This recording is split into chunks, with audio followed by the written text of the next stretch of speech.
Good.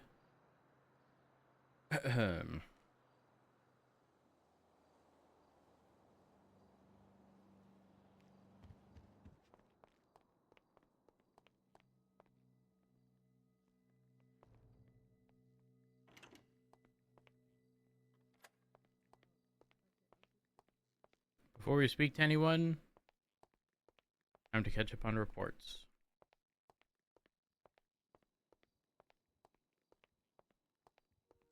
Oh. Hi, Husband.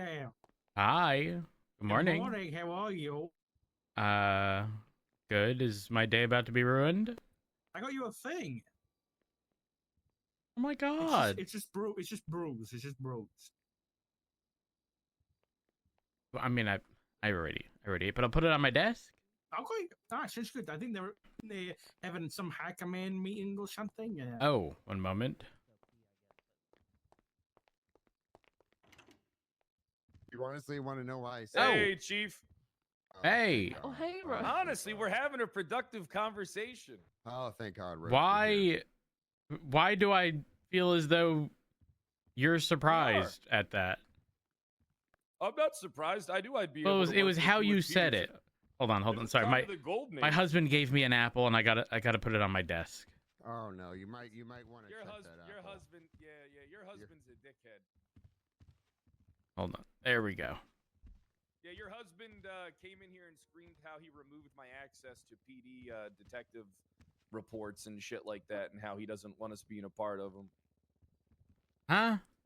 Yeah. He was sat on the sofa. He said very pointedly exactly why he believed that ODPD shouldn't have access to the investigative reports. I wouldn't say he sat here screaming about it, but he definitely was very forceful. Well, hold on now. I'm gonna step in. I've been trying to be middleman in this situation. He also put up a report on it. Yeah, the report is The report pretty is bad. malicious. Yeah, What's the report? if you want to have a look at it, it's a command report. Ah, shit. Did he block me from those two? Command report 45739. Removed ODPD detective ranks. It has the concerning tag, and it has our dolphin. All right. Is it okay if I read this out loud? Please, please. All right. For some reason, members of ODPD had been given, he's so British, had been given or given themselves access to our investigative reports. I have removed this access. According to them, LSPD and BCSO are trash. That is not true. To quote Chief Pred, our work is watered down slop. That was what I said during a thing to get votes. Anyway, why then, if our work is so shit, would you want access? But I do kind of agree with it a little bit. Access to our investigations other than to T-sip, gossip, and leak. Well, first off, I'd like to point this. I've never leaked anything in my goddamn fucking life. And I've probably done more investigations than every detective combined. So, you know, it is what it is. You know what? I'm putting my. I have a question. Hold on. When was that? Was that like 5-6 years ago? It was a bit ago, but also when I was a marshal, I did 40 investigations at the same time. 40 of them. Get the fuck out. Nah, I investigated every cold case too to try and get a lead to bring closure to them. Yeah, well, we all know you got fired because you were corrupt at the marshals, Brad. I wasn't corrupt at all. I didn't even do Sure, anything. Angel sure. even Oh, says yeah. I didn't So do you're anything. telling me you got fired for no reason? I did get fired for no reason. I got fired I because I doubt didn't. Angel would do that to you. Nope, she did. Oh, there's no way. Nah, she did. Anyways, Guys, In the I have a KDA, we had, like, question. 60. How come? Why is there a second command report category? Oh, that was made a long time ago. I don't know. I don't see a second. That was command report something category. that was caused by a lot of. There was like all right. Do you remember Rhodes when we were talking about doing the whole thing where we were gonna us and the BCSO were gonna restrict the marshals' access to our private communication channels? Yeah.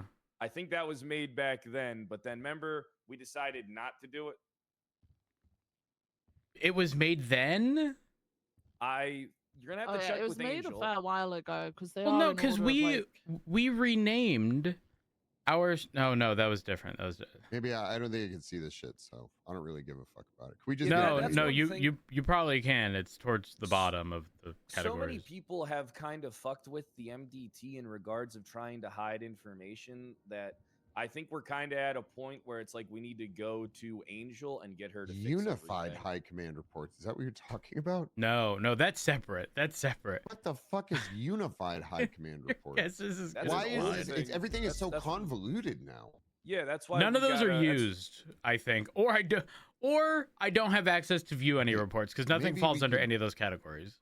Should I email IT to get rid of some of this shit, or can we get rid? We rid of can't some of have this them shit? get rid of anything until we get all the permissions fixed, 'cause then we don't know what we're losing. Permissions Yeah. are never getting fixed. Every time something changes, someone Yep. loses access to something. The FTO reports got fucked over by stuff. It was a whole thing. Yeah, because people keep changing shit without fucking talking to us about it. We have too many people that are running wild with that admin tag. Well, no, Nobody should have the admin. yeah, no tag, one by should the way. have it. Yeah, Nobody I- should fucking have Rhodes, that. do you remember when I had it for forever and I was like, why the fuck do I have this? I don't want this. Remember? then was Yeah, like, I mean, defaulted it to you. we were also running into consistent like permissions based issues. So like for example, I've assigned it to myself before for the purpose of trying to figure out something with Springfield. I think it was Springfield if I recall correctly, but it was the sole purpose of like identifying a specific problem and determining if it's like permission based, not then using it to go and scroll through reports and see shit that I shouldn't see. Yeah, Those are two very different things. the MDT, I think what we kind of do is got to unilaterally decide on like, I'll be honest, I really think the DOJ should be in charge of the permissions of everybody sees. That way, it's like we know where the issues. I don't what you're saying, know. but it's an unbiased check and balance. And here's the thing: I think Angel's good with that shit. I know you're good with that too, but I mean, too many people. Am are I able to fucking around mess? with shit. Listen, I already fucked stuff up. The IT guy had to undo. Apparently, changing the name of a rank fucked everything over. Instead of it being cadet, it was PD cadet, and then cadets weren't showing under. Ignore me. I don't have access to. So I had to get myself like fucking crazy. Like I have to be deputy, sheriff, fucking sergeant. There's, like, a bunch of Someone shit I mentioned have to this captain. So give yourself the captain role, but you be. No, should there then was have even everything. Some shit as captain I couldn't see. There are problems where sometimes, now. for I'm good example, now. I couldn't see any report as if my permissions were fucked. And I think it was shortly after Yeah, I remember changing that. someone's rank, and then my MDT stuff got fucked. I don't know. It's complicated, and That's all why we sorts of shouldn't have people convoluted. fucking with it. That's the issue, right? Like that's why we shouldn't have people fucking around. Okay. So what did I walk we'll Talk to into? someone to get. Yeah, we'll talk to someone about the MDT shit another time. Let's go back to what we were talking about. Have you seen the command report, Rhodes? Yes, I did. Okay. Dark did not have a right to just remove access from ODPD High Command for that. I was told that you had a conversation with Prad regarding that. Was it Prad that you had the Peter? Yeah, You said Rose had me and- come to an agreement. Someone said Rose had come to an Me- agreement. Yeah, me. And Rhodes I talked did about it. speak with Pred, because the Okay. general consensus was, for the purpose of not just keeping everything open to a large amount of people, it was pretty much going to be reserved for high command, and command members on a need-to-know basis, in addition to detectives. And that, again, that was for the purpose of limiting leaks with investigative reports. Yeah, I do think here's what I think. I honestly think if we can't trust our command team to have access to the reports and not leak the information, then they shouldn't be fucking command. Yeah, but the issue is that They're stupid. well, I mean, some people are, yeah, but some people just don't know when to shut the fuck up and not discuss active investigations, True, but that's and but just that's like a limiting their litmus test. access, because again, they don't need to know if they're not involved. Then I think it just boils down to them not being able to see the report. But can I play devil's advocate here? Go ahead. Think about how much information goes missing because we can't be around all the time. Right. All right? I agree. And there's some command members that enjoy versing themselves on everything in the MDT so that they can support the people around them. All right? Mhm. We're holding the department back by not trusting these people to do their job. And here's the thing, right? If you can't trust them to do their job, then they shouldn't be command. Well, no, I think this is a different category of stuff, right? Like, for the same reason, command members can't see high command reports because they're not high command. These people aren't detectives. Like, investigative reports aren't just like, typical run-of-the-mill type situations. So if people need to be roped in, they can be. But again, it's ensuring that the default setting essentially isn't everyone can see this. So can I tell you guys what I firmly believe, and feel free to disagree with me? Go ahead. There is no group of people in the PD that need more oversight than the detectives. I'm being honest here when I say this. I think that a lot of things get... I tried this when I was chief over here. I tried to not fuck around with it and have them come to me. All right, and Rhodes, we know exactly how that went. Ruby fucked up like 2 fucking cases. Basically, every single case was like a fucking... it was like a gigantic... It was a lot harder than it should have been. These detectives, all right, need oversight and need people to point them in the right direction because they default to... I'm just going to say it. They default to Brian Knight tendencies, where it's all about just playing the short game, where it's just you do very little and then you press charges. And I'm not a fan of that type of detective work. I think that detective work is Brian bad Knight for all thing, of us. is it? That is 100% a Brian Knight thing. 110%. Including malicious prosecution and prosecutorial misconduct. All things that I've been a victim of. But, hey, the DOJ's against me and corrupt. So I'm taking a seat. Okay. They need oversight, man. These detectives in every department, if they're working a fucking case, they need someone like us to be available. Yeah, but as high command will have access. High command is the exclusion to, like, it's quite literally detectives, high command. Yeah, but the thing is, though, they won't come to us. And if we don't have detectives, command members who are like monitoring everything, you'd be like, hey, this is going on. This is going on. No one will come to us. We need our So snitches. I did say earlier, command members on a need-to-know basis. If command members are involved that's good. And are being roped into like specific things, then they can be given the detective tag. However, once that investigation concludes or whatever, and they no longer need access, it needs to be removed. Again, for the purpose of ensuring that people aren't unintentionally leaking information.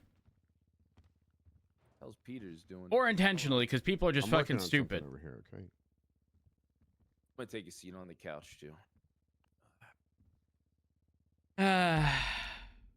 I'm gonna be honest. I was so mentally gone yesterday. I had been up for damn near 29 hours. Gross. And I didn't anticipate that meeting with Angel. But why I left. That was a lot. Wait, not what that meeting happened yesterday? What did I miss? So the new like VAF legislation, what's it actually called? Strip Act. Yeah, the Strip Act. Angel was just setting forth expectations of all the Strip Act related stuff, and then I can give you a report number for proposed stuff. Hold on. Look at report 45201. 45201. This is the proposed changes to FOIA and search and seizure. Of note, night raids are likely not going to be good an option, and they'll instead be reworded as no knock raids, which are requested by law enforcement when they do not have the subject of the search warrant in custody, to allow for the search without the immediate knowledge of the individual involved, and it's at judicial discretion. It was originally written as oh gosh, not No Knock. What the fuck was it? Night Raid. But the whole problem was like, you could essentially see someone commit a crime, put something away, and then if you don't have them in custody, you run into this issue of like, okay, I know it's there, but we're not gonna, like, I don't have legal reason to think we're gonna be ambushed or whatever, and then there's nothing you could do about it with how it's currently written.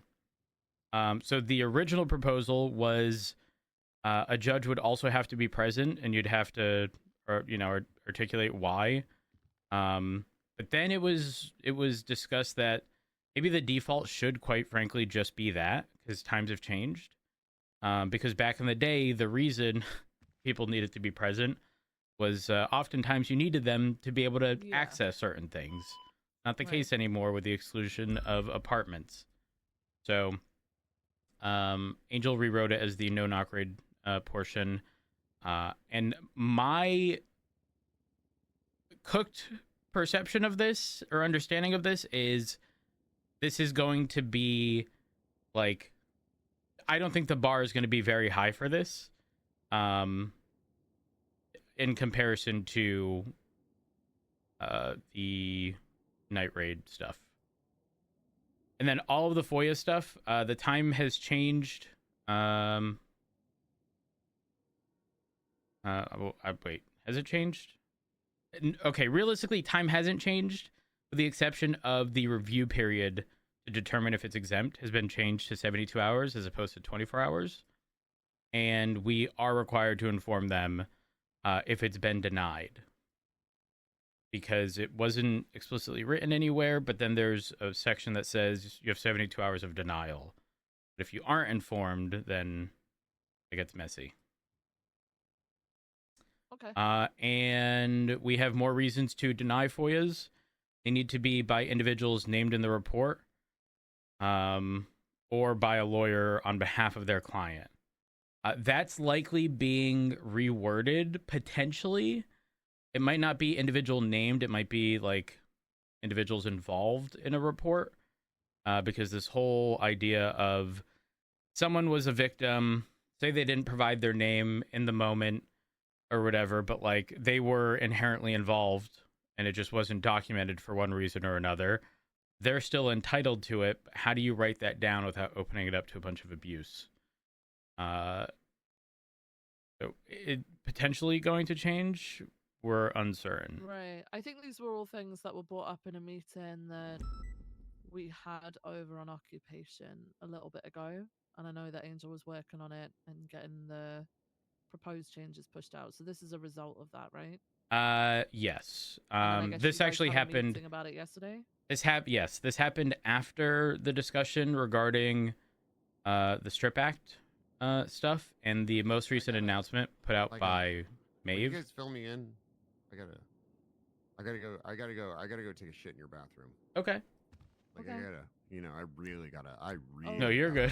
You're good. You can just go. Yeah. Nice, man. I had I decided to eat. I decided to have 4 shots of espresso with a oatmeal cookie this morning, and it's really but fiber Yeah. just. Oh.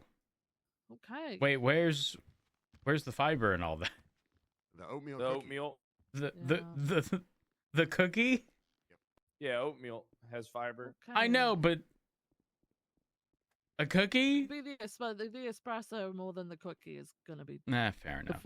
How many espressos did he say? 4? 4? Said 4. Yeah. I don't drink caffeine anymore. I just smoke.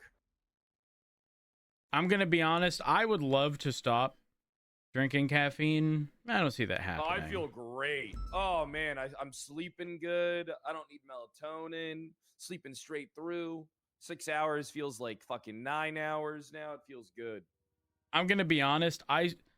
My struggle with sleep stems from just like being distracted by the tiniest thing, including my phone. Ah, it's so bad. Oh, Anyways. I read books. I don't touch my phone. I don't believe you. I don't touch my phone. I read books.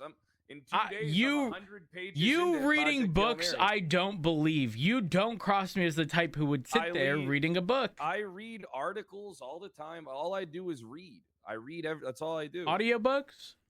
No, I don't do audiobooks. Audiobooks are stupid. Okay. I read Alright. at a collegiate level. So real quick, the VAFs and you announcement put out by Maeve was pretty much the important bits that were specifically discussed regarding how VAFs are being handled and just, again, the general strips legislation. There was some sort of confusion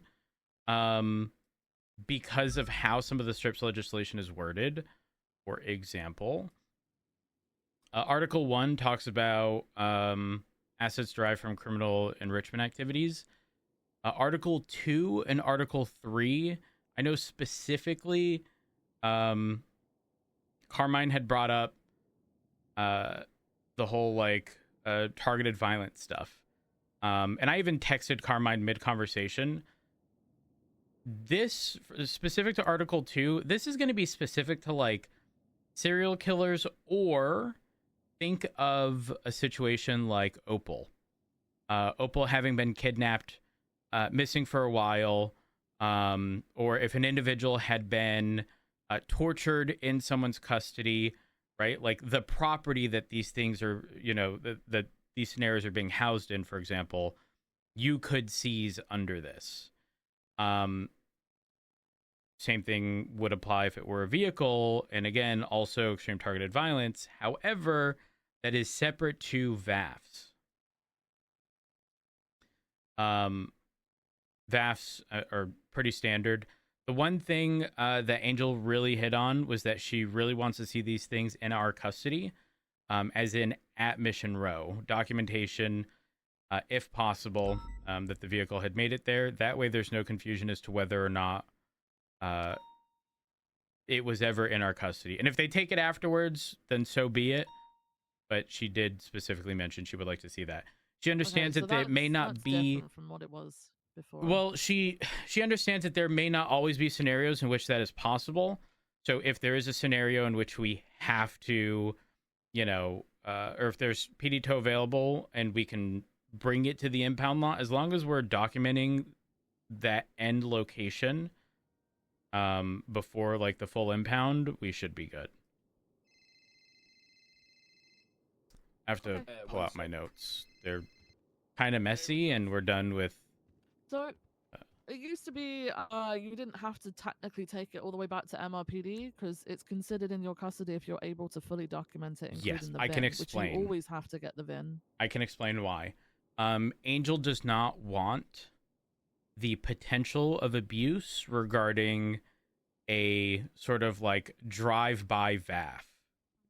Whereas if we have the vehicle confirmed in our custody, say at Mission Row, we know that a situation has sort of concluded, and it's not just, I saw someone jump in this car and we're issuing it a VAF. If that makes sense. Right, no, I get you. So I'll hit you with the notes that I took. For Article 1, for taking assets that got used in or in the means of furthering a criminal enterprise. In the past, when we wanted to seize a property or a vehicle, we'd put it up on the docket and notify and wait for a judge. Now, if we want to seize assets, we have to put together a statement of probable cause before it's taken. The judge has to approve the locking down of the asset. And to be clear, this is separate from other stuff. This is specific to just the strip legislation. And then the example that she gave was for Article 1. Say during a raid, there were blueprints, gun parts, and everything that leads us to, know that they are manufacturing weapons. At that point, the property would be locked down with judicial approval, and then seized, just under Article 1. It applies to vehicles, houses, or any asset of value. If we can prove it's obtained through illegal means or funds, then ultimately it can be seized. And then Article 2 is very specifically for extreme targeted violence, not a run-of-the-mill hostage situation that resulted in a large-scale OIS. We're talking very gruesome torture related stuff, and it applies to assets, whether that be vehicles, houses, whatever. And for the love of everything that is holy, again, not for run-of-the-mill scenarios. I can't stress that enough. This isn't going to be any... I think Carmine asked for heat of passion crimes or second-degree stuff. No. These are going to be well thought out. Section, no? So you would assume so, except that's for cars. Oh, That's yes, why there for was cars. there was Right, confusion right. between the potential overlap Right. of vehicles. Say, Opal scenario. She's in a house, and had been tortured, for example, right? That house is now eligible for seizure under Article 2. If it's just a long-term kidnapping, maybe not. That might not qualify under extreme targeted stuff. But torture, for example, is likely going to be one of those big ones.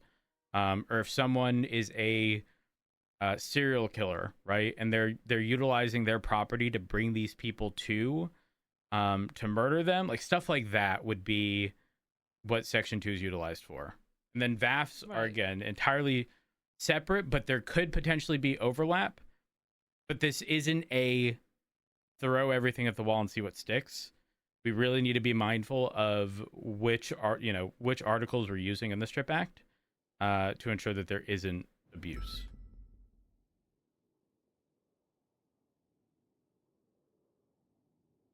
There's a lot of talk about people potentially abusing the systems and stuff like that. I'm aware that people act in bad faith and stuff, but That's why it's on us to hold them I accountable. just don't. for Yeah, bad I faith, just. right? Yeah, 100%.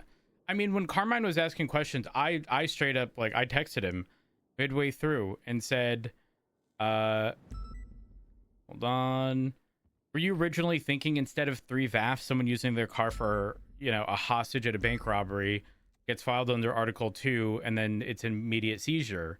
And he's like, "Yeah." And I think Angel's response was, "We can try, but if it doesn't meet the threshold, it won't go through."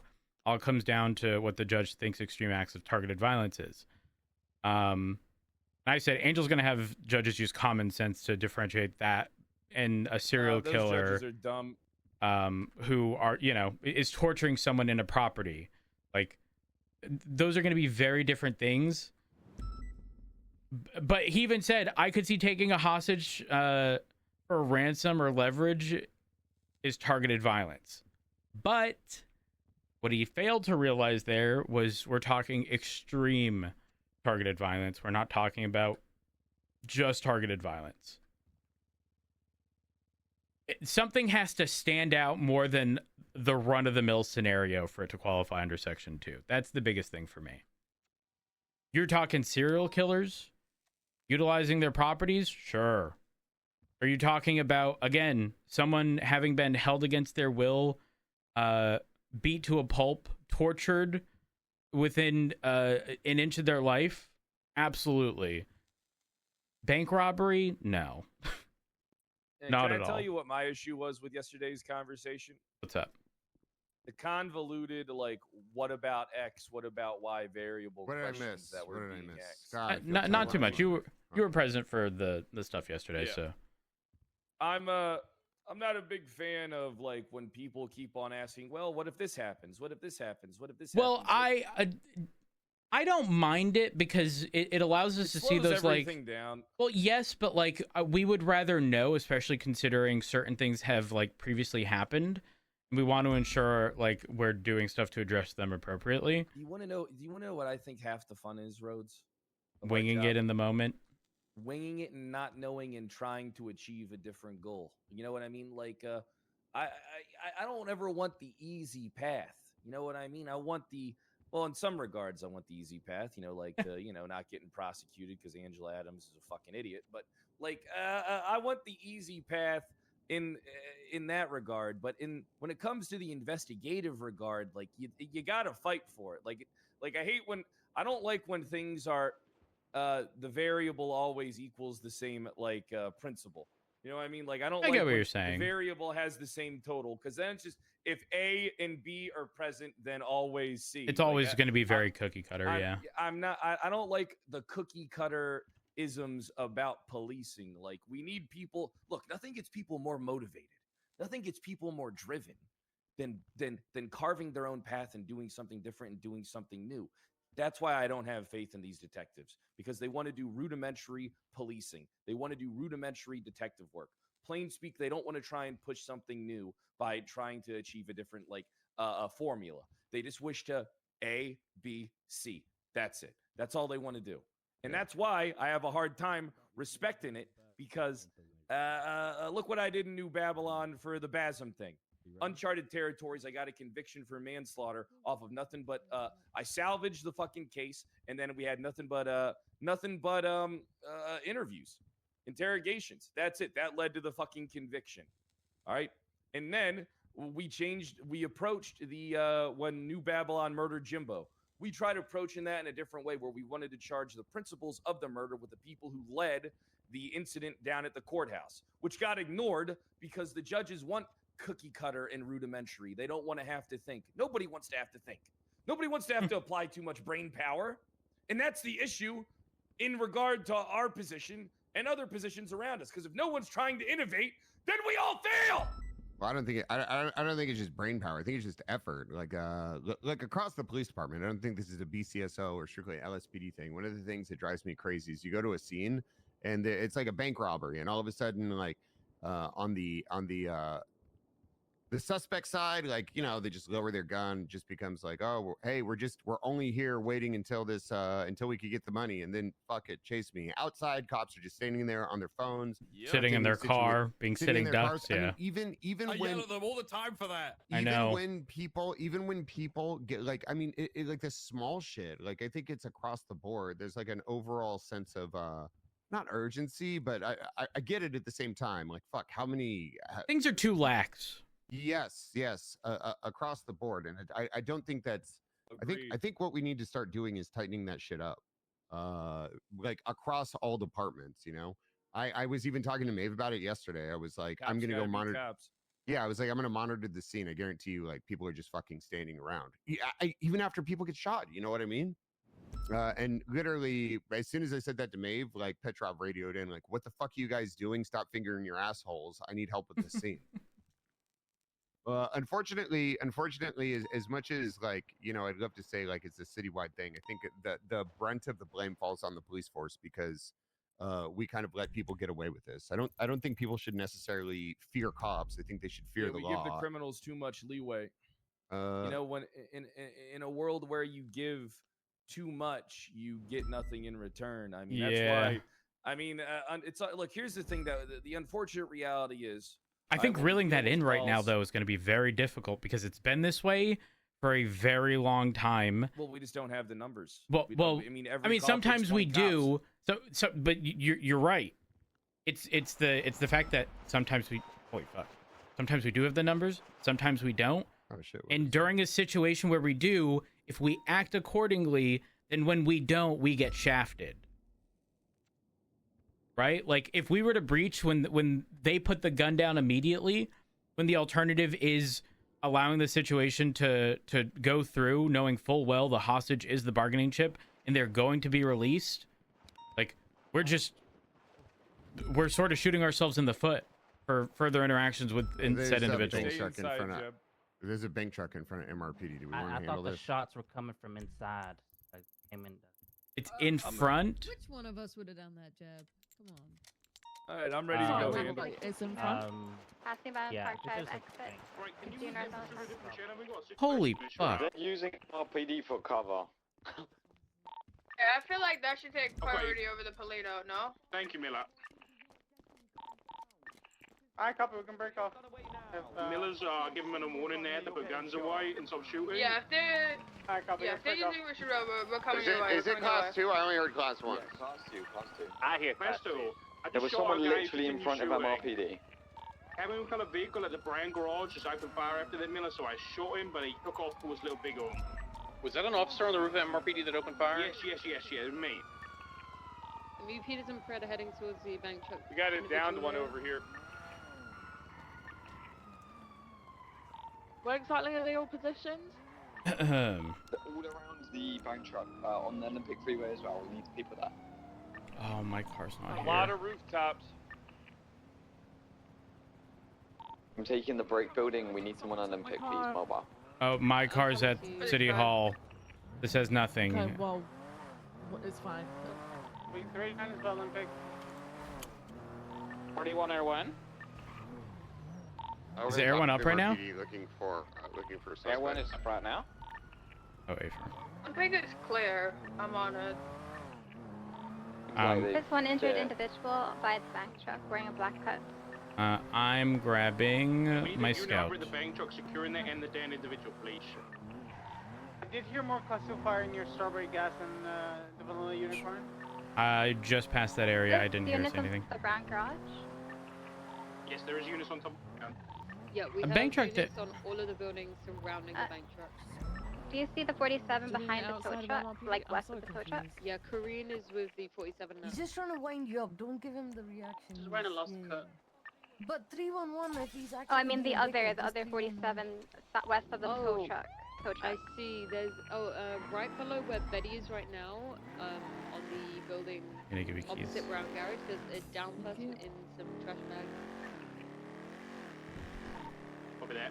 We just had there's a blue Premier that's east on Vespucci, towards Popular Street. I saw that going south a little big one. I think it's involved. Along with the common green camo vehicle, I shot a suspect with a class 2 in there. Was Jade Korean, Smith if you cross the street RO? behind you, there's a man down in some bags. Bin bags to your left. And there's going to be another 47 by the tow truck in the alley of Vespucci. Who do we have in custody? And all that. Anything there? Lost members, I believe.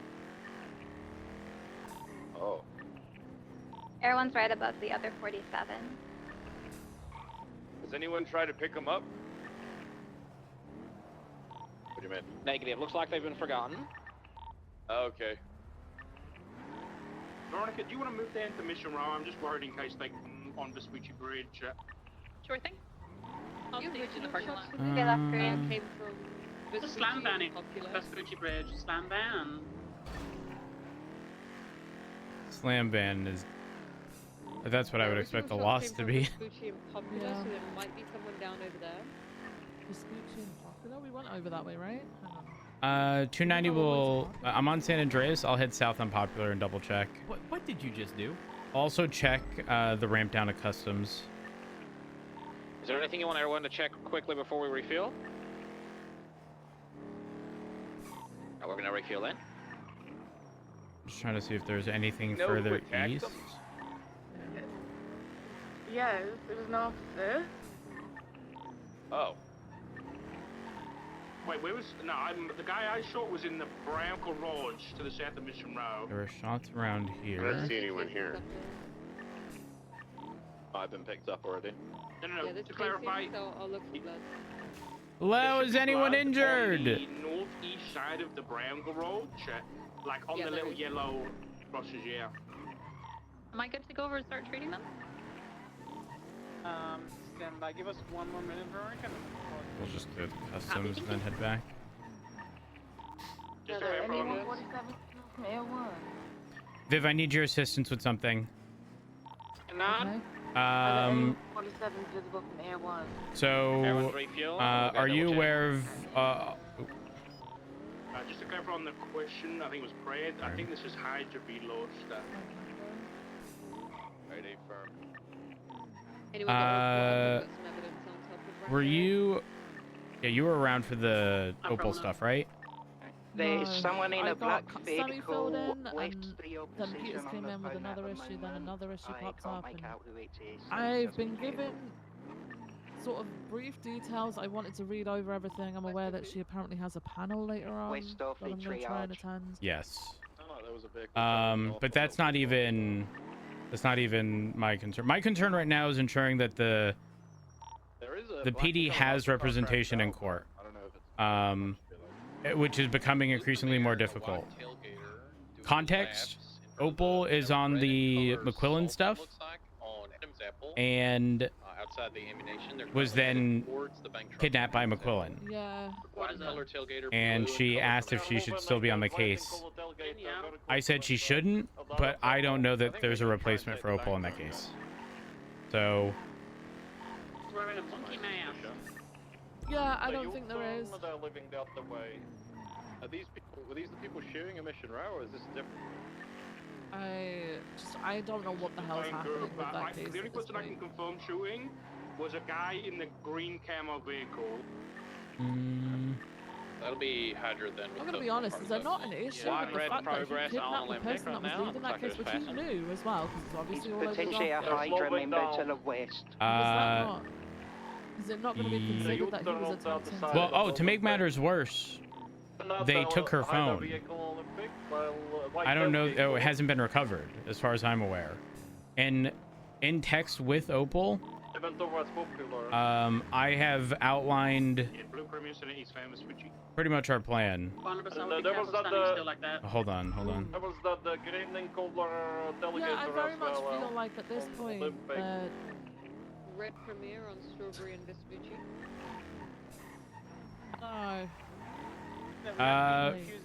Break. There are several Besties vehicles positioned directly to the west on Strawberry and Vespucci, all facing east. They're all collectively pushing in. Eastbound Vespucci. Turn around! Do not come this way. Turn around. They're coming in. There we go. Gray Komoda. Stopping out. Getting out. They're trying to take the pull them out the vehicle, beat them down. Out of the vehicle now! The guy in the back right of the Someone pull him out. Get out of the vehicle, you will be pulled out. Alright, beat that guy down. Tackling officers. Yeah, they've already been beaten down. Guys, stop tackling Peter. Spikes if you can.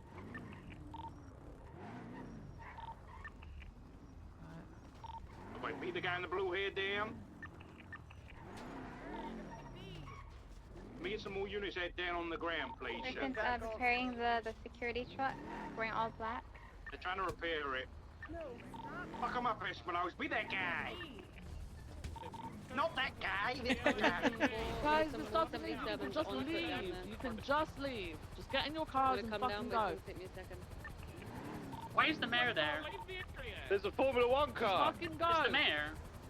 Cool. Leave the scene. So they're leaving, going westbound. Not in the truck, right? No. They're not. Larry Porter, Lucky Torkel, and Dino Vidal, and I don't have the RO of the last vehicle. Roger that. Don't continue westbound Vespucci. They're full sending in. We also have a warrant that's going out for Larry Porter for almost at the shooter shop earlier. He's already shot officers today, so be careful around Larry Porter. Hey, firm. Is that us on top of the apartment building to the west? You stood on the corner? A firm. Alright. Careful above you. If they decide to go up there, you're kind of bamboozled. He's got an officer above him, a deputy on the corner of the Legion. Oh, I can't on the rooftop. Oh, yeah, no, Yeah, we're doing the steps on this one. He's on that one. He's on that one. Nice. Okay, good coverage, guys. Sorry, I didn't see you. So, back to... Was Reed driving the vehicle? I'm sorry. Back to what I was saying regarding my concern. I need someone on the... If we can find a replacement for Opal, for this case, we should have Opal replaced. I want to see the. I don't realistically know that anyone can, aside from Moss, and I don't know if Moss's schedule will accommodate that. I 1000% need someone on the... Oh, apparently Craig Barrett was charged and quit. He was charged with a disobeying charge, which should be a misdemeanor, but then turned in his bar license while representing Christopher Watt in a case. I can take it, it's fine. I'm on top of Mission Row, though. We need someone for LSPD representation on that. I need representation on the Frederick White case. Wait, no, Opal's on. Is Opal on that one? We're gonna have to comb through and formalize who's doing what in all those cases because we need people. The tricky part is it's court and everyone hates court. Veronica's the runner. And I saw one shooting literally at MRPD, and the rest were like just around the area. That's like, in my opinion, one of the immediate fires that needs to be put out. No, I don't believe so. Okay, I mean, up to you, Betty. Oh, I should check the docket now that I think about it. Blown open? No, and Veronica, what was that? Sorry. Because Arcadia said I had 48 hours to do something that was never a motion. The other cars that were here come Has back. McClellan been charged with what happened with Opal? Did he get like any sort of I like don't know. tampering with a fucking what do you call? Surely intimidation of somebody during a civil suit has a charge, right? Oh. Oh, never mind. Oh my gosh. Sorry. Yeah, but what's actually the gang related? Opal sorted out the Gang shooting each other? Frederick thing. Did we witness gang shooting each other?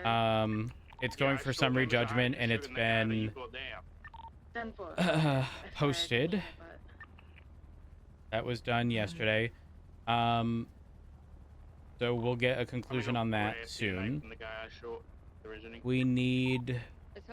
Oh, were you around for the Frodo stuff? No, what happened with that? The last I knew, he was suspended, and I think they were gonna be talking to him. I don't. Did you hear about all of his evidence and stuff the past month? Oh, I heard about things being deleted, but that's Yeah. So he ended up ultimately being fired, and he has charges pending on the docket. I would take one for you. Not only was he fired, Lucy and Paul were also released. 245 can come off rooftop and help. Which Pred has an issue with. I say Pred, but like ODPD, because I think they approached Shift 2 Command and High Command to find out why, and they gave a general, like, not a good fit. And I think they asked for specifics and didn't provide specifics. Do people realize that you don't technically need a reason to fire someone? Yes, I can understand why ODPD would want clarification, because think of like a Bjorn case, like what happened before. However, I specifically for those cadets, I truly do think it is quite literally like we just don't trust them, and I'm not going to second guess Shift 2 Command and High Command. They just didn't. Yeah, it's not worth the time and effort if Shift 2 does not believe it to be worth the time and effort. If the bad seeds were planted by Frodo. Right. So, I don't anticipate that they're going to clarify any further. But I know that yesterday, in the midst of me being awake for way too fucking long, they were complaining about that and wanted to know the reasons. And I'm gonna be honest, I think the detective stuff is realistically a non-issue for a department that's not gonna have a detective division, question mark, unless they do, who knows. Wait, what part of it's a non-issue though? Not having tags, them having their tags removed, what? Them not having tags aside from High Command. Right, so the High Command, yeah, I agree, should have them, because we don't just give them to everybody. Our High Command has them. Their High Command has them. The only concern is with the how... way that Dark fucking handled it, though. Hold on one moment. Sorry. Richard was previously instructed to remove it from all of them before, but that was also prior to the conversation that was had amongst both the LSPD and the BCSO. Okay, but then at the same time, Dark doesn't cite like any of that reason, i.e. him being instructed to do that. His reasoning for doing it is that he is of the belief that they shouldn't have it, and in my opinion, I guess the acted question, above his rank. I guess the question is, like, how ODPD is structuring their department, because from my understanding, they're not even going to be recruiting for a while. And if so, is their current group of people all Command Plus? What rank is Carmine? Let's find out. Hold on. So he says he's interim captain or something, but he's been told to drop the interim part. Okay, so he's captain. What's Jeb? If you like me so much, let me go to bed. Captain. What's Maxwell? Ass Chief. What's Peach? Captain. They're only high command. Okay. Hold on. Grayson. He's just listed as officer. Oh, no. Doc? Well, he has the rank of captain. However, I believe Grayson specifically has the rank of captain for setting up their ranks. I'm not sure if you saw the high command report I put up, but someone had given him the admin rank to sort out their ranks, but that gives you access to everything. So I, without permission from anyone, yoinked it to ensure that nothing bad happened. Yeah, that's the difference. Isn't it?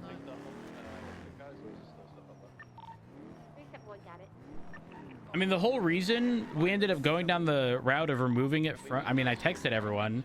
We all had that meeting, and it was quite literally because if people don't need to have access, specifically ODPD, the community, policing department, then why have it? We're just implementing, more faucets that could leak. No, I completely get it, but at the same time, Doc's command report was not professional.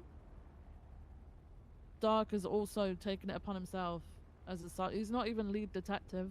Like, he's not leading the unit. That's true. Nobody is currently leading the unit. Also true. I think and then when he got asked why in front of everybody, he basically said the same stuff that he did in his report. Is that he doesn't want them having it. And people are entitled to their opinions, but that's not how we operate. And I think the unfortunate thing is the entirety of PD is at fault for that. And it's just going to be a continuous thing unless we actually just start stopping people from doing that. it's true. I mean, I think his concerns are definitely valid, but he should have approached us. Yeah, he acted out 10.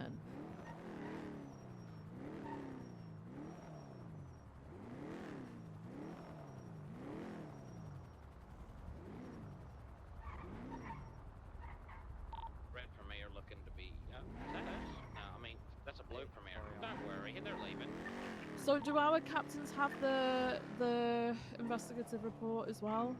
Let me have a look. The detective stuff? Yes. Yeah.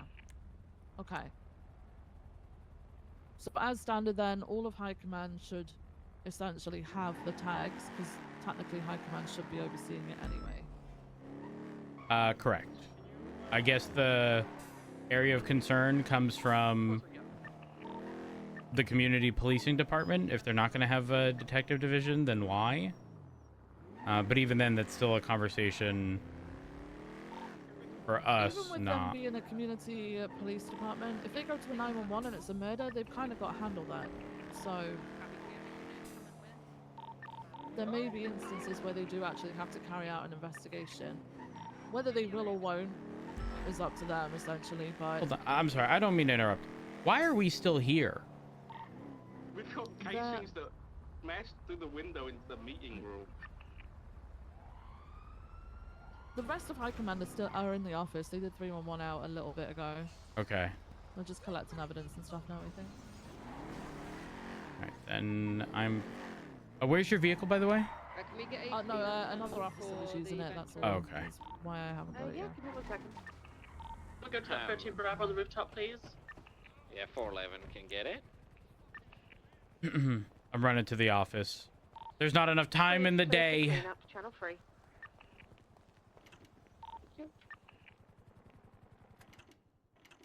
Oh, my bad, my bad. Oh, you're good, you're good. Hey! Hey, Jake. Poor Jake. Last time I Actually, saw in the him, alley. Yeah, we can't get him. he was, I forget what he was wearing, but a dunce cap, maybe? Oh. Because he did something stupid. EMS3 still on scene. Oh. Hey, let me get the door for you. Thank you. Hold the door. There we go. Oh, sorry. I still have the keys to this office. Here, let me give them back to you. No, it's okay.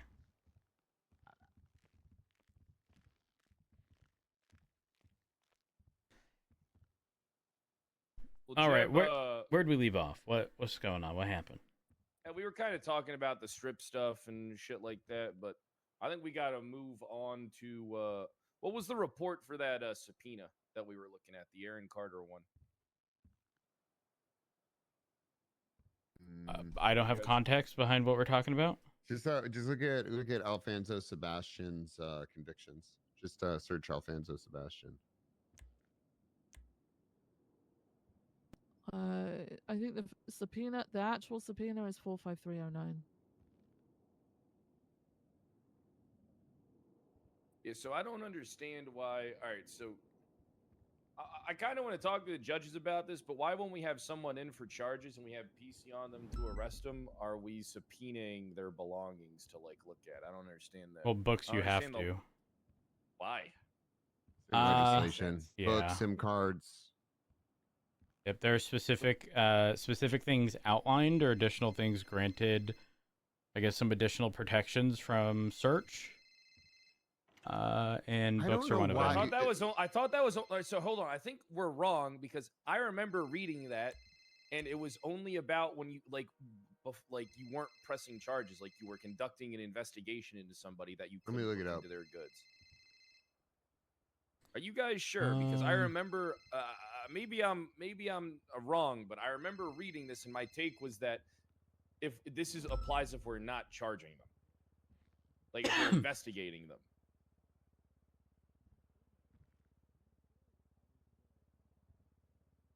Hold on. Because it doesn't make sense to have probable cause, but then you have to have more probable cause. That doesn't make any sense. Well, no. In this case, I believe they were looking beyond. From my understanding, he was found to be in possession of a decent amount of firearms, and some of the books were specifically titled. Oh gosh, where's the thing? Were specifically titled like stuff regarding either businesses or important stuff. And I think the general premise, and I haven't read the subpoena, but was that this could have potentially been like gun deal gone wrong or something to that extent.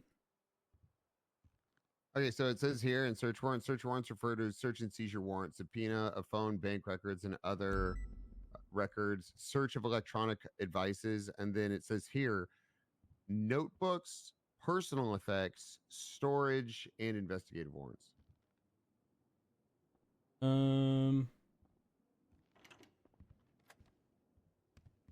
It actually, I think, used to be actually, one moment. I have the old one bookmarked.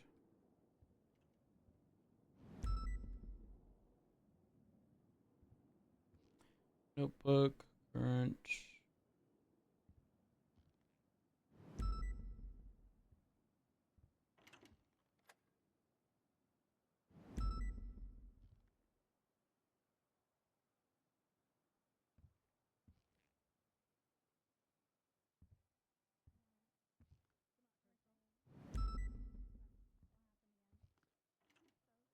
Yeah, am I crazy, or was it not written specifically regarding like looking into books? No, it literally says in the search and seizure legislation that one of the clauses is books. That's been updated though. Remember, all this legislation's been overhauled recently. So I guess the question becomes, can we just open people's books just as like what is it, incident to arrest? People do have the right to privacy, right? I do think you have to have some type of basis of like why you're looking into something. Like you can't just be like, well, they had it on them. You know what I mean? Like I do believe there has to be some type of basis. Oh but my I don't believe God. that basis should be PC. It should be RS. Hold on a second. Listen to this constitutional justification. Every citizen of San Andreas has the right to dignity, privacy, and property to perform a search and or seizure of property that a person possesses outside of an arrest. There must be valid legal reasons presented to suspend these rights in the interest of the public safety. A citizen who has committed a crime or violated the law may find these protections curtailed in the interest of the general public safety. I mean, it doesn't look like I'm always right. It doesn't look like it says. I swear there used to be something specific, but I mean, Article 2 of the current search and seizure stuff does state if a citizen is in the custody of the police, that's real tricky, by the way. They are subject to immediate search of their person under the following conditions. They're subject to transport and or arrest to document their possessions, and that there is sufficient PC that they might be in possession of illegal items as defined per the penal code. What is like? What sense does a fucking notebook make, though? I don't understand that. I like, don't. Why is that a? Well, no. I think you're mixing two things up. I mean, are we filing subpoenas out of an abundance of caution? Or is it habit based on how it used to be written in the past? Well, it used to be if they had a notebook, you weren't allowed to look at it. It was a there's outlined stuff specific to phones. Additionally, phones and their contents, both physical and digital. Oh, this is outdated. Hold on. Let me look at the current one. My bad.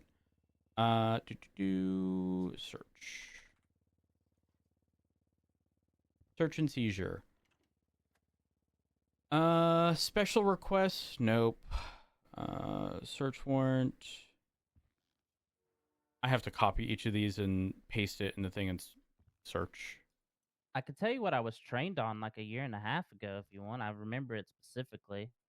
I was told that we can probably look through these books, but we don't want to get sued, so we're going to file a subpoena for it.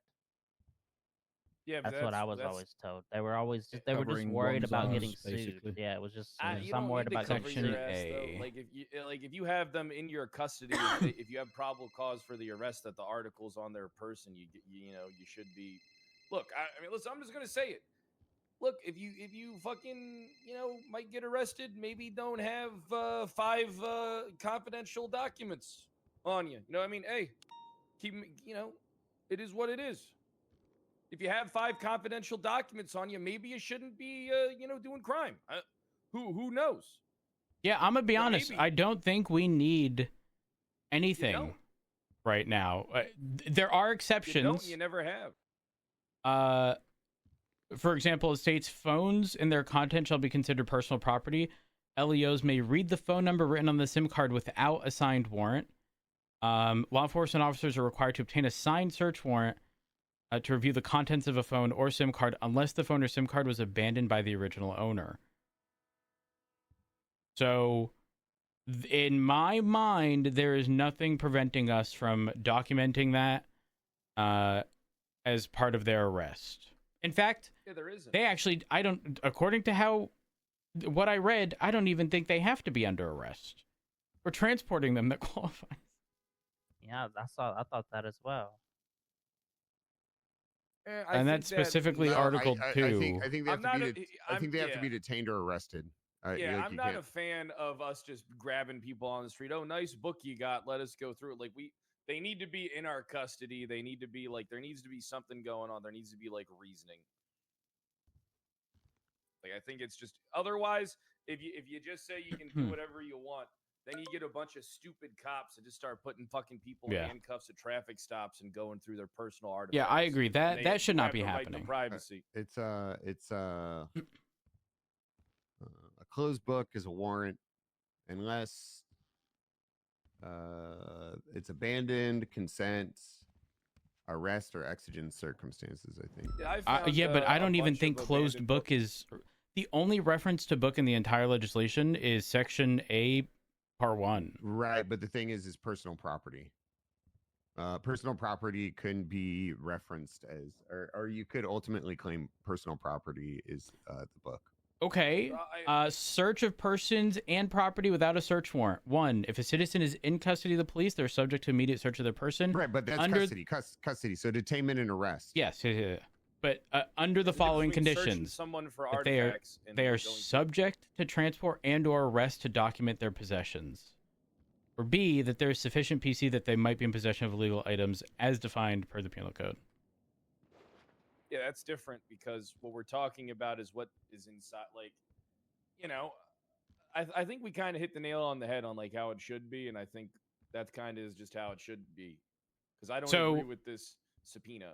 So when you say you don't agree with the subpoena, you think we could have just looked in because he was under arrest? Yes. Without 100%. the subpoena at all?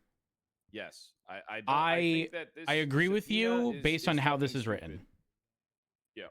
I'm going to be honest. Maybe I'm just thinking from like a long time ago.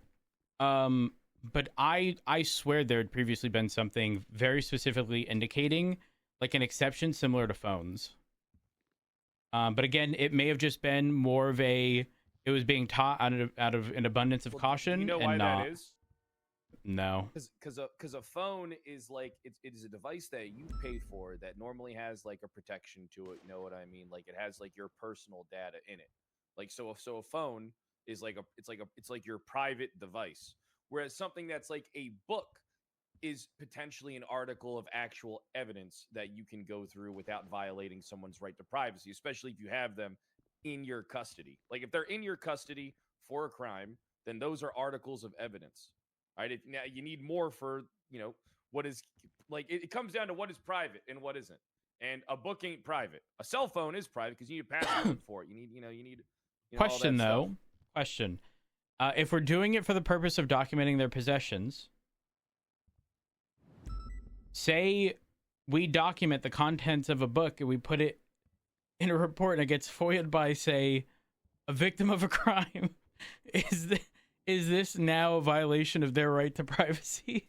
Well, that's where I disagree. I don't think we should just be going into books just if they have them on them. I think we should, if he's got these use 5 common books, sense. it's just titles. We have probable cause to, but we have reasonable belief that these books may be tied to a crime. We can articulate that. I don't think we should be going into books just because they have books. We might be able to, Is but it SOP? I still don't think we should. Fuck them. Fuck the Babylonians. What are they going to pay for an attorney in Babylari? Hey, fuck them. Yeah, no, people would represent them free. Let's get real. Let's be honest here. Well, I think we do got to talk about. Jeb has some stuff he wants to bring up about Aaron Carter. Thank you for the 6 to 7 months. I appreciate it. Like coincides because so. As far as this investigation goes, did Aaron Carter interview Sebastian? Did she what did Aaron Carter do? Well, I don't know. I wasn't. The only context I have is I arrived to speak to Peters during shift 2, and while I was in the lobby, Sebastian approached me. Actually, he said, "Is there a member of command around?" I was, and I told him that I would ensure that shift 2 command would ensure that, regarding the subpoenas and stuff, that everything would be done in a timely manner. So I spoke with Ruby that same day, and I told her about Sebastian reaching out, and I made sure that Ruby is aware of what's going on and to ensure that, nothing is sort of held back or delayed unnecessarily in that situation. Because from my understanding, he wanted those books back, but they were currently held for whatever investigation. And his concern was he had already been charged because I think he was found guilty. I think he was found guilty of stockpiling in a bench trial. Or maybe he was. I don't remember the exact scenario, but the situation had mostly concluded apparently.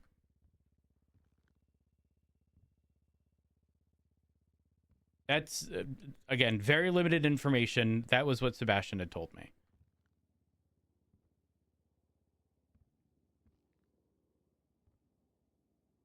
But I think Jeb is 1,000% correct.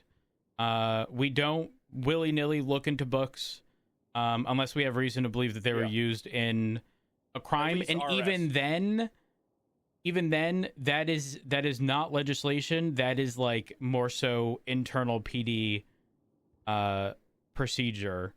Well, look, I got to be honest with you too. Falconer is kind of a fucking. I'm going to be honest.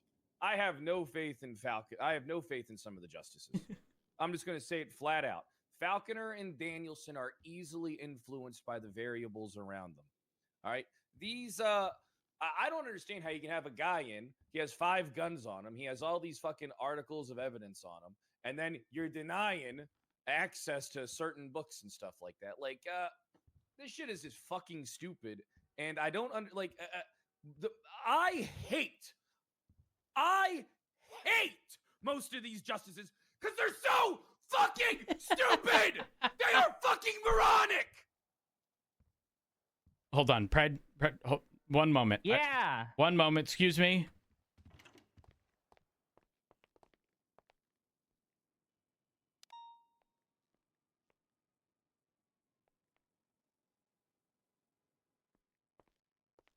Me a month to get shit done. Fred, Yeah. you're not you and you're hungry. I'm not hungry. I already ate. Okay, if you say so.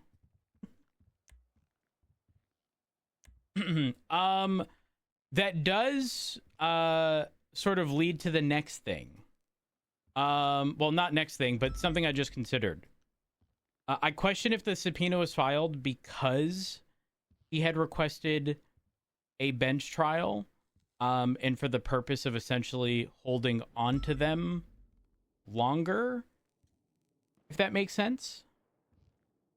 Fuck that shit. I would have been like, hey, I'm keeping your books. I'm putting them on my fucking shelf. Well, wasn't the fucking, but here's the other part. Wasn't the subpoena filed after, so the shit was held, but wasn't it also filed after they went to bench trial and she lost the trial?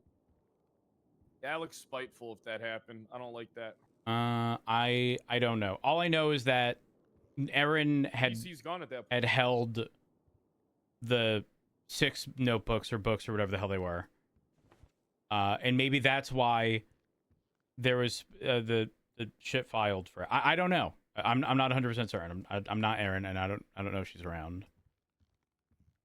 She's not right now. Yeah. So the bench trial occurred around midnight on April 10th. The subpoena occurred after that, after the bench trial, based on this report. But do you see what I'm getting at regarding, like, we can look at stuff legally, but if we want to hold it, that might get a little iffy if it's for the purpose of documenting. Hold it? Why do we need to hold it? Yeah, we can just agreed. Document it. We can make a copy of the book or document it and then just give it back to them. I don't see why we need to hold it. I mean, it probably depends on context, but if we're going down the route of like an abundance of caution to ensure that we don't get sued, then I imagine it wasn't open at all prior to, right? I see. Yeah.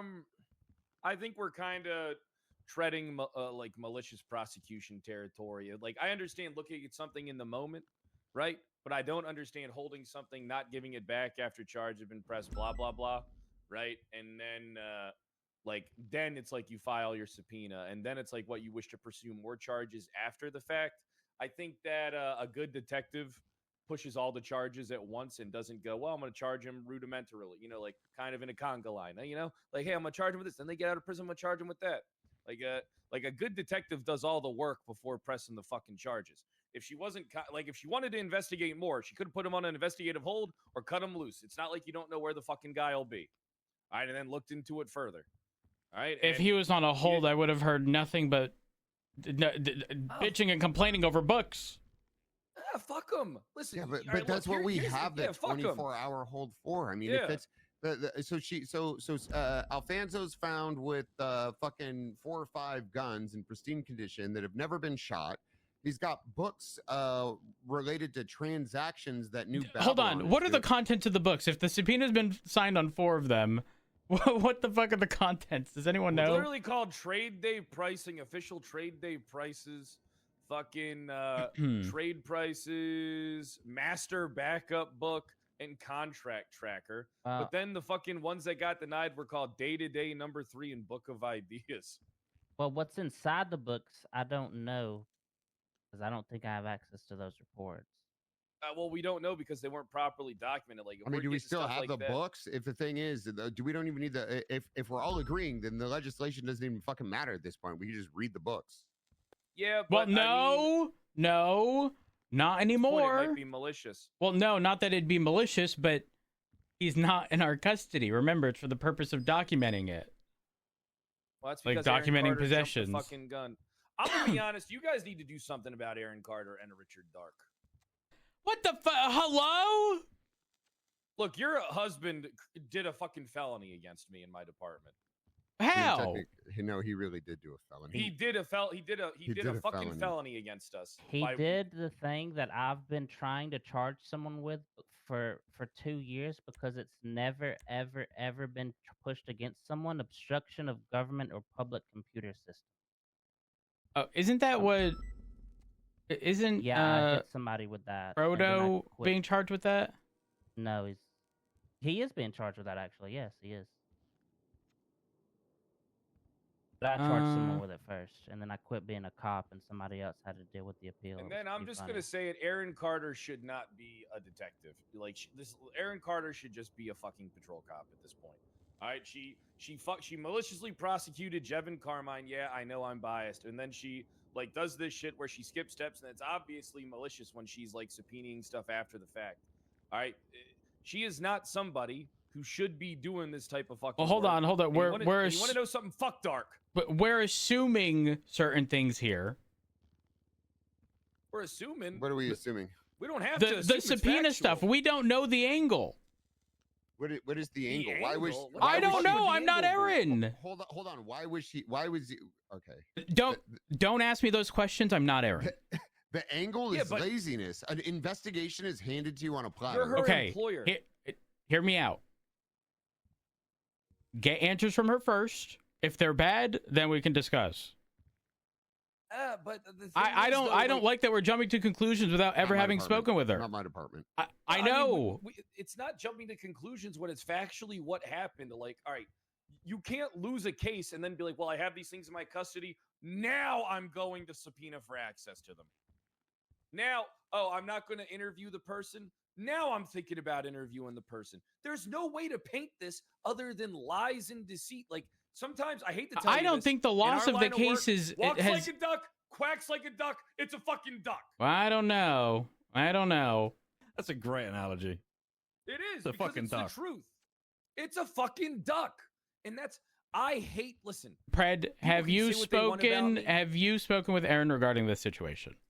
No, I haven't, because I've just been made aware of it today. Has anyone here spoken with Aaron regarding this situation? If the answer is no, until we speak to her. What about the Jevin Carmine shit?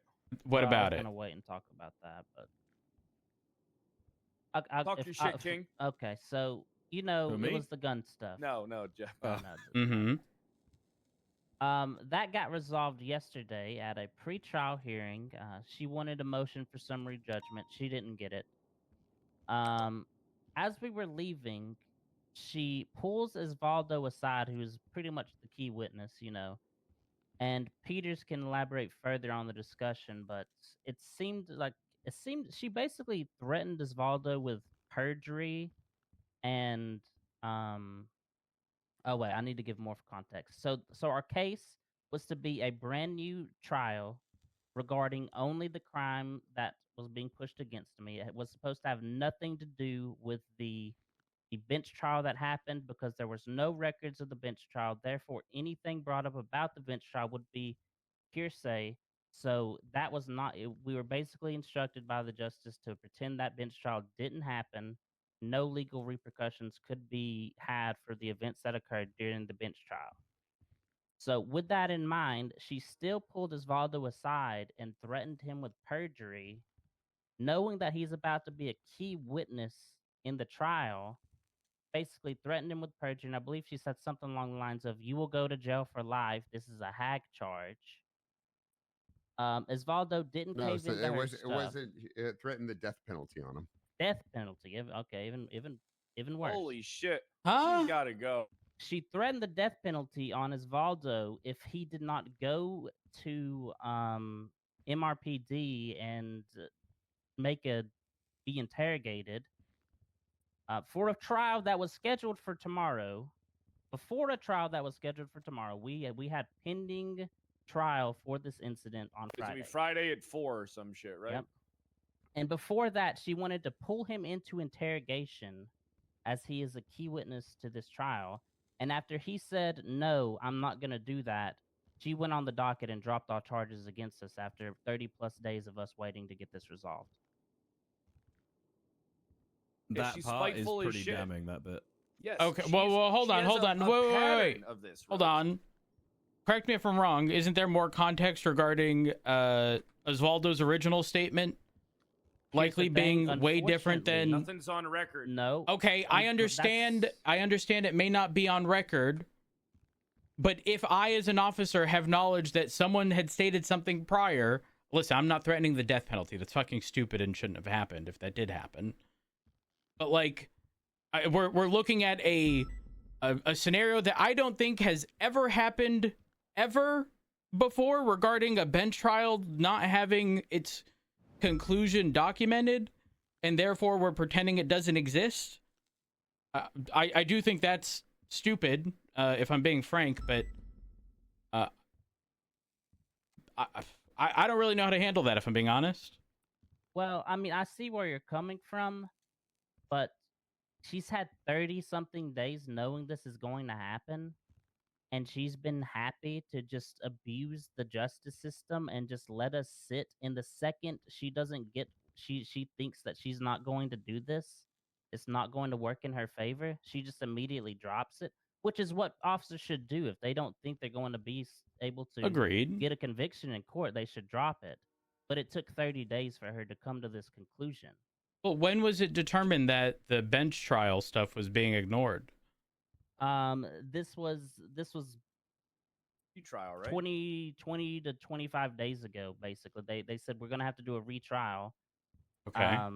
And then, it was officially stated, because I was going to call up, Brittany Angel to testify that the judge said we were found guilty on a preponderance of evidence. He's like, no, we're not gonna do that. It's hearsay. We're just Can going I say something to- real quick, Jeb? There's no Can records. I think that the DOJ demonstrated its ability to never, ever take accountability. If I'm a sitting justice and the judge who ruled on a fucking case doesn't have any transcripts from anything that happened or anything written down, what the fuck am I supposed to do? I'm throwing the charges out and then I'm telling the prosecution, hey, if this is still within the guidelines or whatever, you can press the charges. If it's not within the shit, but I'm dropping the shit. There's no common sense at all. How can you say to Jeb and Carmine in the room, hey, well, what's done is done. What the fuck are we going to do about it? There ain't no transcript. Hey, what are you going to do? You're still being charged. We're just going to do a retrial. It's the dumbest shit I've ever heard in my fucking life. Like, judges are protecting each other. The same thing happened with Angela Adams during my court case. And I hate to bring it up, but it's the truth. The day before my fucking hearing, the fucking judge goes on the stand and says she doesn't read anything and does what the cops tell her to fucking do. And then we're not allowed to use that? Fuck the DOJ. Well, Pred, unfortunately, listen, I don't like what has happened in this scenario, like regarding the whole, the bench trial didn't happen because that obviously throws a wrench in stuff. Unfortunately, if we treat it as a fuck the DOJ, I'm not saying you can't have that mindset, but I think you should be pretty reserved in screaming that out loud to the public. I will say it out loud to the public. All right, here's the here's the thing. Here's the thing, Pred. If you do that, I'm not kidding when I say this. Like, they're already struggling for judges. It will just get worse. Good. But if it gets worse, that does nothing but shaft us. Maybe that'll get them with getting better. Good. I don't care. It ain't my problem. Like, here's the thing. You said it yourself. Well, if the bench trial never happened, then why the fuck are they still charged? then why the fuck do they still not have their weapons licenses? Then why the fuck is the charge still on their record? If the shit never happened, then how are they charged for it? Wait. Logically, Why didn't the well? Hold on. If the DOJ made the decision, hold on. I'm now confused. Those are my words to say it never happened. It still officially happened. They just had no records of it. They were upholding. Therefore, it didn't happen. That was just my way of saying we couldn't use anything that happened in that court. We couldn't use previous testimonies because the other thing back in that bench trial, Aaron Carter changed her statement like 10 times about one of the reasons for pressing charges. That's what I was really trying to clarify. She either perjured herself or she just completely regardless, misremembered things. that whole case was fucking malicious. Yes, that's Yeah, what I agree. We're 100%. basically here to talk about a pattern of malicious. It was malicious as fuck. Not to, I mean, a full city block away is her testimony, and then she said she doesn't even see the whole thing, and then just presses charges. Yeah, that's malice. That is literally what malice is. Look, I get it. Talk to Aaron. All right, it's your guy's department. All right, if you want one of the worst fucking cops running around doing this shit on repeat, that's on you guys. But now it's time for us to pivot to Dark, because what Dark. Well, hold on. Before we continue, Jeb, do me a favor. Write down everything that occurred. Because again, obviously we weren't present for the bench trial or anything to that extent. All of the inconsistencies. That way we can approach Aaron with these concerns and figure out what the fuck's going on. I already have it written down. She does not take criticism well at all. Your best bet is just to be like, "Hey, you're demoted. Have a nice day." Right. What did you say? We will sort it. It's on the. I'd have to go back. I wrote. This is 30 days ago, so I wrote the inconsistencies on the docket. If they're not there in entirety, I can clarify. But it's going to be Crim 56 under facts of the case. I pointed out everything that was inconsistent, and yeah, there's an Aaron Carter section there.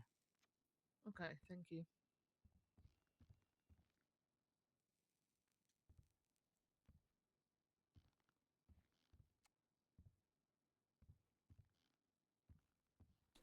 Which post is it? Crim 56 that's closed. Yeah, no, I see through. that. Which one of your posts specifically? Oh, it's in the facts.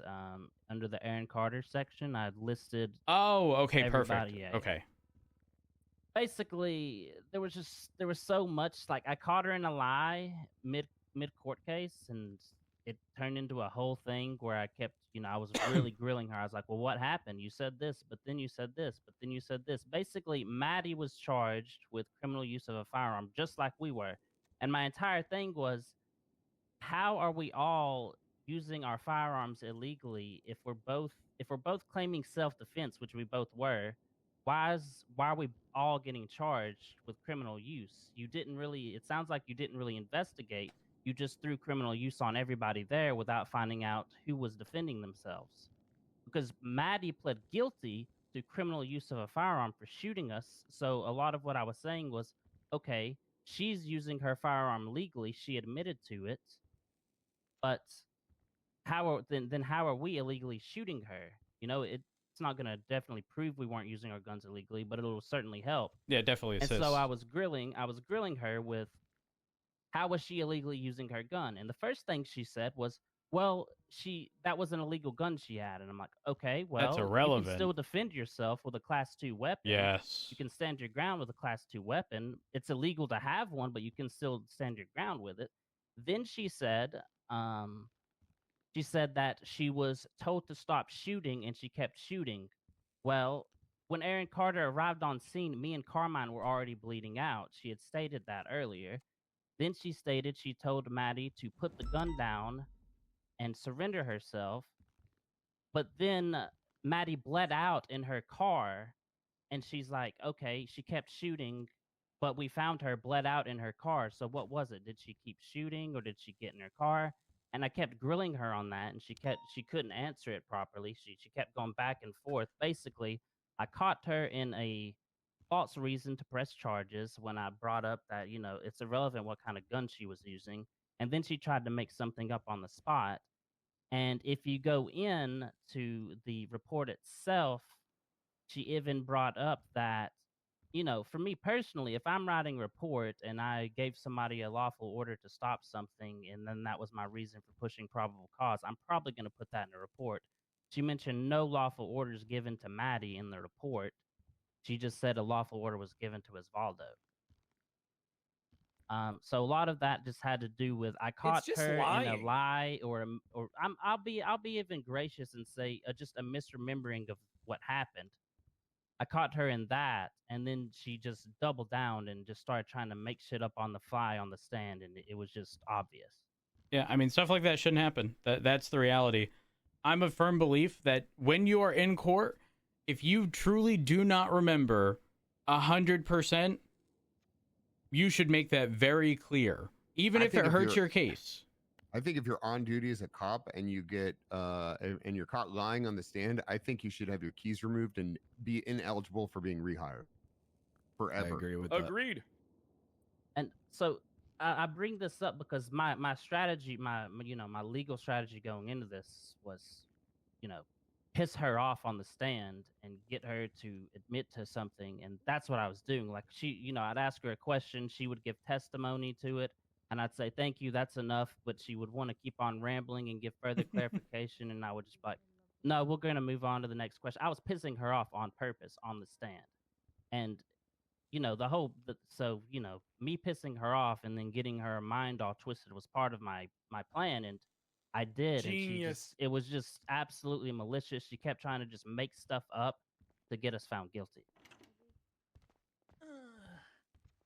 Yep, Hey, what up, Big C? What's Hello. up, Big M? Hey guys. What's up, guys? Good morning. Hey, the ocean breeze. Where's Silas at? Where's Silas at? I hate this job. What do you mean you hate this job? Is that why you bombed New Babylon yesterday? He's leaving.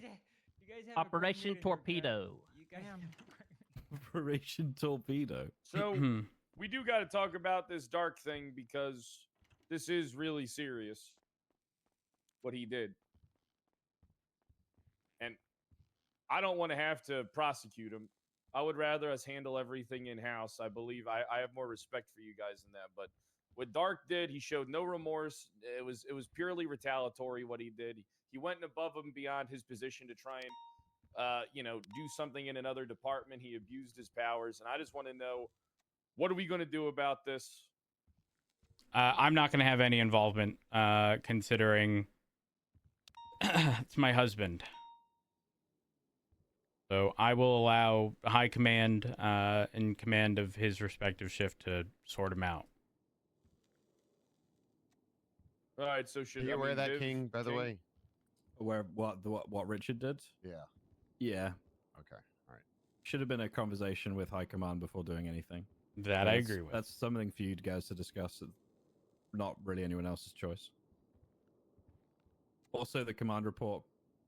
I mean, I don't know. Probably wasn't the best idea. It should have just been a conversation. Speaking of which, I got a text from Springfield that said, this 15 minutes ago, is this command report about investigative reports going to be a thing, or is it settled? Oh, God, they're looking to... Oh, no, this is It's a dispute. It's a dispute. No, this isn't a legitimate interdepartmental conflict. I will actually say they should have... I wouldn't even... Shit, you're right. I would not drag them in. Otherwise, he's probably going to end up getting fucking charged. Yeah, I don't want to see. I mean, I don't want to see Dark charged. I don't. What would he be charged for? Okay, I'm dead serious. There you go. Obstruction of government or public computer systems. Yeah, look the charge up, That's King. like my pocket really? charge that I'm always looking to hit somebody with because no one had ever been charged with it before. I've been waiting 2 years to hit somebody with that. Literally, it's exactly I forgot this charge what he exists. Fair enough. Okay. Yep. I mean that. Yeah. Okay.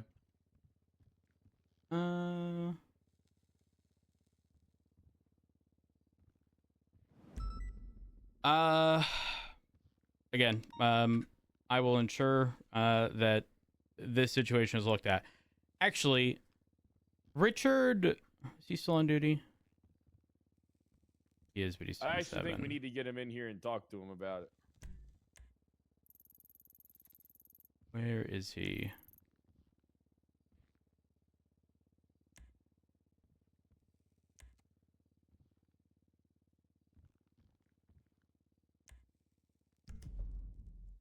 Stay here.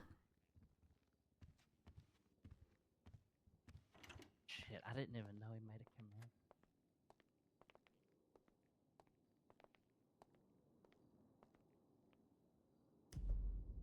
Does anybody else need food?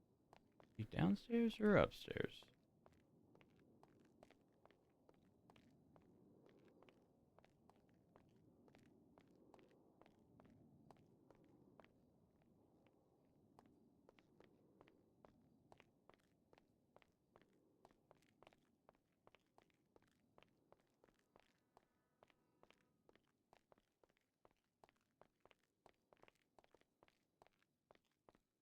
MRPD is too big. Hello? Who are you on the phone with?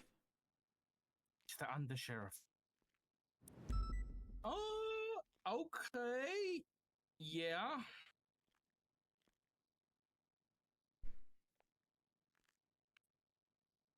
That's true. That's true. Ross, look at report 30799. That was the Remy stuff where Sean 911 did. Oh, tell him I still haven't put my stuff in because I never had the opportunity to return and post all my stuff with Opal.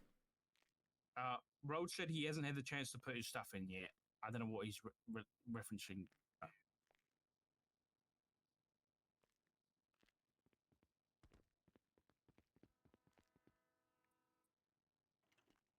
All right, no problem. Bye-bye.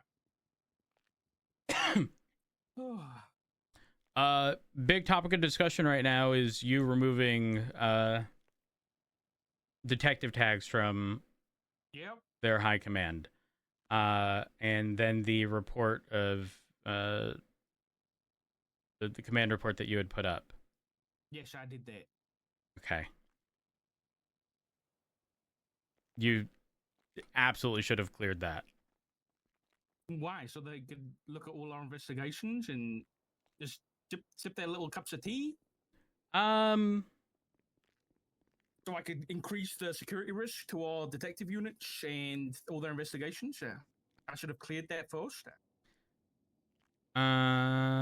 Considering it has to do with high command, yes. Okay. Because right now, they're going on a, well, technically, and then pushing the charge that Frodo's having pushed against him. Sure. Sure, let them push it.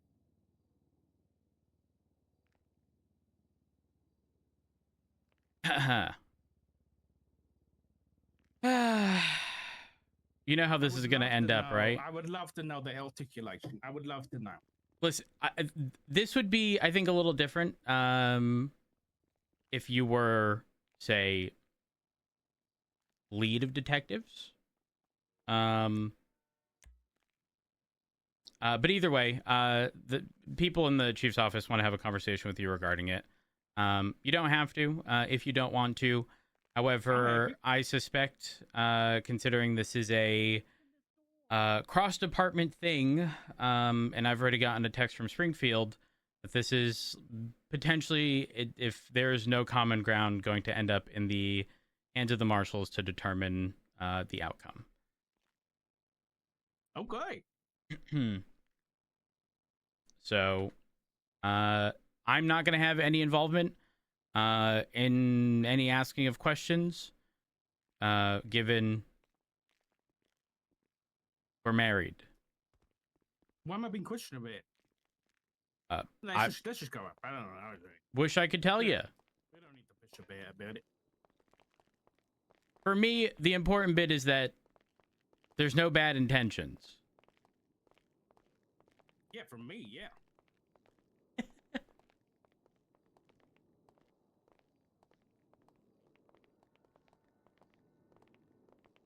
I actually think this is such a non-issue in the grand scheme of things. Then we got a problem. Dakota That's fell not right. off so hard after he wasn't my protege anymore.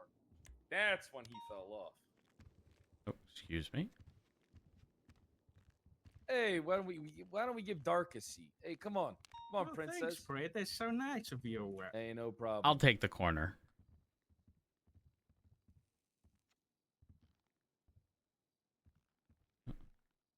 How can I help her? Again, I'm not having any involvement. I need to record. I'm this. biased.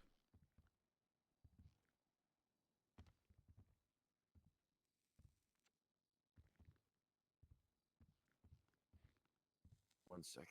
Yeah, I need to get a recording set up for this. Fred, I don't know why you need a recording. I can assure whatever he's gonna say now, he would say in court.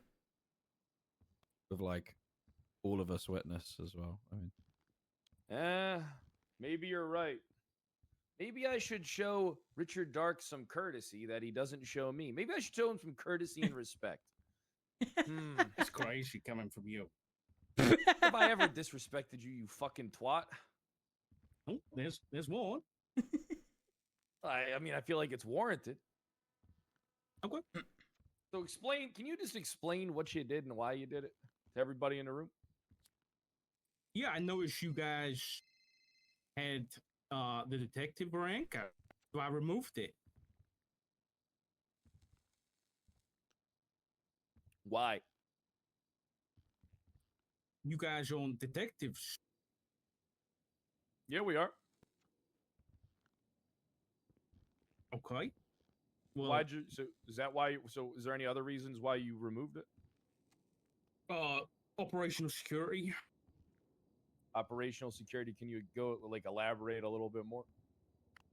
The detective rank is and has been created and used to limit eyes on investigations. So what that means is that the less people who have access to an investigation, the less possibilities that leaks could happen.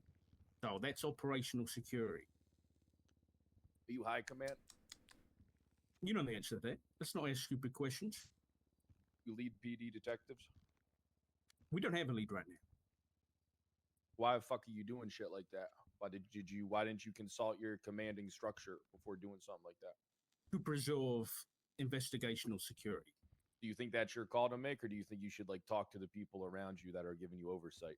I've got loads of investigations in there that I didn't Not what I want asked. you having access to.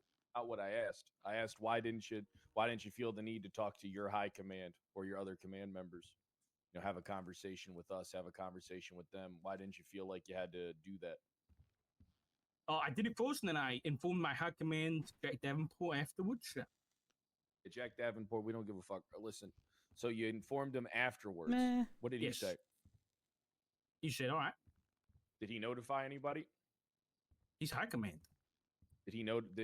I'm asking. Did he tell you he was going to notify anybody? Did he notify Rhodes? Did he notify the ass I chief? can't Did he speak notify? to his actions. I'm not him. Wait, I asked if he said. That's what I'm asking. I'm asking you basically if he said any of those things. That's what I'm asking you. No, I don't think so. He was just like, yeah, Did I'm he not ask sure any about questions at that. all? Did Jack? Yeah. I can't remember. I'll be honest. It was early this morning. It's been a long day. What did he say? He was like, all right, thanks for letting me know. All right, so that was it. That was just that was it. Pretty much. All right. When is Jack Davenport still on duty now? No. You know when he ended his shift? A few hours ago. Was that before Viv and before Rhodes? Did their paths not line up today? I don't know. Why are you asking me these Mine questions? certainly didn't. I'm asking you a general question here. You don't have to know the answer to it. It's the point of a generalized question. It's seeing if you do know. Maybe if you actually know how to do your fucking job, you would understand these types of questions. All right, so let me ask you another question. All right? That's kind of going to be restating it. You revoked the access of the ODPD. I revoked people having access to detective reports. Okay, so I'm asking you a question. You revoked MDT access to another department, the ODPD, correct? I revoked people having access to investigative reports. I mean, it says in the report that you revoked the access to the ODPD. Why can't you just say what you wrote down in the report? I'm saying what I did. What I'm asking you is to be clarifying. Did you revoke the Ocean Drive Police Department access to PD reports, including its high command? Well, I revoked the people who had access, yeah. Okay, so which was you, revoked Jeb, the and Maxwell. Nice. So you revoked the ODPD access to detective reports. Who gave you those ranks? We give them to ourselves. Oh. Okay. Yeah, we're high command. It's our system. You understand that, right? Is that maybe this is one of just the to reasons clarify, why you gave yourself access to all detective investigative reports? No, I think technically I did. It's all ours. All of ours, collective, including ODPD. Oh, really? Okay. It's our access to be granted. It's not your access to be granted. Who said that? High command. Me and Rhodes. So actually you had a made that discussion own about this. decision. Why didn't you give yourself access to Malsa report? Because that's another department. We're the same department. We're not the same department. We are legislatively authority. the same jurisdiction. That the marshals, we can't compare them to us. We didn't go and give ourselves marshal reports. That's outside of our purview. We have a purview to do investigations and do detective works as our own department. When's the last time you guys made an investigator? We actually can't make them. We can't even make them because we didn't have the tags, so we can't even make them without those tags. It's a simple question. When's the last time you did it? When's the last time we oversaw them? The last year that I was high command, Dark. The point is, you stepped somewhere you shouldn't have stepped. It doesn't matter. We don't answer to you. That's what you need to understand here. Your boss is who we spoke to. We spoke to your boss. You do answer. And your boss agreed. And it's not even up to him either. You can't just throw your weight around like this. It ain't gonna work. We're a brother-sister department. The people in my department have to respect your guys' high command, and you Just guys to have clarify, to respect nothing. Just to clarify, who's the brother and who's the sister? Well, brother department. What do you mean? So why don't you? So what do you mean you don't have to respect nothing? You guys have publicly and openly dick-talked the LSPD and the BCSO. It's in the newspaper. You did it at the Q&A. So I'm asking why you would need access to unfortunately, investigative we're report equals. When all of you, none of you have made an investigative report since 2025. What does that have to do with anything? See, Dark, this is your problem. You think you're a lot better than you actually are. Dark, when's the last time you closed a fucking case, you useless fuck? When's the last time you did anything Here we of go. any value? Here's the All you end, do Fred. is you set up cameras and you do nothing. You get no results. Any questions, yeah, and you he gets get angry. no Okay, results. stop shouting over the top You're of a each other. fucking This waste. is not constructive. Just bring it back, okay? I have a separate question actually. Is every member of PD and BCSO High Command a detective? As far as I'm aware, no. But they are given access for oversight. Okay, so yeah, that was going to be my next question. They all have detective tags. Every single one of them. I looked up every single ODPD High captain. Command need to oversee me. Is that what you're saying? No, I'm not saying that. I'm saying we need to oversee each other. We need to oversee our detectives. You guys have your own detective units.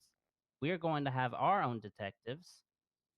Do you want us to just fuck around and hide our detective reports? Because we never had any intentions. I to don't do care that. about your investigations. I'll be honest. Dark, listen, I'm gonna be honest. What do you think we should fucking do here about this? Like, I'm asking you a general question. Do you think what you did is right?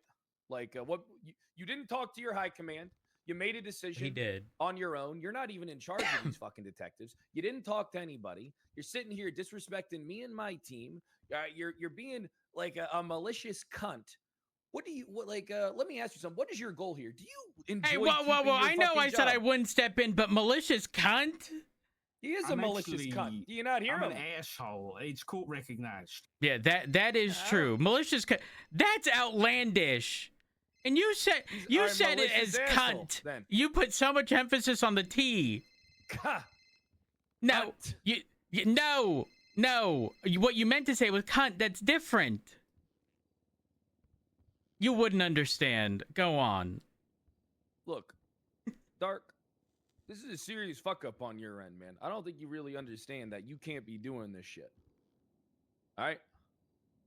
If my high command tells me that, sure, I'll agree. All right, Dark. I'm charging him. All right, guys. The only way he's gonna learn. Hang on, because no. You guys are sitting there. Let him talk to me like this. Do your fucking job. Okay, Stop Fred, screaming at me. Fred, stop screaming.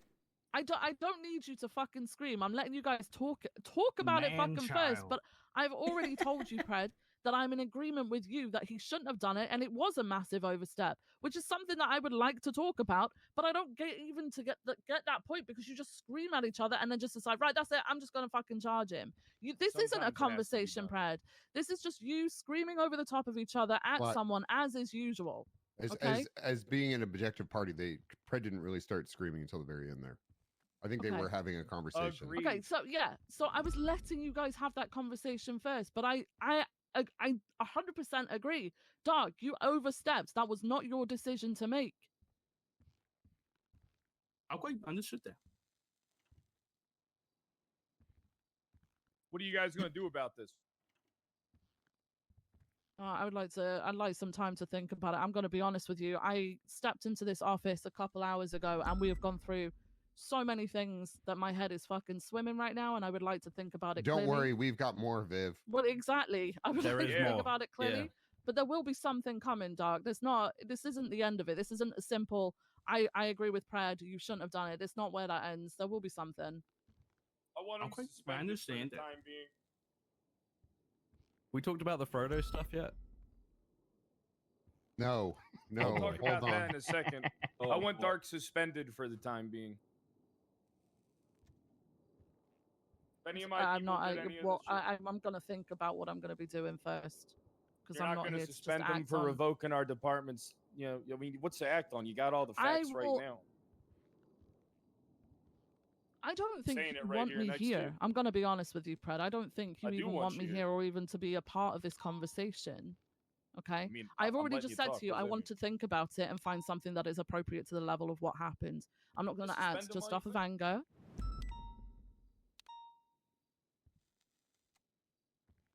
You can have a guy Just to running clarify, around you want revoking his my disciplinary action consent. to be a suspension. No, I want it to be a suspension while you guys decide what you're doing, and then I decide what I'm doing. A 'Cause I might be suspension pressing pending. felony charges. But what'd you say? I might be pressing felony charges. I want us to Okay, handle why it don't we in-house. just get I the don't wanna marshals have to- here? I don't want to get the marshals in here. Well, interdepartment stuff gets handled by the marshals, does it not? It ain't interdepartment. It's one guy doing something that you guys all think's fucked up. We all agree. Our department, which you're claiming happened against your department, is that not interdepartment? Objective perspective, interjecting. If you get the marshals involved, most likely Nothing changes if Pred's already claiming to push charges. I'm considering it. I mean, if the punishment don't fit what this guy did, and he just gets to, go do. Okay, hold on. I know I said I wouldn't get involved, but let's talk about actual damages here. How long ago did this happen? How much of an effect did it actually have? So now we're defending him. We're just ignoring the action that he did. No, I'm asking you to describe how this changed your day to day. It doesn't matter how it changed day to day. It's Well, what he did. I will say it would have changed if we went to go if we had an investigation in there, if we decided to try to go make an investigation, if we needed something that we needed to see, we wouldn't have had access to that. It's not about what did happen, it's about what could have happened if we didn't know that we didn't have access to this. I was under the impression, I could create a detective report and next thing I know, I can't. Things could have happened, but we found out quick enough. Luckily, an announcement was made, so we knew this happened. So we got ahead of it before, consequences could occur. Who's the announcement made by? Richard. So you wouldn't have been in the dark? If I decided, if I... I see what you did there. I see what you did there. That was a good funny. one, Chief.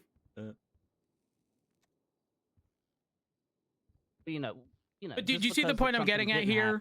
Doesn't mean it couldn't have. We found the fuck up in time before consequences occurred. It doesn't. The fuck up it doesn't announced stop the itself. fact that he intentionally did what he did. He announced himself. He intentionally did what he did. All right. This is clear intent of his actions. He broadcasted himself. He said it here in front of all of you. He said it here on the fucking MDT. That's good. That's why I honestly think he should be fired. If I'm being honest with you. What the fuck? I think that this is some of the most gross. And now he's pissed off. That's what's happening. Objectively, a felony. It's was what you committed. did. A felony was committed with what you did. Hold on, just to clarify, I committed a felony by removing it from you guys. Did you guys commit a felony by giving it to yourself? No, we have the purview to do that. Okay.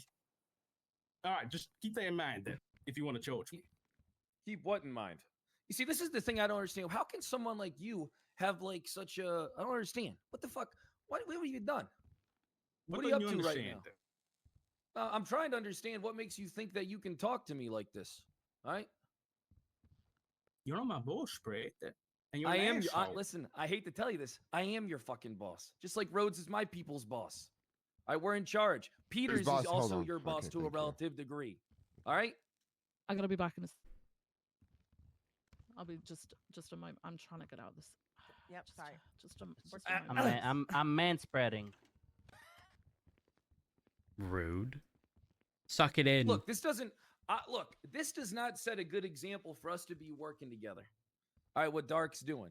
I want to handle this in-house, but if you guys ain't going to do what needs to be done, if you guys ain't going to fucking punish the guy for what he's saying here right now in front of everybody in this fucking room, then what choice do I have other than to just charge him and go for his fucking job? I don't want to see him fired. I was just saying that. But he does deserve to be fucking punished. Probably demoted too, because he demonstrated that he can't utilize the command power appropriately. The power that he has right now, he can't handle it appropriately. What he did was a clear demonstration. It was malicious against my department. All right. Imagine if he did this to the BCSO. Who's to say he hasn't done this to the BCSO and restricted their access as well? I'll say it. Richard Dark hasn't done this to the BCSO or restricted our access. I'm the objective perspective here. The real thing is something going to be done about this? Like an appropriate action. I'm not talking. Did you? I mean, Viv's not here, but did you not hear her? I mean, I'm not going to be involved in whatever disciplinary action comes Richard's way. But Viv made it clear that she needs time to think about what happened and figure out she made it very clear something is going to come of this. Well, then how can we allow him to stay on duty if he has this? If he's already granted a gross misuse?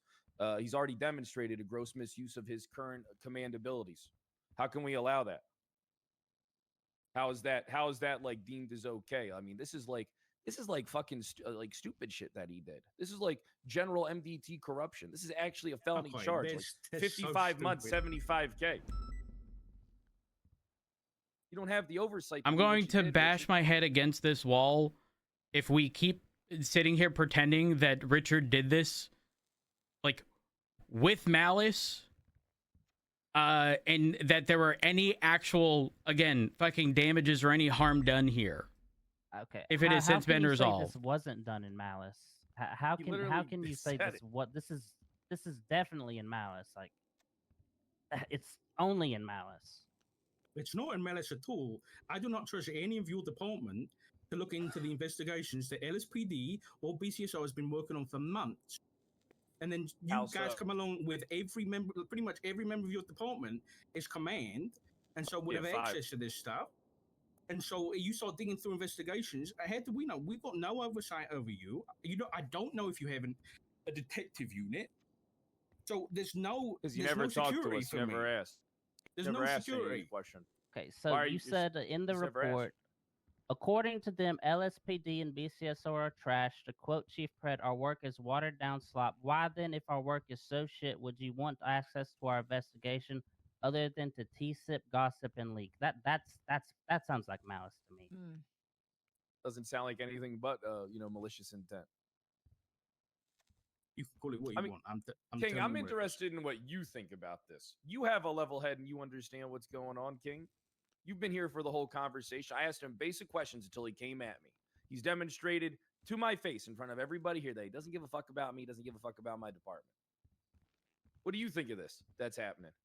I think that this could have gone very differently if there were conversations before any action was taken. Yes, that's what I think. It's very clear you two have ongoing, if not long-term, lasting issues. Because I'm the only person that's ever I'm the only person that ever supported you, you fucking rat. I gave you everything you ever fucking wanted. You want to try and fuck me? Fuck you. You're gonna get what you're gonna. He doesn't want to fuck you. He wants me. No. That sounds malicious, Craig. No. I can keep my fucking anger out of it. All right, because when I do a fucking thing, oh yeah, a little bit. I can tell. I know you, Dark. This meeting, you screamed at the top of your lungs. Oh yeah, I like did an shout eagle. because it's my fucking job. It's my fucking job to yell. That's what I do. Yeah. Okay.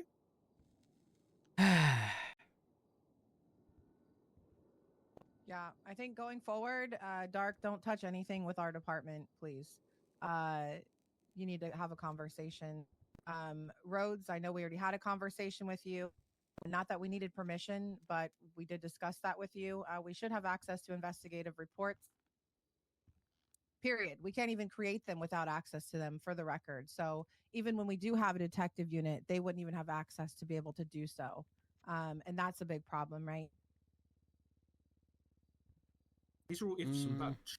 You don't have a unit. Hey, but your personal opinion is irrelevant Talk to to the my fact ass that chief like that, we you have our fucking department. cocksucker. All right, don't do it. Period. Just stay out of our department stuff. If there is an issue, please bring it to your high command and they can bring it to us. Your So just to personal clarify, thoughts on us is not relevant. An LSPD officer to stay out of ODPD's business. Is that going to go both ways? I asked you to go to your high command. We want you to stay out of our high command's tags on the MDT. I mean, it's not that stay out of our business.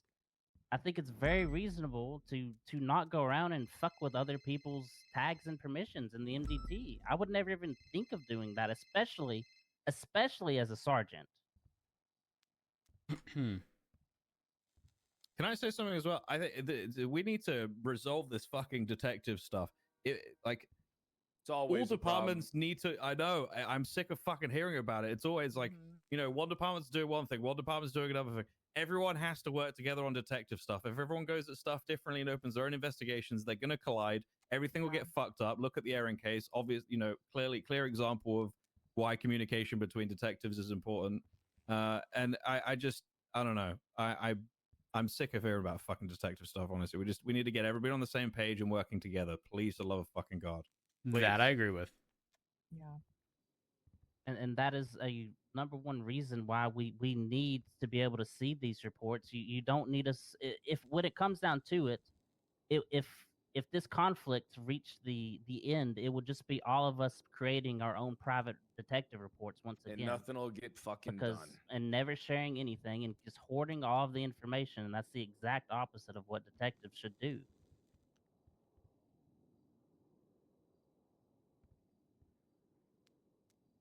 Okay, can we move on from this?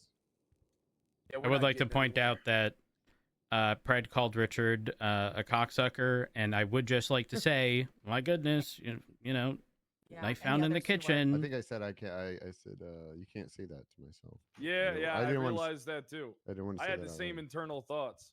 It just sounded good though. Anyway, okay, next. All right, King. Yes, sir. Bring up what you're gonna bring up. Which part? Which bit? Frodo. Oh my God. Do you guys have the actual reports on this, King? No, that's another thing. I wanted to see the evidence, but none of it's been approved by the fucking judge yet. So I assume it's all fucking martial. Have a good day, Dark. At this point. Viv, you aware of the situation with Frodo? The evidence being deleted, that thing? That stuff and the cadet shit and the whatever else is going on. Yeah, okay. So there's a court case that's up at the moment. It is Crim 80. And there's various people named in it. There's two officers, Lucifer and Hammerstein Jr. that was who you were talking about earlier, right, Jeb? We don't know why they were fired. They approached us, kind of. They didn't exactly say it, but they probably want a job with us, and we don't know what the hell is going on, so we don't want to commit to hiring them because I mean, Are they cadets our or- charges.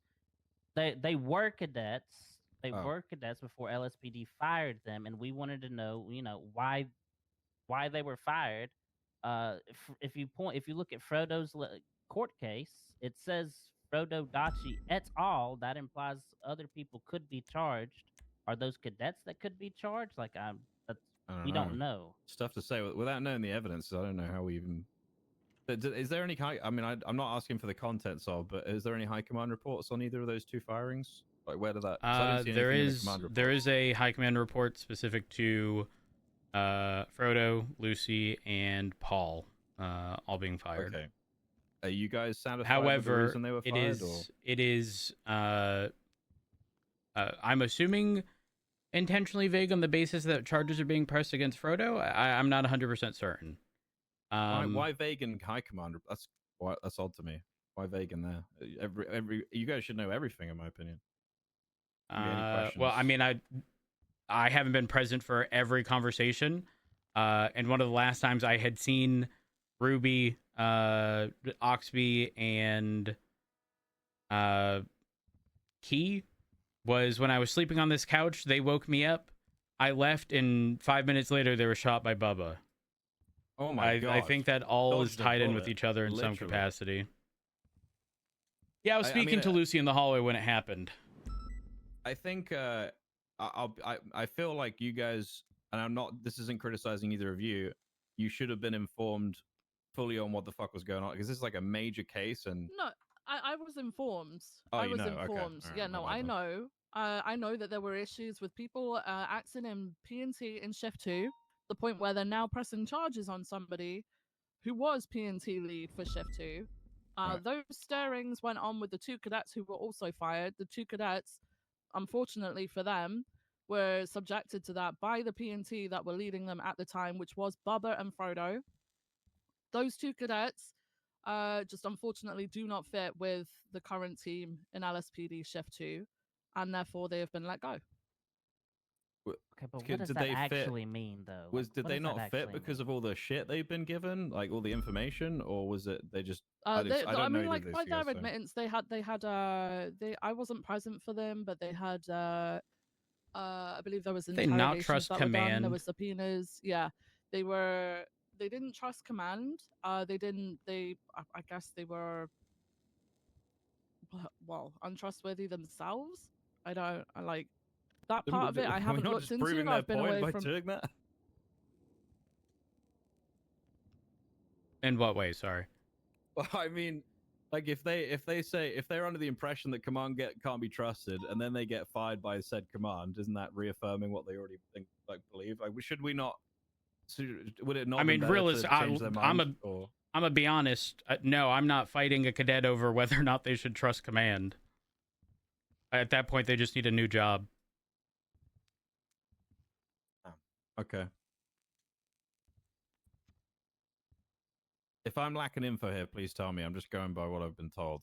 No, you're good. You're good. How do you know that's true though? That they didn't trust? Like, is there reasoning? Is there like where does this statement come from? Because they told the same thing to Carmine that they don't trust command. Like, I don't understand that. They were told over and over again things that command would do to them for little things like not being on duty.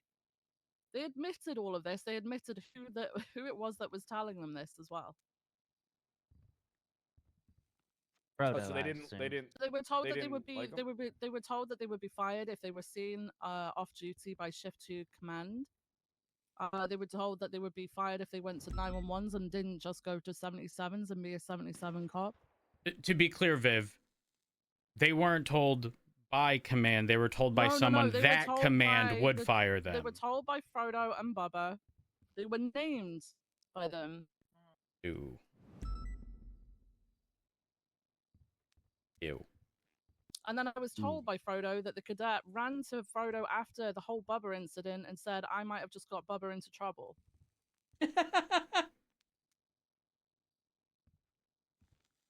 Oh, I think Bubba did that. So there was stirring that went on to the point where it just kind of wilded out, I guess. I'll be honest, the Bubba thing happening is crazy, but I don't know what's going on with the Frodo stuff. That's why I'm reserving my opinion on. Like as much as I want to see the evidence, Marshals, it led to subpoenas. There were subpoenas on people's phones. There was evidence found, and then all of a sudden, evidence was deleted. That's as far as I got the information from Friday. I've not been around since Friday, so I don't know what's happened since. But I know that there was investigations going on. Yeah, but doesn't tampering with evidence like only include like tampering of evidence like in like process of a crime? Like like, so that's the Yeah, there was. So I am privy to some knowledge. There was an active FOIA request involving a situation with Frodo specifically, and the evidence within that was no longer available for something that I believe was intended to be appealed. I believe it had something to do with Samantha Sanders. I could be wrong though. And then any piece of evidence in the prior, don't quote me on this, but it was looking roughly like 30 days that Frodo had put into reports was all gone as well. If you hover over any of the images for evidence that he had put in, they were all gone. Yeah, they've gone. Yeah, that was said in that was alluded to in the case details of the court case too. Sounds fucked up.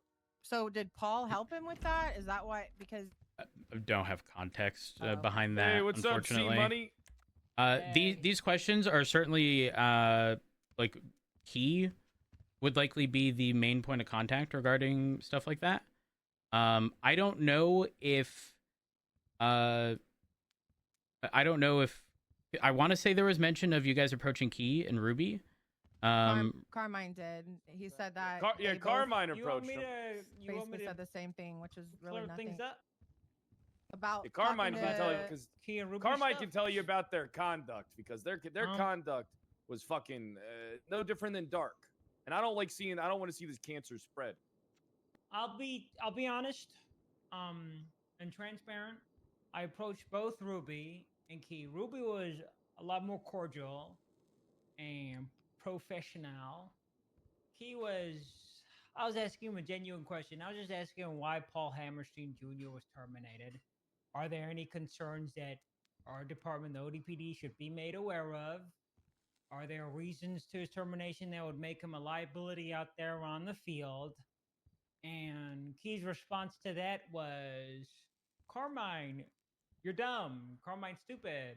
Carmine, Paul Hammerstein's better cop than you. Insert, you have 500 captains, whatever.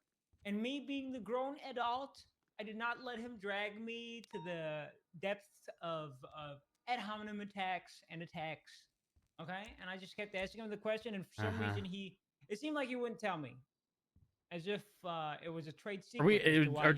Are we taking, some liberties here with what Key said? I may have called him at the end. Hold on. This was after all the ad hominem attacks and all the attacks. At the end, my closing remarks were something along the lines of, Key, if Kyle Pratt had the same standards of termination, arbitrary, petty reasons, because that's what I'm getting from this. There's a lot of people in your shift that probably wouldn't have had a job back then. And that, Bingo. And that you have thrown Paul. It sounds like you threw Paul Hammerstein to the wolves, left him in limbo.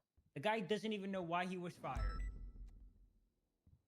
They gave him a bullshit PR answer, and this is what was the PR answer? Or did he make you aware of what that was? They hit him with, "Hey, Paul, we like you. You're a great guy, but unfortunately, at this time, you're not a great fit for the department. We'd love to have you back, but right now, you're not a great fit." Would you be satisfied with your command structure telling you that you're fired and that's their reasoning? No. That's in my opinion, that's kind of fucked up. Me. Yeah, I don't like that. You got to have.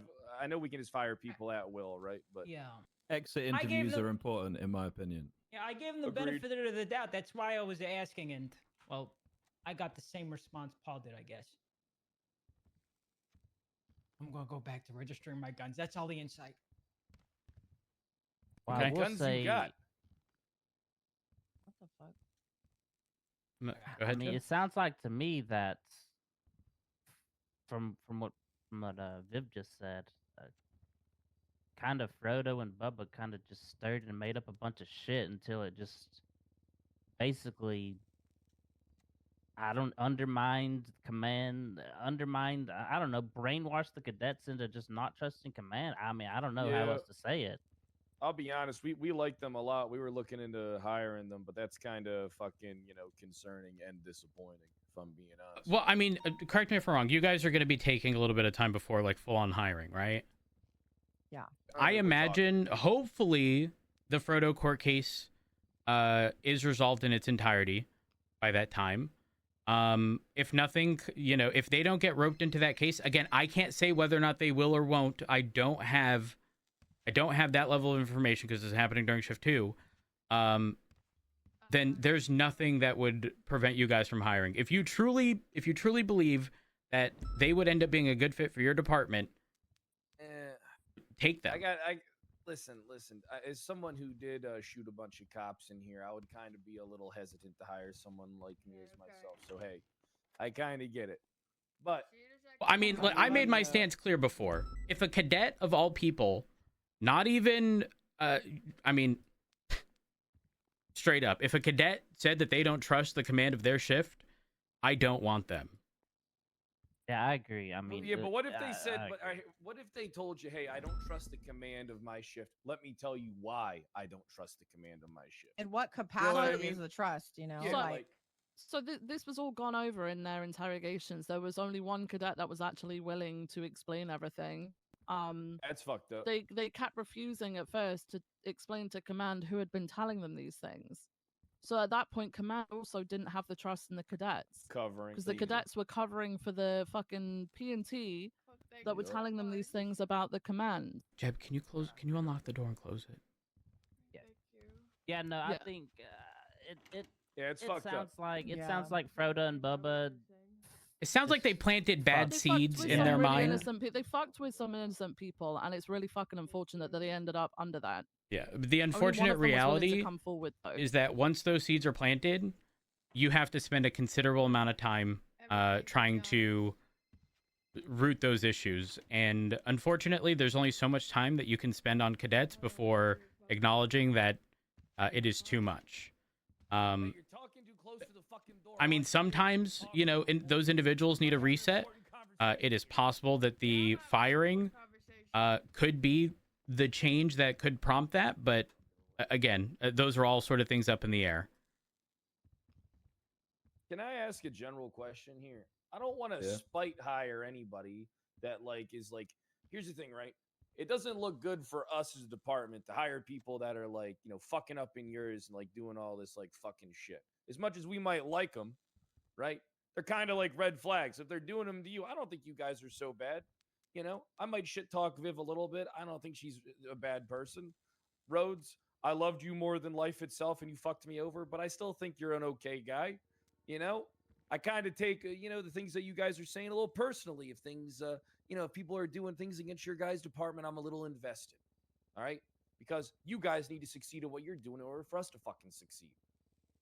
But I don't like the idea of spite hiring a bunch of fucking people, that, may have gotten ostracized, maybe it was just, maybe it was unjust, blah, blah, blah. Who gives a fuck? We're not talking about that right now. I don't think that's a good look for us over at the ODPD. That's why I think we got to have conversations like this. We got to be able to figure out the exact reasons as to why someone was fired, why someone doesn't fit, why they don't trust, blah, blah, blah.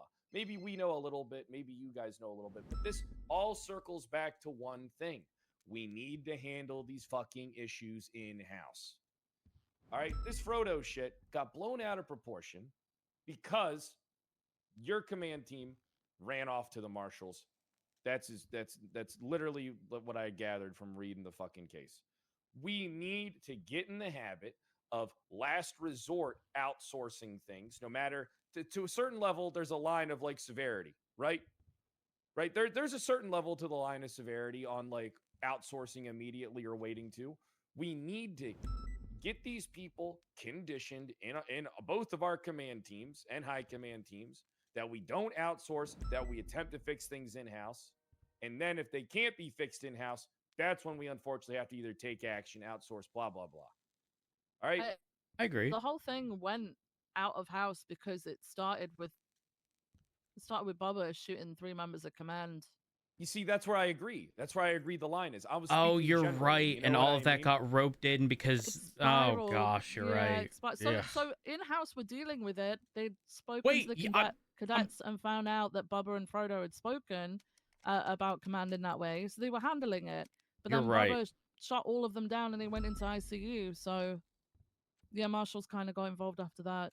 But were they involved to before? assist. No, the marshals No, weren't no. involved. It was Oxby, Ruby, and Key. Again, I was sleeping here. They woke me up. I was here for all of 2 minutes. They were here for hours. And I was like, okay, I'm leaving. I'm going home. And then I saw Bubba heading in this direction, and it was because he was being fired. Bloodbath. But exactly. And The then Bubba's Day Massacre. then even though I had another obligation to tend to, I didn't know if they got through with firing him technically. So I had to make a high command report indicating that he was fired because Ruby, Oxby, and Key, the 3 who were going to be present for that conversation, all got shot down. And then Gravy took lead for a lot of the stuff that was actively happening during that time. Gravy murder his wife? No. That shit gets swept under the rug. What? No. No. Didn't Gravy murder his wife? That's what Yeah, I everyone's heard saying that out too. on the street. That's I've what literally heard that everybody's too. saying out on the street. That Yeah. Gravy got away with murdering his wife. I No, heard that's someone not what calling happened. him OJ. Oh my god. That's crazy. I do have a question. Why did the marshals pick up this investigation?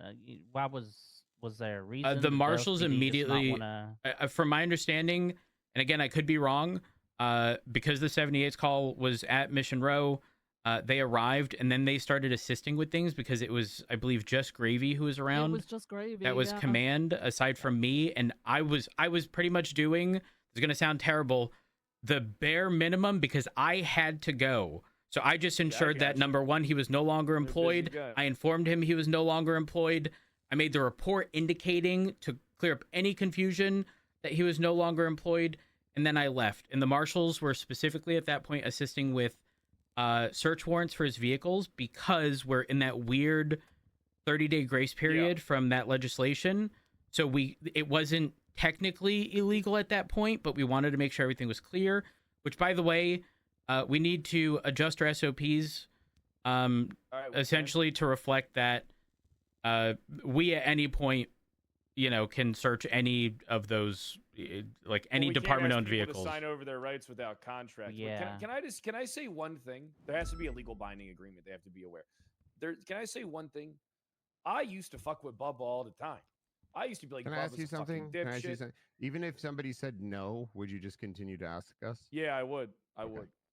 Yeah. So anyway, Bubba, I used to fuck with Bubba all the time. I used to be like, Bubba's a fuck up. Get this dumb fuck off my scene. Get this fucking idiot out of here. How the fuck is this guy a cop? Who the fuck hired him? I used to talk shit about Bubba all the time. Like, on God, I used to be fucking a Bubba hater. I used to be fucking with him all the time. Guy never shot me. You mean to tell me that Ruby York, the embodiment of professionalism, Connor Oxby, the embodiment and beacon of professionalism, Alan Key, the patrol cop god of Shift 2, they achieved what I couldn't? You get what I mean? Like, so here's the thing, right? I'm not trying Well, to you defend didn't Bubba's fire him. actions. You Well, weren't mid-conversation letting him go. Well, here's the thing. He already knew he had a job with us when he was terminated. He already knew that he could have gotten a job with us. So that's something that I'm bringing to light with you guys in here. He knew, Maxwell knows, Jeb knows, Carmine knows. He knew he had a spot. All right. But whatever happened over there riled Bubba so much that he said, fuck it all, I'm killing him. I'm gunning them down. Insane. I What do you- honestly think, and I'm not trying to be a dickhead, I honestly think you guys got to look into how Ruby, Oxby, and Key are fucking treating people. Because from what Carmine told me, Key's a fucking asshole for no goddamn reason. In what Right? way? I think he is very Carmine, come here. forward and to the point. And additionally to that, I think at least most times, he definitely has tact. And I'm not going to say he might come up with the best PR response to something, but he doesn't really beat around the bush. And so, I'm going to say this as respectfully as possible. I expect the way he would have a conversation firing someone would be very, very, very fucking similar to how King would do it. Not for the stuff that Carmine. I haven't been gunned down for that yet. Just want to point that out. Chief, I'd agree with you, but he was literally beating around the bush as to why Paul Hammerstein Jr. was fired. I think at one point he told me to fucking read the docket, and I said, you know what? I will concede. Maybe I am an idiot. How about you read it for me? And then he got to the point where, and he got to the point where he's like, lot of Frodo, lot of da-da-da, investigation including Paul Hammerstein Jr. And he stops. He's like, right there. And I'm like, oh, so he's being investigated, and that's why he was fired? Is that a legitimate reason to fire somebody because they're being investigated? No wrongdoing found yet. Well, we don't have any labor laws. We could fire anyone for anything. You can do that, Carmine. You can. I fired Callista Bell for saying that she was going to get me removed from my position. Okay. Good work. Well, I mean, it goes on to say he's being What's the point of having investigated. suspensions then? But like, if you're, it's Well, you wanna- regardless. If he's here- being investigated, you should And probably no, tell us they're not- why he's being investigated. Yeah, if and they're we're- not being investigated if that's either, why by he was the way. fired. Well, here's the- I Just a understand. part of an investigation, and that was the reason he defaulted to after. Well, here's what a investigation suspension should be. Let's use for an example. You take your plane out while you're on duty. You say you're not operating. I'm pretty sure they were under, suspended. The purview of the OPD, but you're still clocked on duty. You then take potential hires in the plane with you, and you have magical engine failure after flying over New Babylon 3 times. Then 9/11, that poor sex cult. Wait, I think is that's this the point where I start shouting that I want him suspended? On video. Oh, You can if you want. Hold on. You can shout all you want. I would encourage. It's a lot healthier if you shout when you say things that you regret saying after. It's a lot healthier. You know, if I get fired for that, I will say it's stupid. But if I get suspending pending an investigation to see if there's wrongdoing, then fine. But in this case, Paul Hammerstein Jr. from the excerpt he read, it doesn't point out that this guy's being investigated. He's just a part of an investigation, a witness. Frodo's the one that's looking at charges. I could be wrong. I'm pretty sure both Lucy and Paul were suspended. And then were fired. They were, I'm pretty sure, yeah. I think we just went over a couple reasons why they were looking at firing them. Yeah. Like I said, I haven't been here since Friday, so I haven't caught up with them.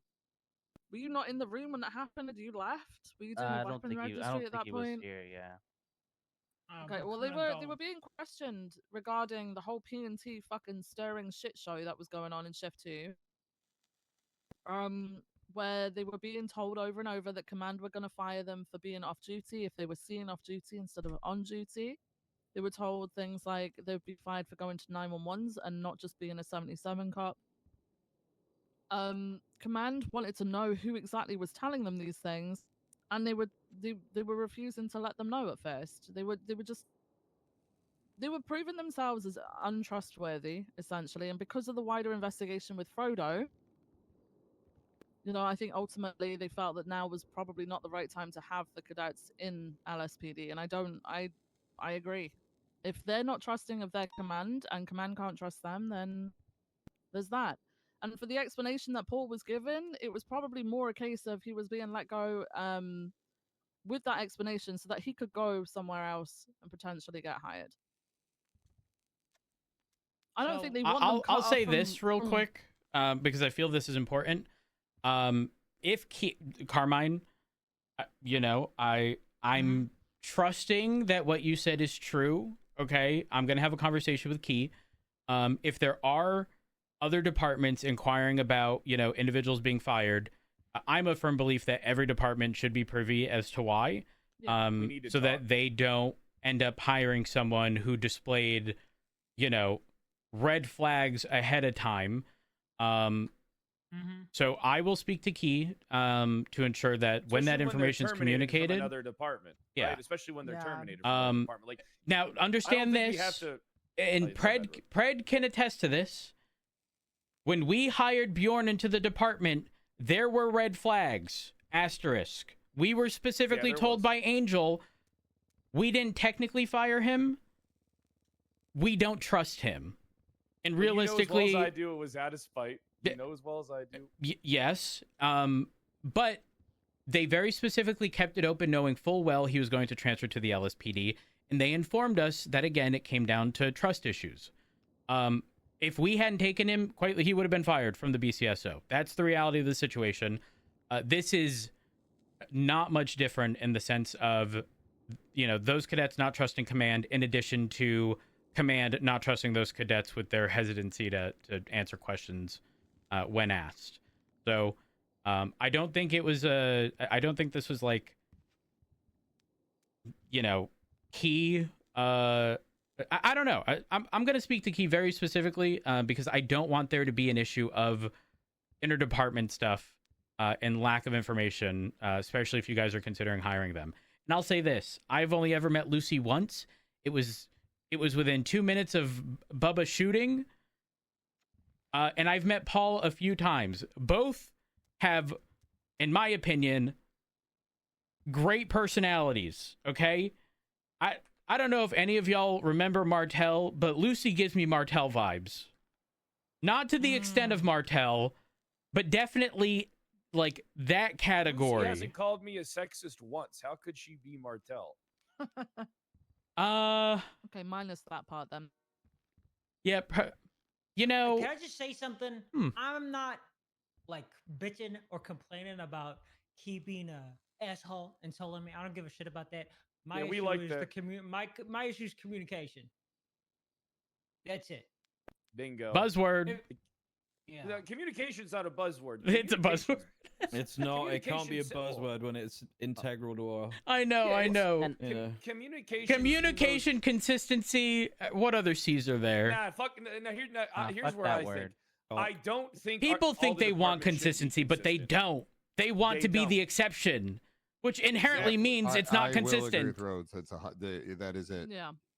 That is what they want. We all agree. I said that consistency actually means stagnation most of the time.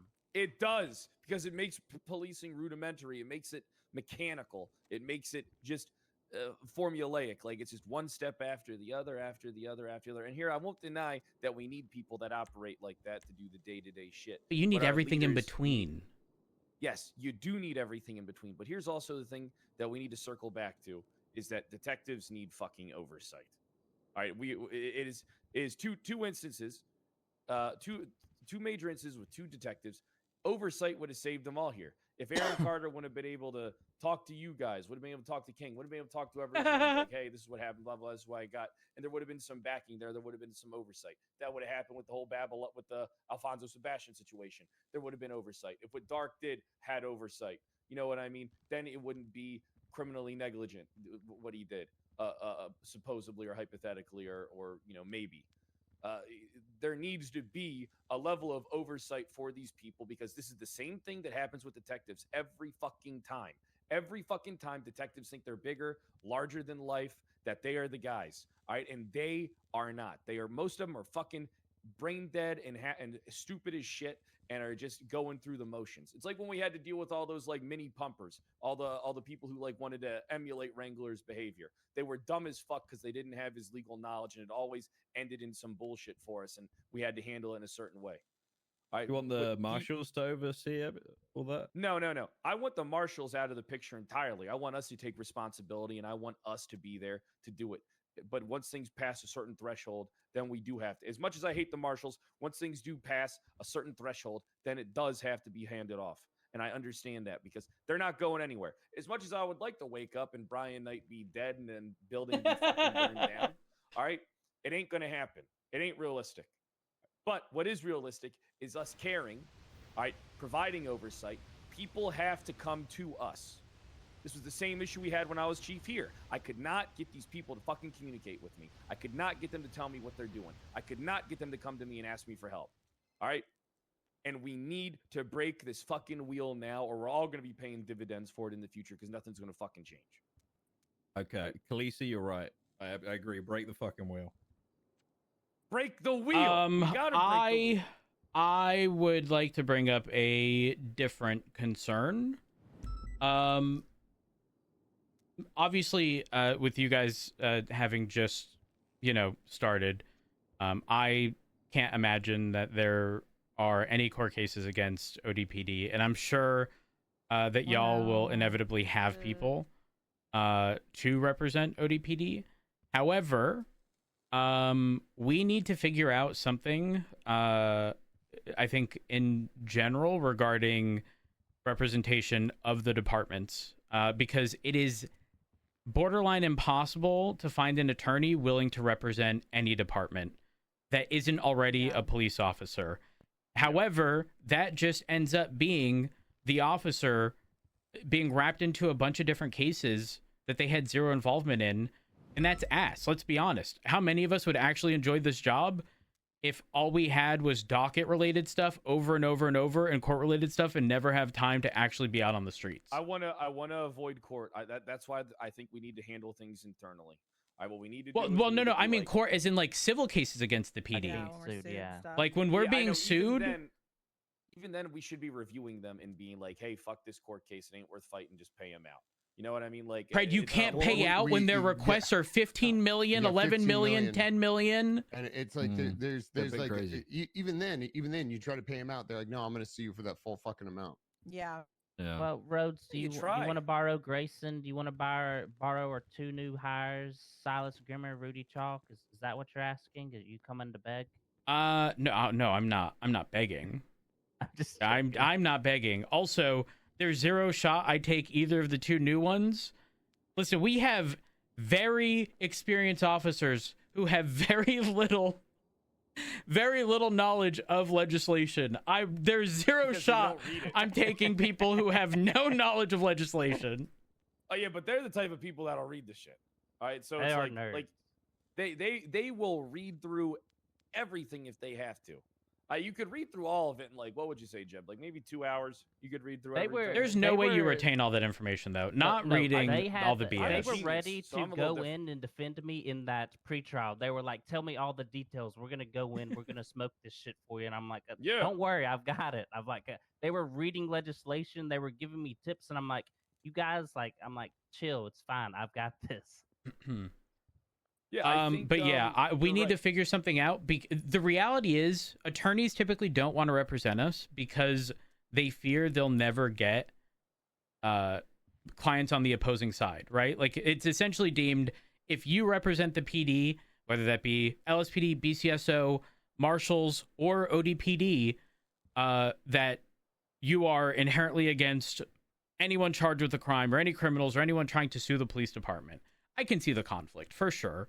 Right? Like, let's say, Pred, you're representing the LSPD as an attorney, and suddenly you get approached by a criminal who wants to sue the LSPD, right? Like, that's not going to look good. But with how few lawyers there are, like, certain concessions need to be made, and I don't know if we just need to, like, collectively have lawyers on retainer in a, hey, you got to prioritize us type deal, but we have to do something because I don't want to have to keep bugging Opal or Moss or Gravy or the people who are typically on cases to take them all, and that's unfortunately what's happening right now. Yeah, I mean, that's it's really shitty. Settling things out. I think, I don't know if this will actually work out, but we are trying to hire civilians to do things for us. And I can just add to the list, like the ODPD, and then, all cops really are seeking a dedicated defense attorney for us. And I can just get the word out that we're looking for. Well, no, they won't be DAs. They will only be there to defend us in civil suits. They won't be prosecuting shit. we're looking for a defense attorney to specifically represent us for lawsuits. What are the odds we could actually get a DA? Not Low. We've got lawyers that say no to representing cops already, so very well, low, when I'd say. okay, when I say DA, their title wouldn't actually be DA. They would quite literally just be legally an officer that works within the department, but their sole purpose is for all. I miss Bill. I miss Bill. Damn it. Fucking idiot, but I miss. Okay, so back to what I'm saying. Do you know how like they're in cases they're primarily only allowing one person to be like the main like lawyer?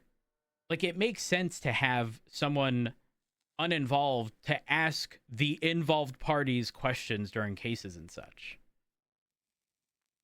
Like it would be easiest that way. Because otherwise you had, let's say there's two officer witnesses that are pushing these charges. One goes up, the other's asking questions, and they may not be as experienced as the other. And then vice versa. And their performance might be phenomenal, but it's going to be inconsistent considering one's good, one's bad. Whereas if we had an independent person asking all those questions and figuring out everything with that case, like that role would work. But again, you need someone who wants that role and excels in that role. And if you don't get that person, I'm not going to say you're fucked, but it's again, it's gonna be rough. Well, yeah, that was my entire thing, except they won't be a cop. They'll be a full-time...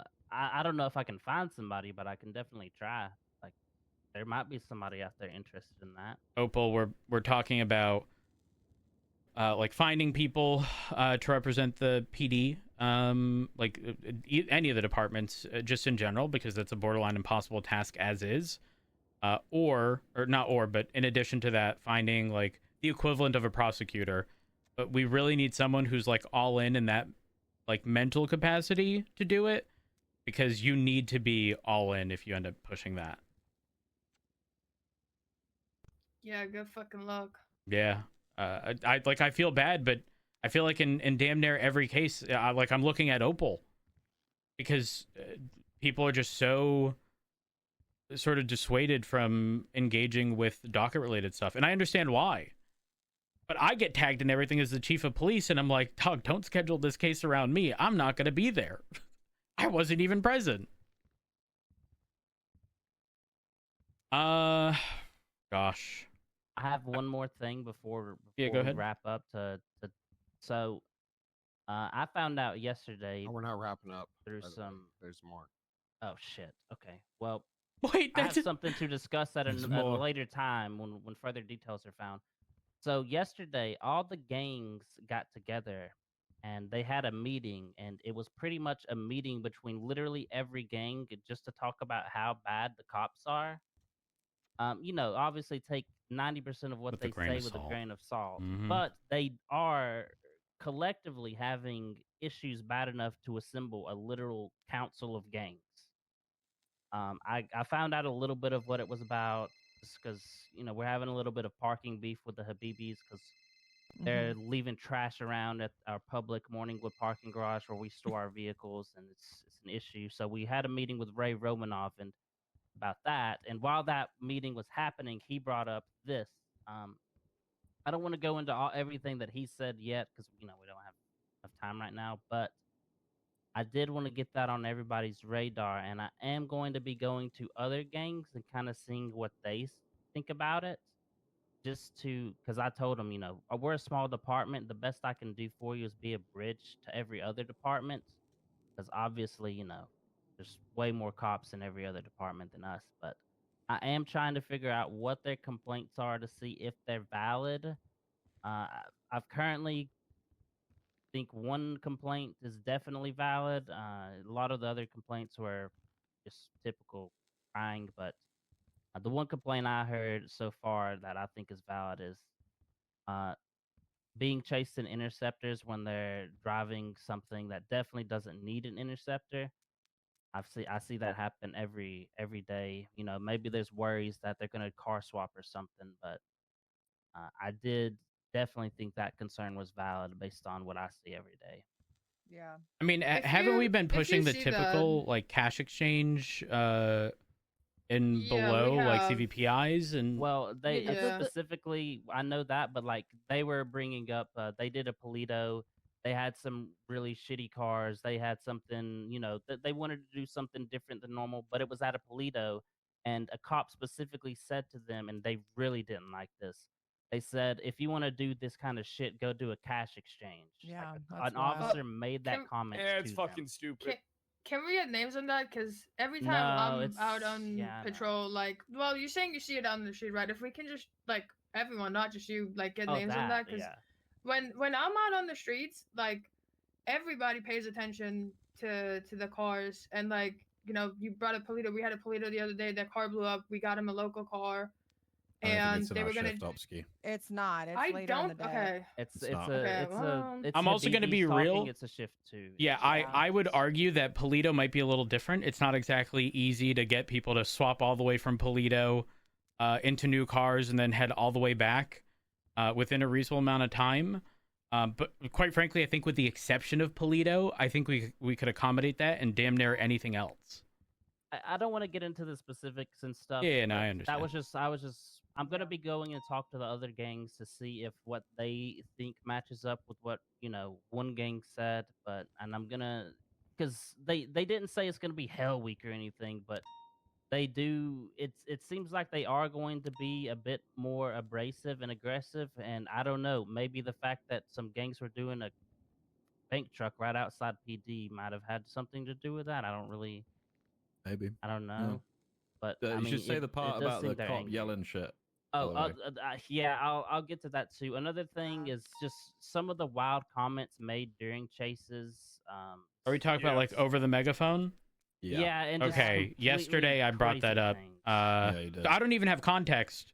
I didn't I don't know what scenario you're referring to, but I'll tell the quote. Jeff. we need I'll to tell it later. we need to drill it into people that like there is a level of professionalism. And listen, if you're chasing Osvaldo and you got rapport with Osvaldo, like not the biggest deal in the world. However, if you don't and you're making sly comments, don't be upset when after you poke the bear decides to swipe. Yeah, exactly. And also that reflects poorly on all of us. For a PRT meeting about this, by the way, with the other supervisors and the new heads of it. That Polito lasted 4 hours, by the way. That reminds me of when Jimbo. y'all It know. actually did last 4 hours. Yes, or were it they? did.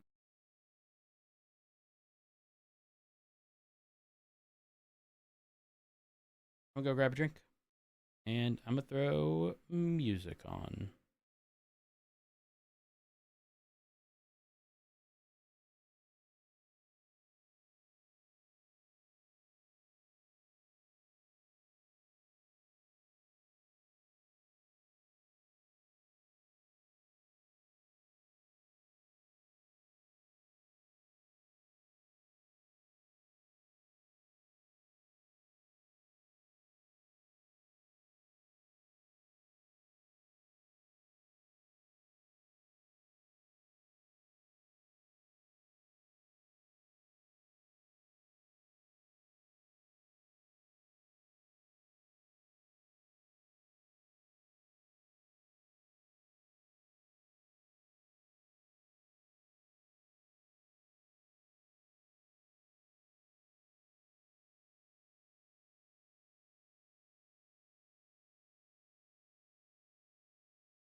I'm back.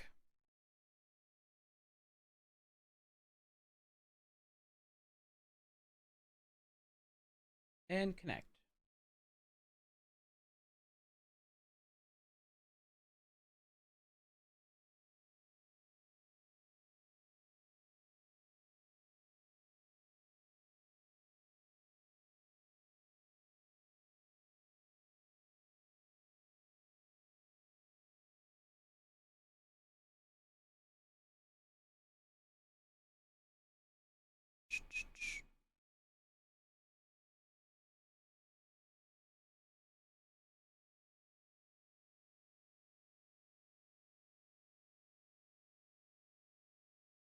Oh my god, I forgot. We might have an attorney. Ventura.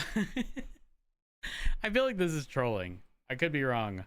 Ventura got Paul Hammerstein. Hammerstein?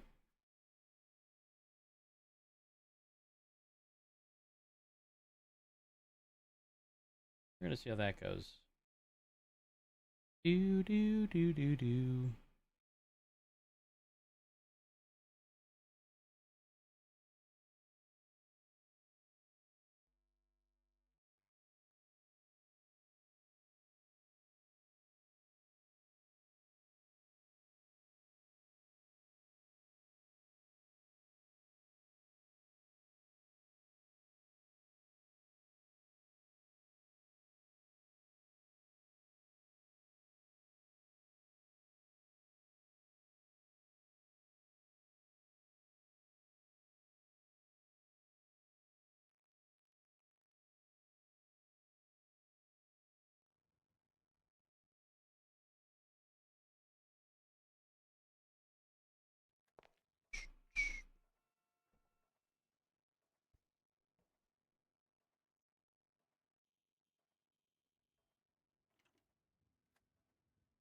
Wow.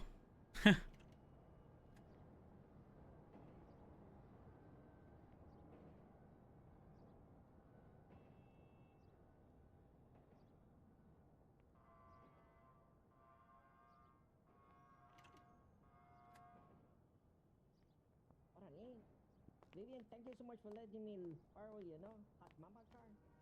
See, I crashed a hot city again. 1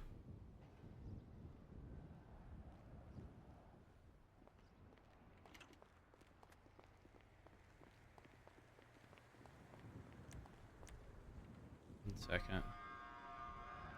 We're gonna swing by the house and find out real quick. Don't run me over, Chief.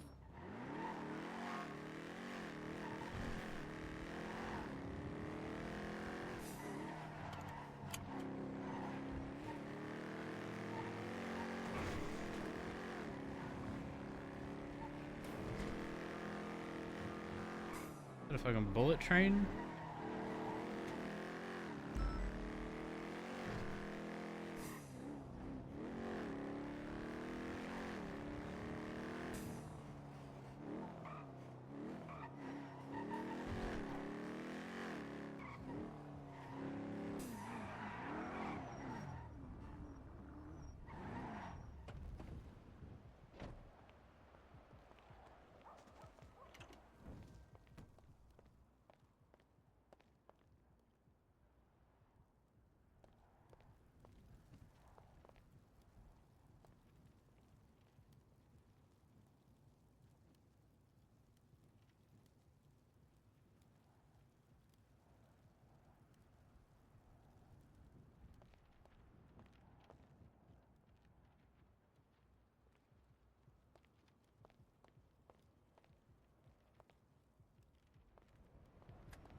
Locals.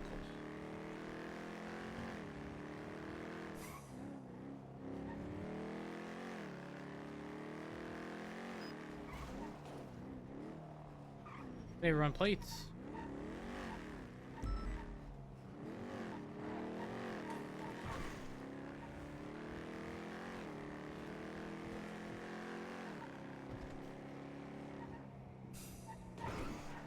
Oh, there they go.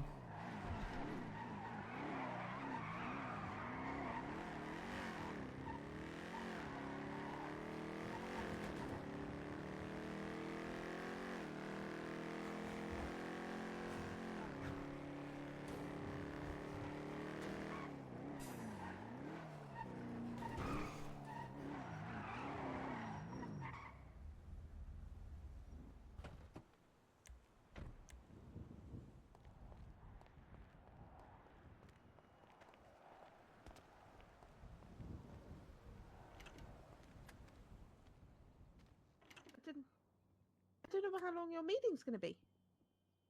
What was that? Oh, okay. Yeah, I'll come on up. Oh, you're on the phone. Sorry. Yeah, I'll come on up. Oops, sorry, Rhodes.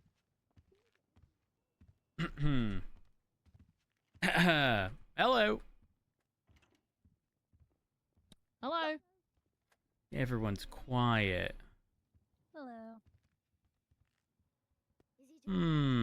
I guess the question becomes, Oh, yeah. do we have the meeting now?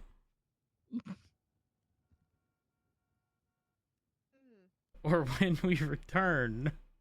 What do you mean? What's happening? Oh. I feel like I'm going to fall asleep soon. Could you explain that to me, Rhodes? What does that mean? Yeah, I think the best way to explain it is, the power's gonna flicker, and I just don't think that the microphone here is gonna work. You could just shout. Yeah, you're right, but it's also going to be, when the power goes out, it's very dark. We could go outside. But I think there's some very bad weather forecasted.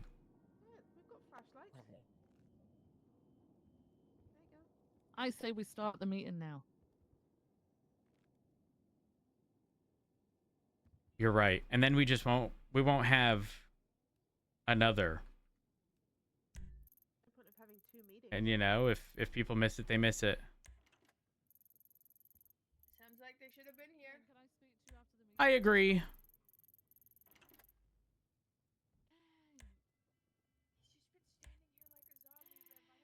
Wait, where is? What? Sorry, what? Am I crazy? Wasn't Bean here? Where'd he go? Of course you can, yeah. Bean is here.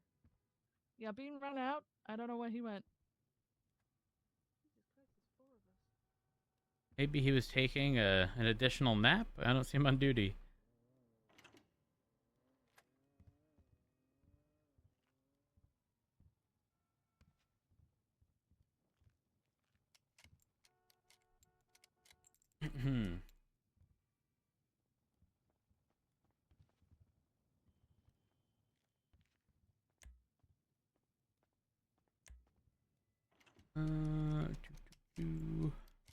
Start the meeting, Rhodes.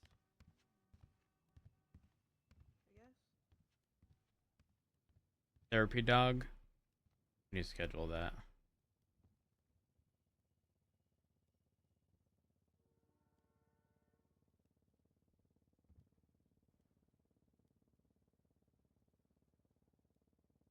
Does anyone know what time Key comes around?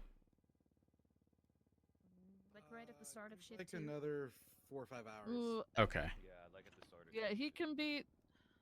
Yeah, I would say on average, when I've stuck around in shift 2, it's been about 1 to 2 hours after the start of shift 2. Got it. Okay. Yeah, I would say as a shift 2 person, another like 5 hours. Give it. Yeah. Perfect. That Thank sounds you. about.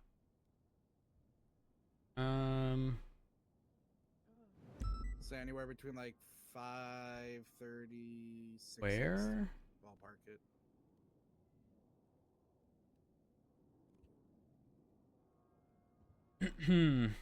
Just a reminder, this meeting could potentially be interrupted by inclement weather. The power might go out.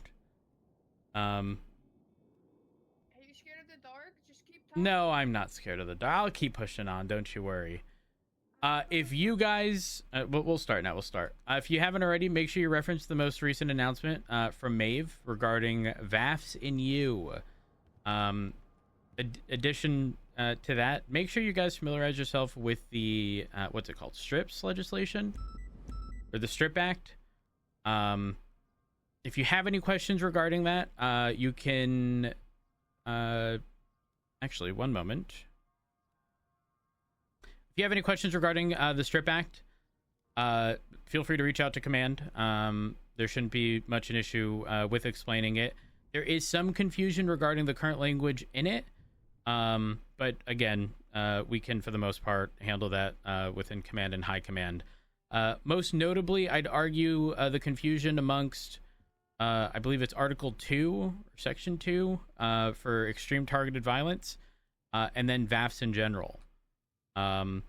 And how there could potentially be overlap, but you need to, the big factor here is the extreme targeted violence part, okay? Extreme targeted violence isn't going to be someone being kidnapped for a Polito Bank robbery that turned into an OIS and the hostage got shot.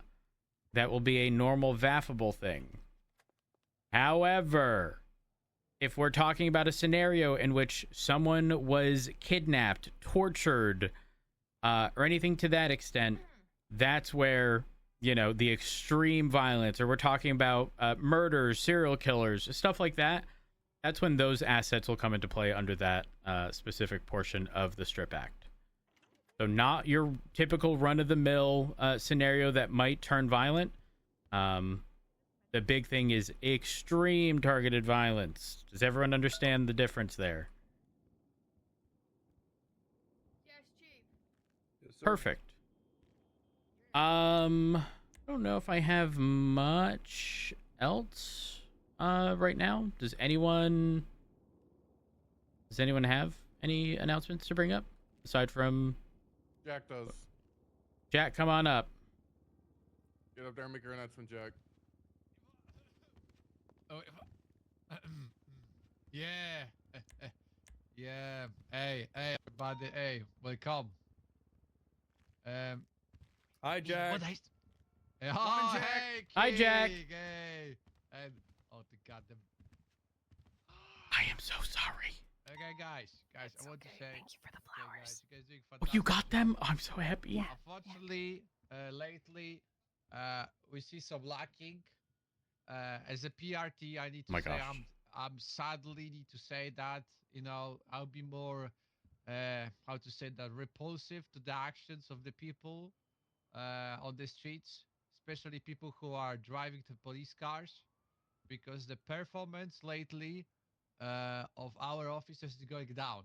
Okay, people are not keeping their spacing.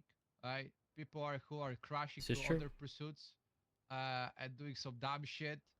And I'm not saying dumb shit like they say dumb shit, like they doing dumb shit, like they crashing and they moving and they destroying the other pursuits, other tough operation, etc. Okay, guys, that's unacceptable. Okay, as a PRT, a supervisor, okay, I gotta keep close eyes, right, to everybody who are conducting that kind of violations, especially with people who are driving the interceptor cars. Okay, you guys supposed to be the higher standard, the hope, Audrey, could you come with the me, please? beacon of success in this department. We're gonna guarantee or come with gonna me. give higher Yeah, chance to catch these criminal scumbags on the streets of Los Santos. Okay, and yes. Anything outside of that? Anybody? Yeah, I actually do want to bring something Woo! up Let's again. P, I'll make this quick. Guys, again, we're a police department. We're expected to act professionally.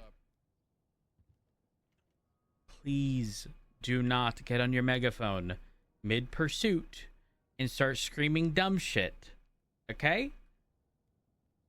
Remember, we're aiming for professionalism. There's a time and place, okay?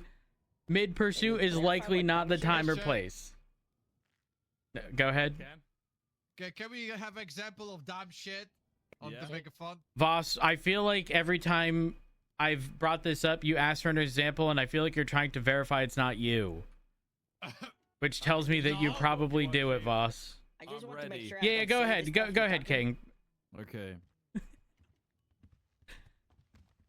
A strong example in this case would be using your megaphone to yell at criminals you've been chasing for upwards of 2 hours, saying, "You're wasting our time. We have other things to do in the city. Just give up already."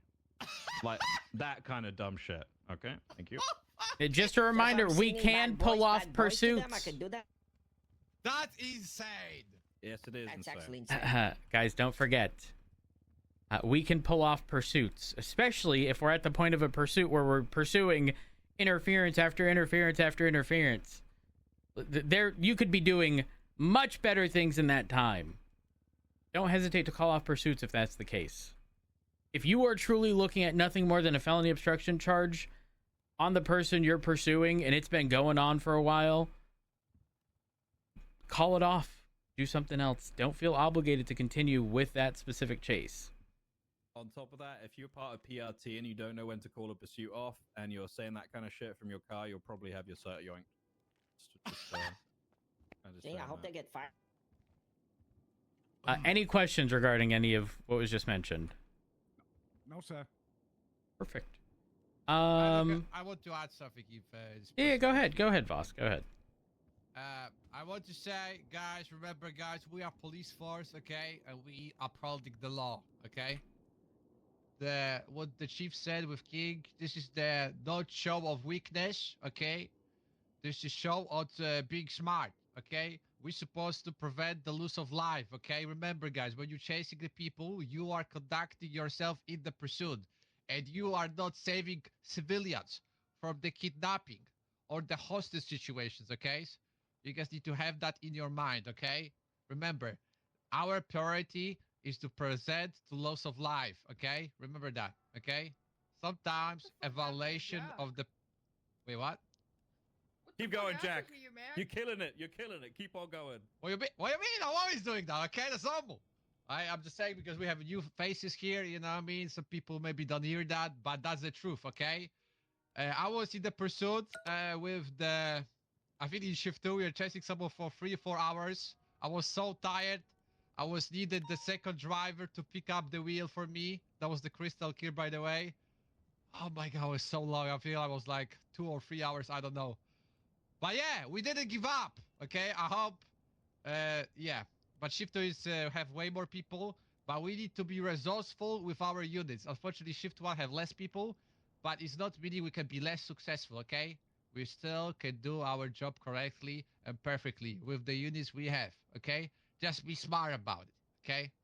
And second of all, do not be afraid as a PPO officer to ask for the advice from the seniors or the PRT members in the pursuits, okay?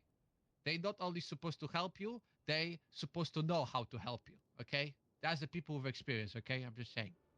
That's it. Thank you very much. That's it. Thanks, Jack. A good shit, boss. I'm very okay with it. Does anyone have any additional announcements? I have a little something. Come on up. Just a reminder, we don't know how much time we have. That's just a life statement, I think. Yeah, that's in general. Oh, life. I just wanted to say real quick. I mean, everybody in this room probably knows what happened to me over the weekend, but they took my engagement ring away from me, and I was just returned that. And I just wanted to say thank you to everybody that helped, even if you were just standing watch when everything was being conducted. This is the last thing that I got from my girlfriend after she was murdered, so it was great value to me. I just want to say thank you guys for getting it back to me and doing so quickly. When did that happen? The ring back, Raja gave it to me just while we were having a meeting when I walked out. Raja gave it back to me. Got it. Okay. So I just really want to say thank you to everybody that helped get that back. Thank you. Alright, I have one thing, but without civilians to say. One thing. Because maybe can be investigation around it. Okay. We are gonna ask that any non-PD folks step out. Hold up. I'm the only one. Do I count? Debbie, you stay. Debbie's my personal assistant and also LSPD PR. If she can't hear it, that's a problem. Copy. Understood. Okay, everybody who are lately active, late shift 1 / shift 2, they witnessed that by themselves. There is a war between GSF and Ballas, okay? They are pretty violent and aggressive towards each other. I don't believe they are aggressive towards us yet, but lately their comments were our present in that cause or preventing them doing the whatever the Western movies they are conducting in Southside between each other with the real bullets. We are extending their war, and we gonna find out or something like that. I'm just letting you know, guys. They've been shooting officers refueling at strawberry gas saying get the fuck out of the south side, so... Yeah. Oh, Bilby, you want to say more? Like, no, I don't know. they've started doing Yeah, it. they've already started to shoot officers. Okay, someone need to say that because I don't know. I don't know about X. Well, I can say something because I have Go them ahead. pull up on me yesterday. So yes, GSF is currently unhappy with the situation. They pulled me over in front of cash exchange. There was like 5 individuals on me with guns. They did let me go because I tried to talk to them, but they were very unhappy with one officer in particular who said they were gonna not get time off. And they made comments in regards to that, and if we keep coming in their area, they'll do what they need to do. So yes, in the south side, especially around the VU, the gas station, please be careful. GSF is, we were there yesterday, they are just pulling up to officers and, making their presence known. So please be careful. GSF, you saying, yeah? Not Ballas? Yeah, no, not Ballas, it was the green GSF. Like I said, I had 5 of them pull up to me yesterday and had a good long conversation with me.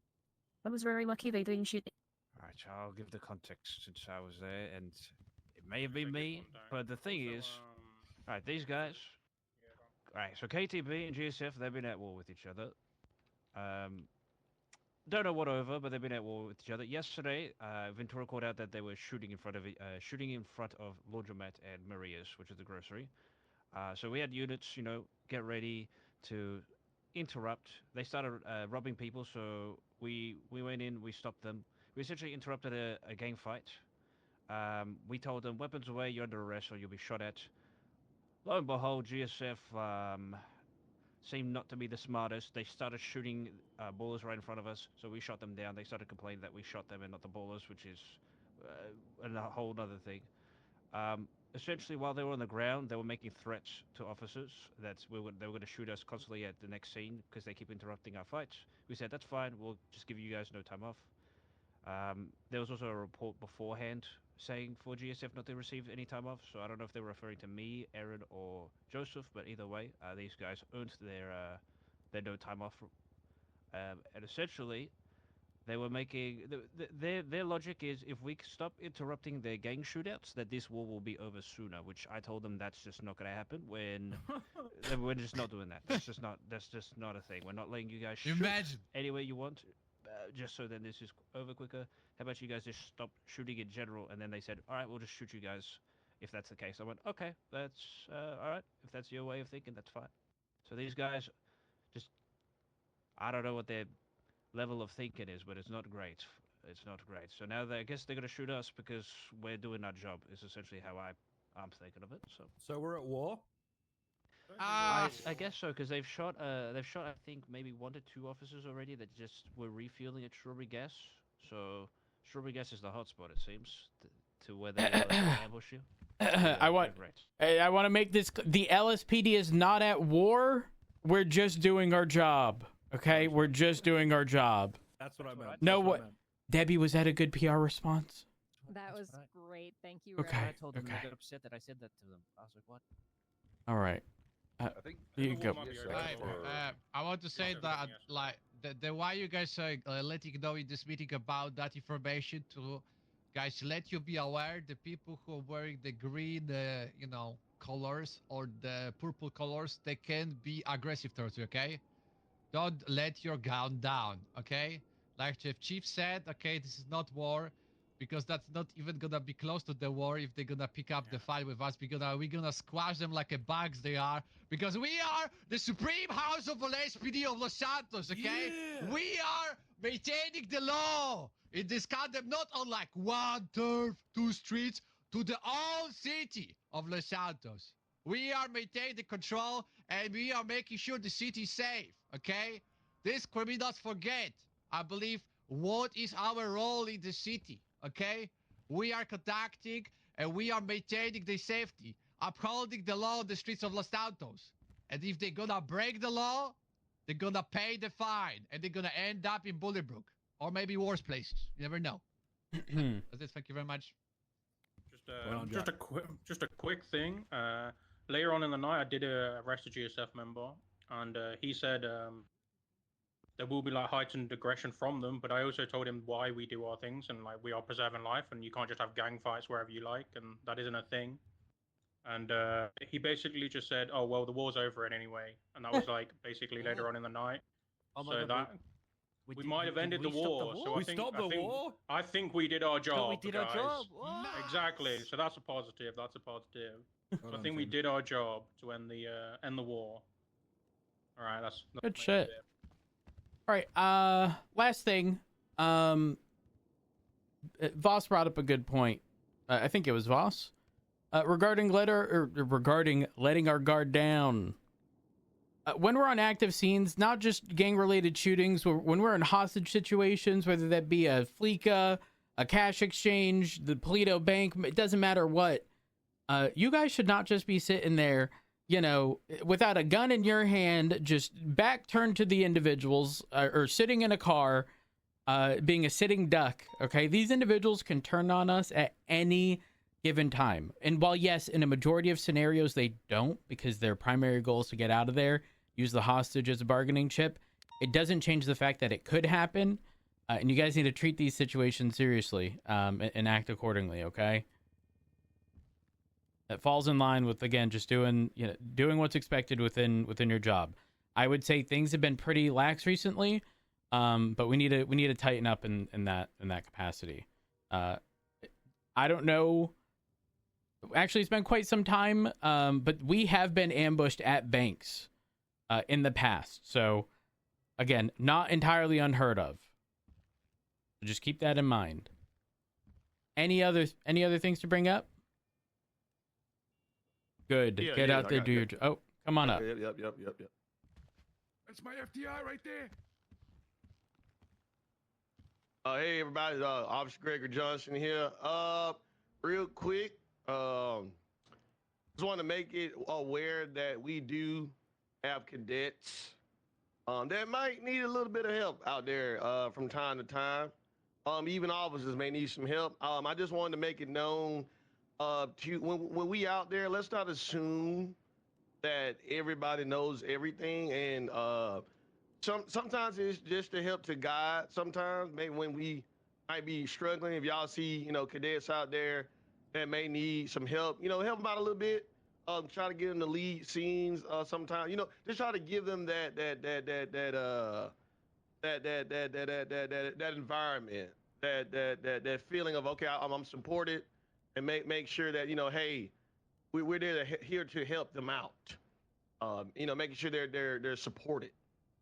Because sometimes you never know what an officer might be going through. You never know what's going on in their daily lives and things like that. So try to do your best to just speak from here in time, from there, and just making sure officers are okay and hey they getting their support. Number two,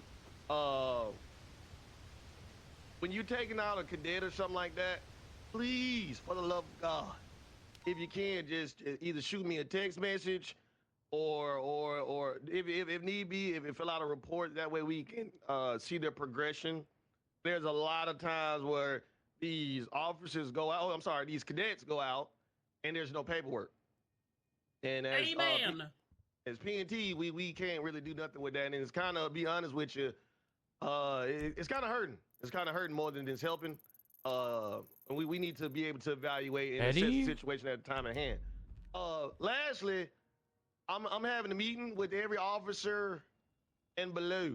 If your rank is officer and below, after this, go ahead and meet me outside in the motor pool. At the top of the motor pool. We're gonna have a little discussion. Other than that, let's keep doing what we doing. Let's rock the boat. Let's rock the boat.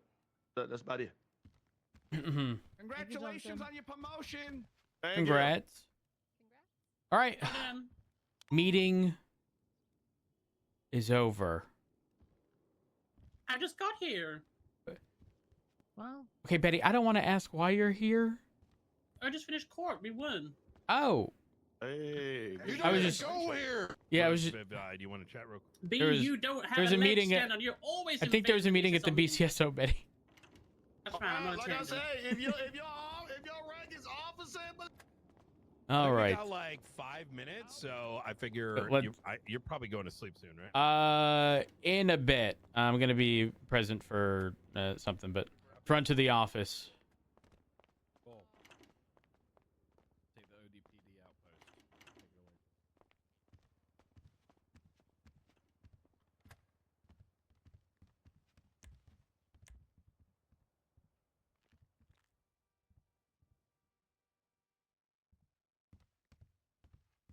Is Viv in the middle of something? I don't. Hold on. We could do it after her meeting too. That's fine, given that there is this. Scenario. Oh, yeah. Looks like she's meeting with King. Is King able to be present? I don't know the conversation. No, I think we should limit it to Okay. high command or high command. So just We need another Viv and I? name for it. Yeah. Look, can I be real with you? Yeah, go ahead. Hey, yo, why the fuck there are 25 high command members? Well, there's now 4 departments. You know, like, listen, that's after I got rid of how many captains? Yeah. And talk about unproductive. You know what I mean? Wait, how do we have that much? Because it'd be 5 my department, 5 BCSO. That's 10. Where the Plus me and every marshal. You're fucking with me. Well, I mean, listen, what are you going to do when there's fucking like 80% of high command in the ODPD? Yeah, thankfully, we don't look at overall percentage of. No. Hold on.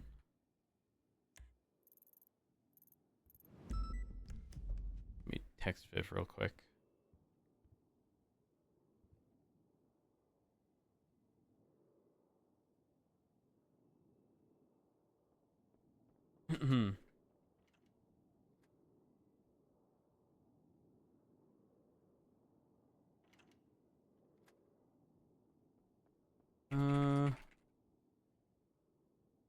All right, I'll let her know.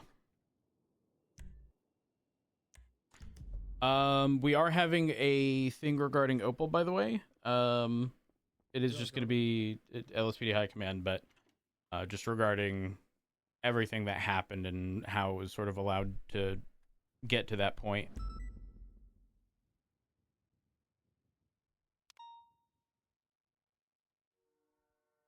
Trying to open up my damn thing.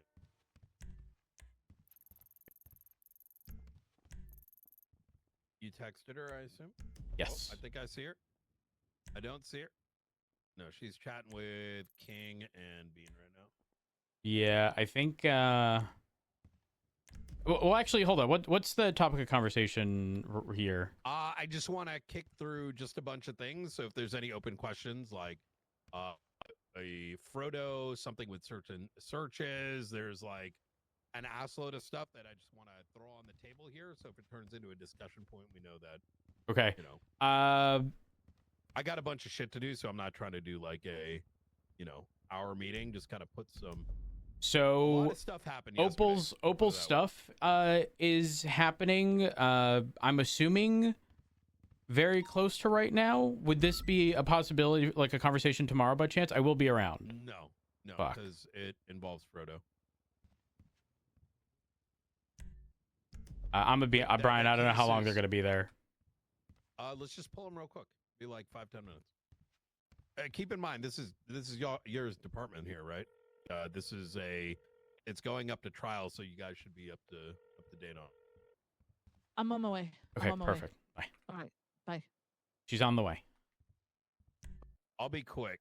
And if there's like, you guys chat if we need to have more discussion points tomorrow, we can do Okay. that.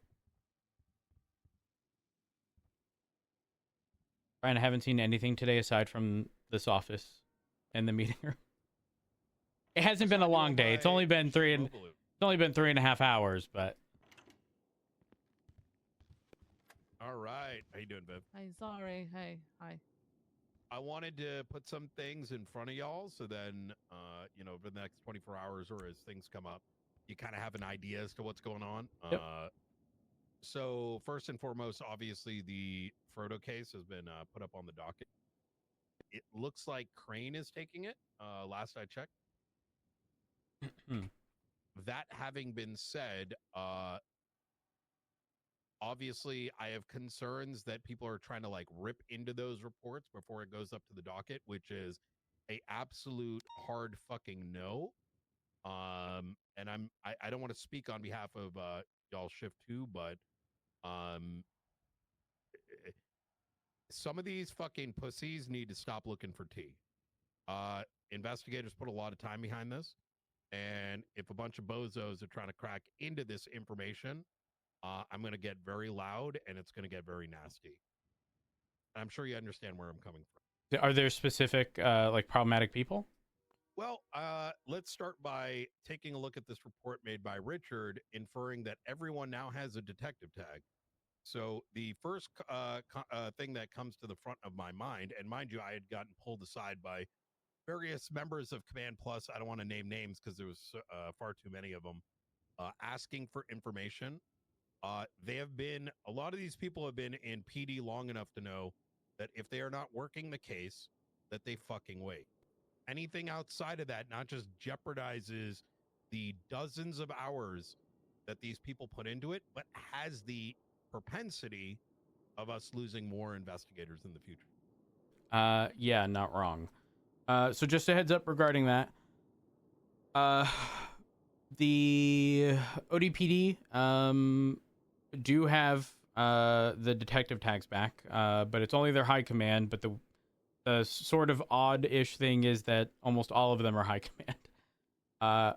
I don't believe Grayson is, but he does have the captain tag, and I believe the reason he has it is because, from my understanding, he's going to be the one doing their ranks. So realistically, I don't care about that, but we are going to be dealing with Richard. Richard shouldn't have done it without a high command approval, timing but of it is concerning, especially when text messages indicate that not just during the situations in Shift 2 involved members of ODPD, including, and let me just highlight these parts. You got Johnson talking about going to BCSO with one of the individuals that, with the very guy that opened fire on Shift 2 High Command. Number 2, meetings with these cadets and Frodo with that department. With the timing of everything, I'm not a dumbass, right? The timing is concerning. And I'm just going to put that on the table, right? People can frame the desires for needing things any which way, but I'm not going to play stupid. Now, how y'all dole out the detective tags, not my place, right? It's y'all's investigative reports. Oh, it might be your place soon. It depends on whether or not we have jurisdictional issues. In regards to what?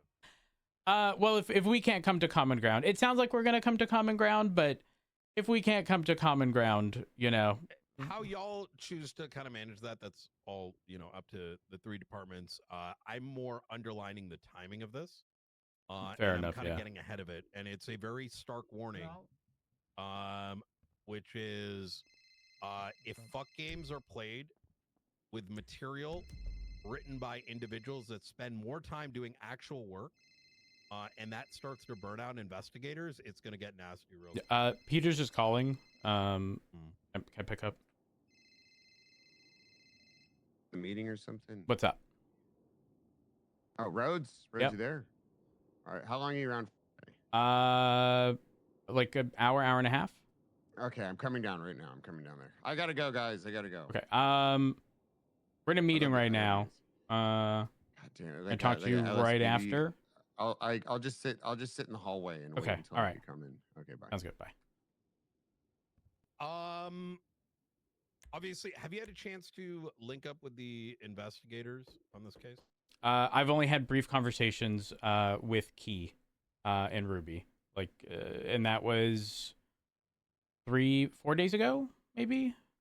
I don't know the exact timing. Linking up with them because there are significant concerning matters that were uncovered throughout it. Oh gosh. Okay. We're not talking about like the evidence stuff just not being available from Frodo or anything. Are these new concerns? You said 4 days ago, right? I estimate I would link up with them again. I don't know what they've told. I mean, I do have to speak to them regardless, so I'll likely make myself available later today to speak to Key. Next thing. Yesterday night we had an operation over in New Babylon. There was a 911 call made by Devin. Last will and testimony was put up effectively on 911. He's like, I need to go in. They may hold me hostage. They may murk me. I don't remember the specifics of the 911 call. Myself and Sparks responded. We had to pull teeth in order to get 77s off of boosts and some other shit. Now, there was a gang-related shooting as well.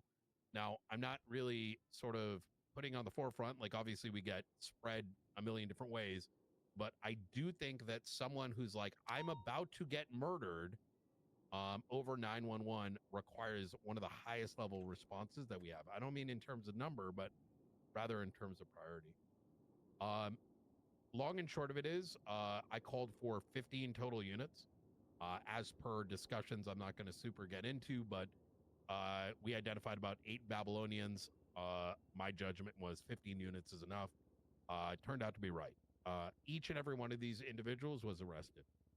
Subsequently, they were charged. Now, there are missing reports and stuff. I'll handle that. But the thing that I want to highlight here is I had asked every single individual to be documented.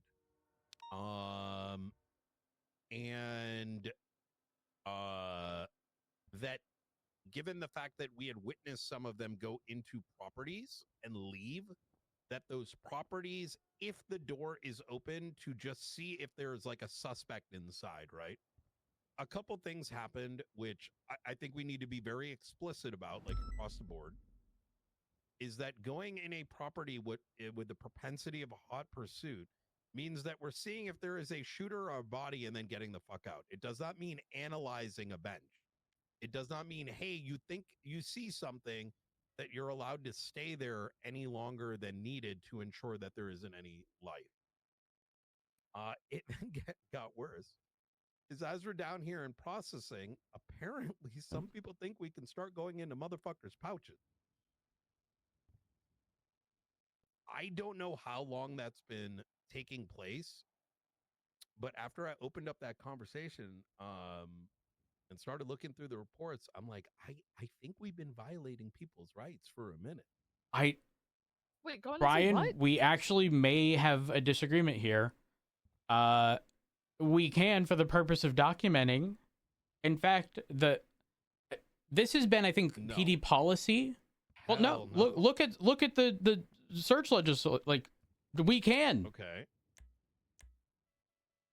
This was brought up earlier regarding books, specifically. There is a cutout for phones, very specifically. Nothing regarding anything else. If you scroll all the way to the bottom, Article 2, searches a person. Section 1, search warrants. Refer to search and seizure warrants, subpoena phone, bank, and other records. Search of electrical devices or notebooks, personal effects, and storage. Yep. Scroll all the way down, though. Rhodes, here's the thing here, right? And I'm not going to try to... I don't want to, like, come across like I'm big dicking here. But I don't even care if the Chief Justice says we can look in a pouch. And the reason I say it is, you would be risking an entire investigation on a singular interpretation of these words. And without any explicit notion that we can go into a storage, which can be inferred as all it takes is a defense attorney to be like, this is their personal pouch. This is their storage. And now all of a sudden, your entire case that could be spanning weeks and months, leaning on that thing is now entirely falls apart. That's extremely dangerous road to play. Now, I think that we need it expanded. But please go ahead. Where do you The see... Article 2, it's towards the very bottom. Searches of persons and property without a search warrant. The citizens in custody of the police are subject to immediate search of their person under the following conditions. And A is that they're subject to transport and or arrest to document their possessions. Now, I will agree that for phones, because there is a cutout very specifically where it mentions phones are like they absolutely need a hold on, where is it?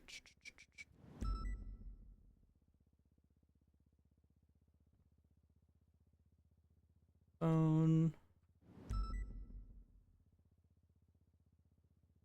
Yeah. It states phone and their content shall be considered personal property. They may read the number written on the SIM card without a signed warrant. Law enforcement officers are required to obtain a signed search warrant to review the contents of the phone or SIM card unless the phone or SIM been abandoned by the original owner. Like that specific cutout is listed there. But I think we are covered by Article 2.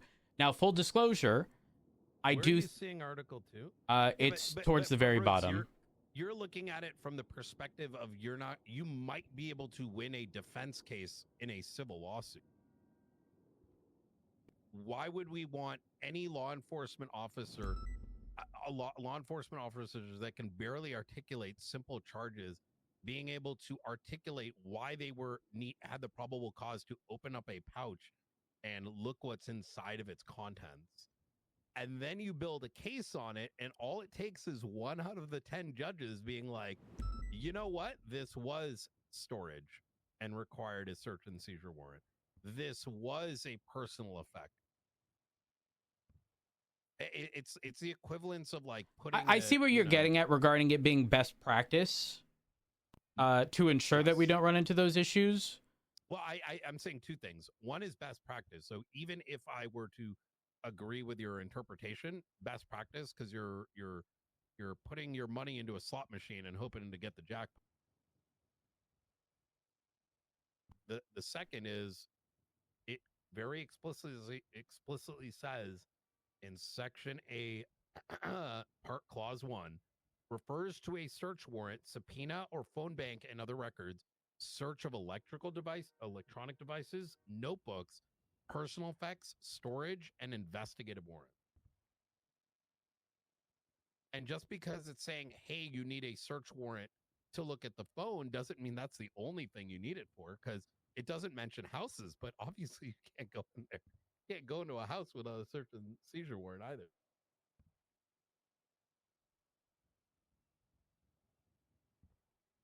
I get what you're saying. I definitely get what you're saying.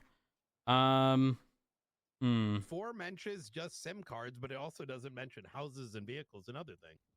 It needs to, Section A needs to be looked at. Yeah, but I guess none of those would really be like incident to arrest, though.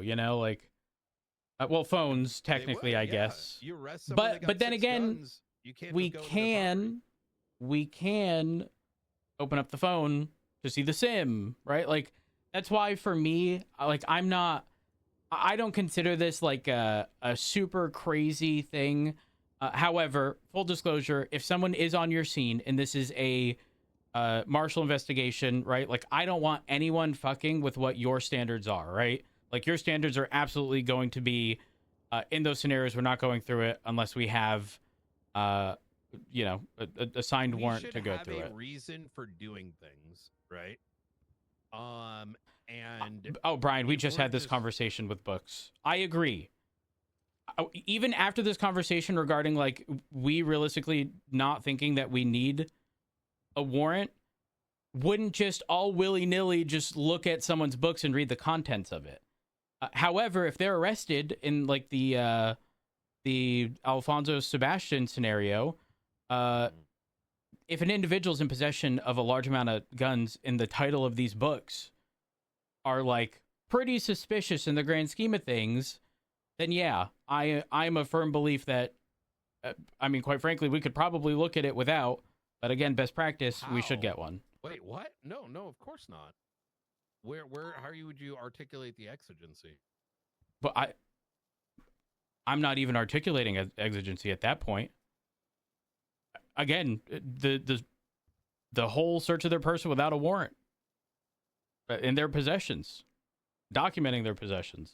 So just for context here, are y'all aware that this came into place because of a book initially?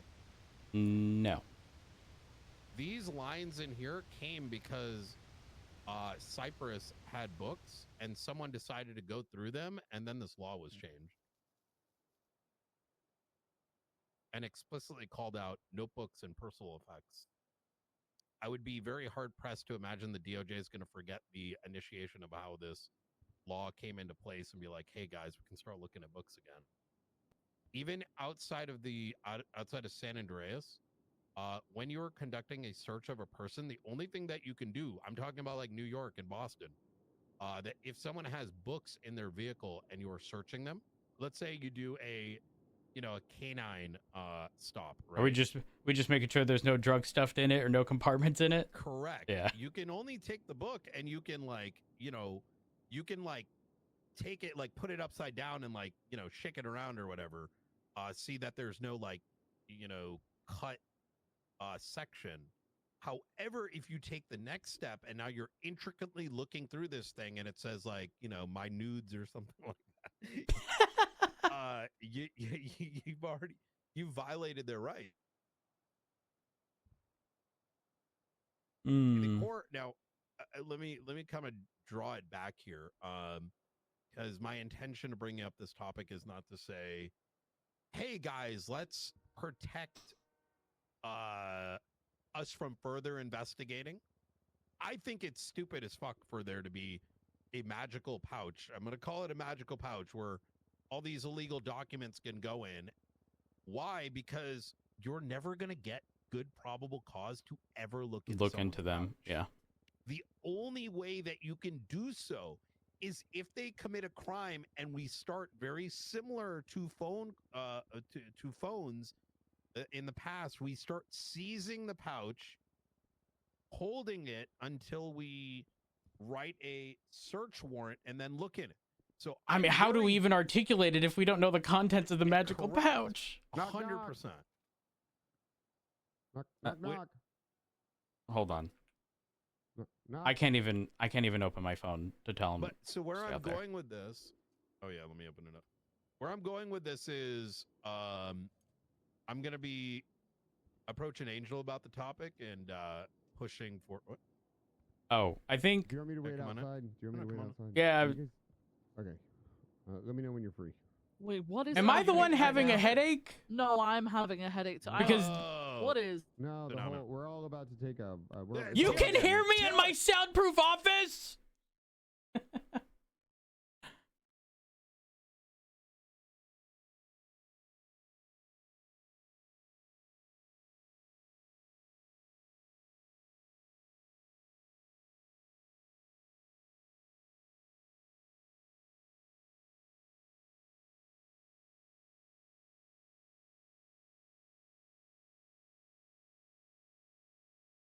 And now we wait. I think we could realistically look in the pouch to determine the contents. Anyways, BRB.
I'm back.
Oh my gosh, I can't stop yawning.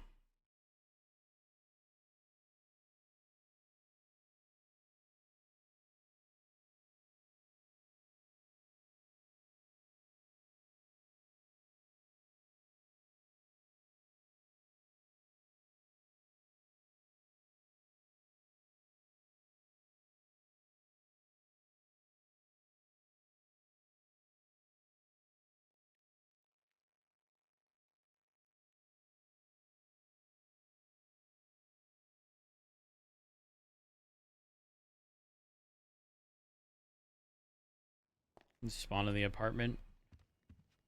Make sure I can do stuff.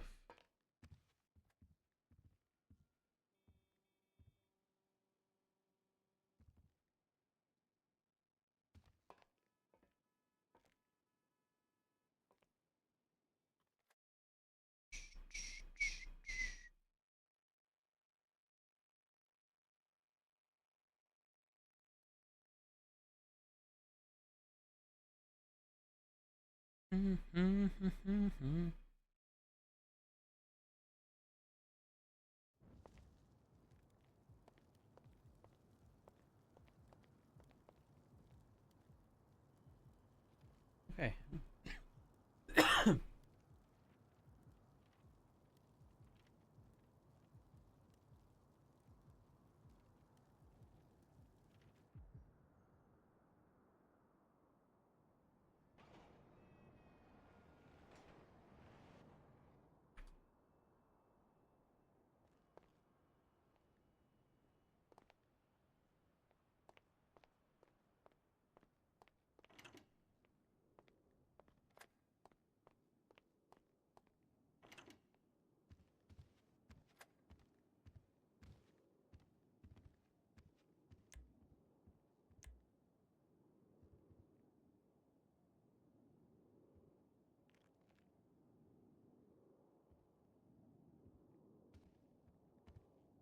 I really want to keep this on the table next to the chairs just to tell people they can't grab it.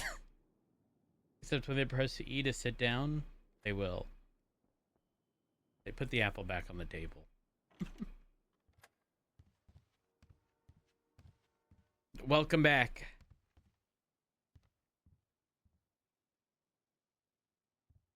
Wonder what that tsunami was for. There were issues with being able to access stuff in houses. Oh.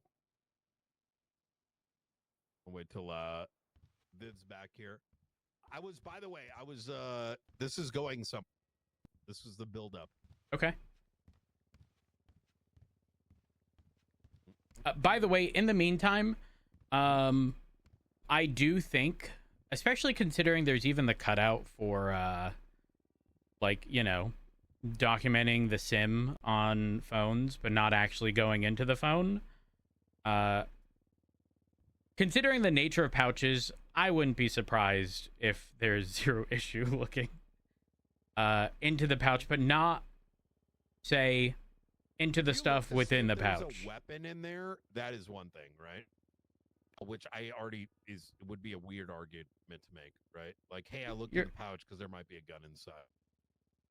Brian, it's a bag of holding. Listen, Rhodes, trust me when I say I've been down these roads 10 times more than most. Listen, one time I came across a fucking bomb, and some people looked at the scraps label on it. Some people, it's very dangerous for us to ever do anything based on what we independently conceptualize as the thing that we're looking at. Yeah, I know. And I can tell you, a long time ago, I dealt with a bomb, and people used to call those, like, you know, the whatever the fuck it was from the old scraps, where some people would see it as a real bomb and other people saw it as like a $1 toy. I'm picking up what you're putting down. It all comes back to, just because you can do it, just because I can do it, does not necessitate that the force can. And if we're opening a door where we're like, oh, sure, yeah, you know, someone might be able to get away by looking inside this, it doesn't take away from the fact that all it takes is one judge being like, wait, you can't do that. Then your case is done.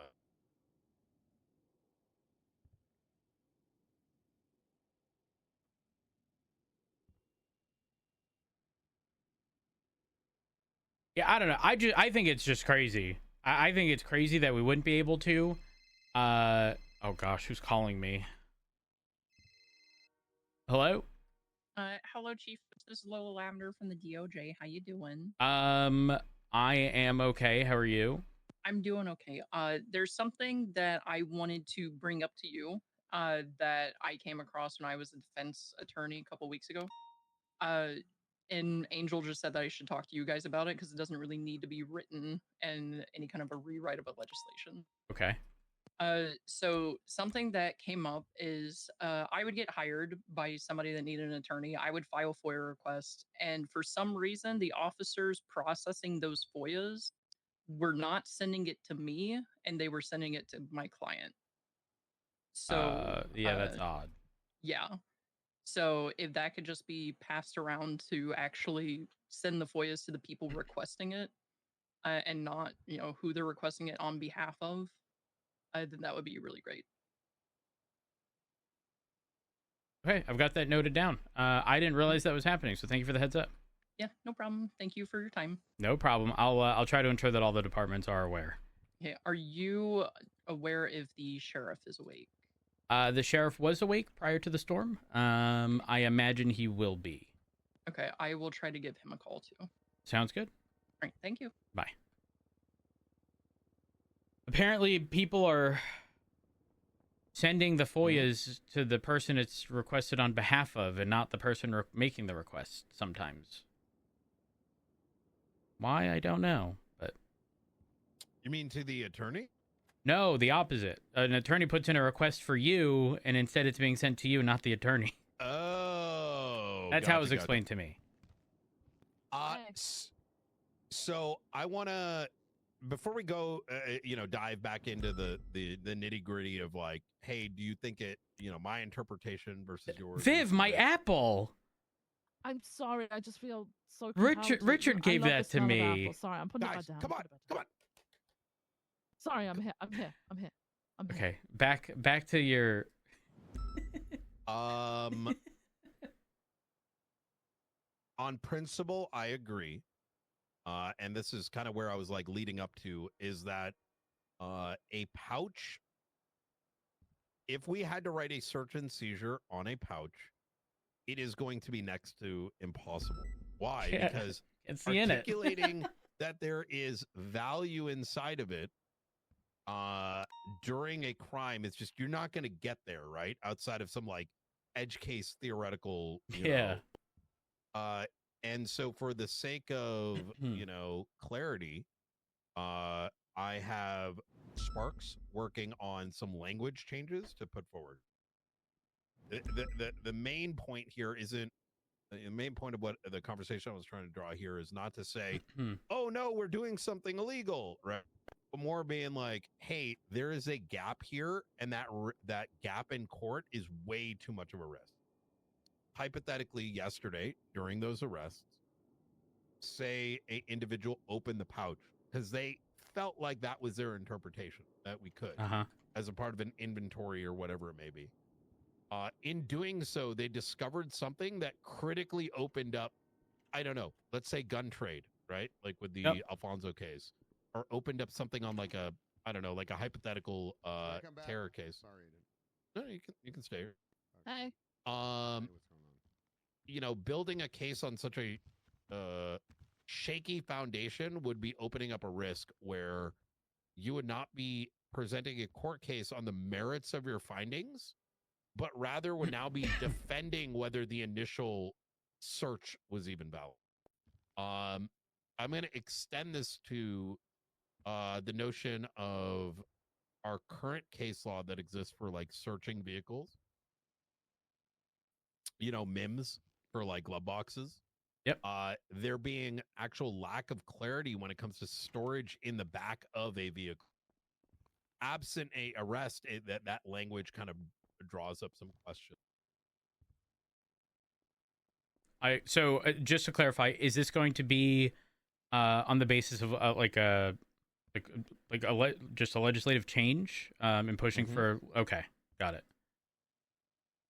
I mean, it's either going to be that or it's inevitably going to be something goes to court and we'll end up in common law. But like, why even risk it at that point if we can just push for the change because it makes logical sense? That's exactly. Yeah. It's as much as court is about two arguments, right?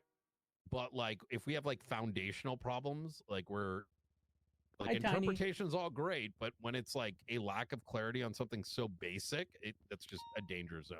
Yeah, I agree. The way that I think it's going to be worded is, hey, if an arrest happens, we can do like a surface level check. What is in here? But it should not be extended into, you know, using that example again, you find a bunch of books, you can see if there's any drugs that fall out of it, but going into the depths of it absent any exigence, I just don't see that flying. Brian, if we're not allowed to do this, I'm going into weapons manufacturing, and every book I have is going to be the exact size to fit a gun if hollowed out. You're never going to get me, pal. You're never going to get me. That's all a joke, by the way. That's not... I'm not conspiring to commit any crimes, okay? No, listen, I wholeheartedly agree with you. I'm gonna be real. I haven't come across these like fucking pouches in like a minute. Well, the thing is, there was a point in time in which this wasn't exactly an issue. But then you could put books in like journals and stuff inside of them. So I think we just haven't like reached a point to where it's not that it hasn't become common practice, but like now that things are sort of actively being looked into, I think it's mostly uncharted territory. I say mostly as in obviously it's been encountered in the past to some degree, but like in the typical arrest, we're not looking at someone's pouch is the reality. But yeah, if that's being looked at and that change is being pushed, I'm 100% on board.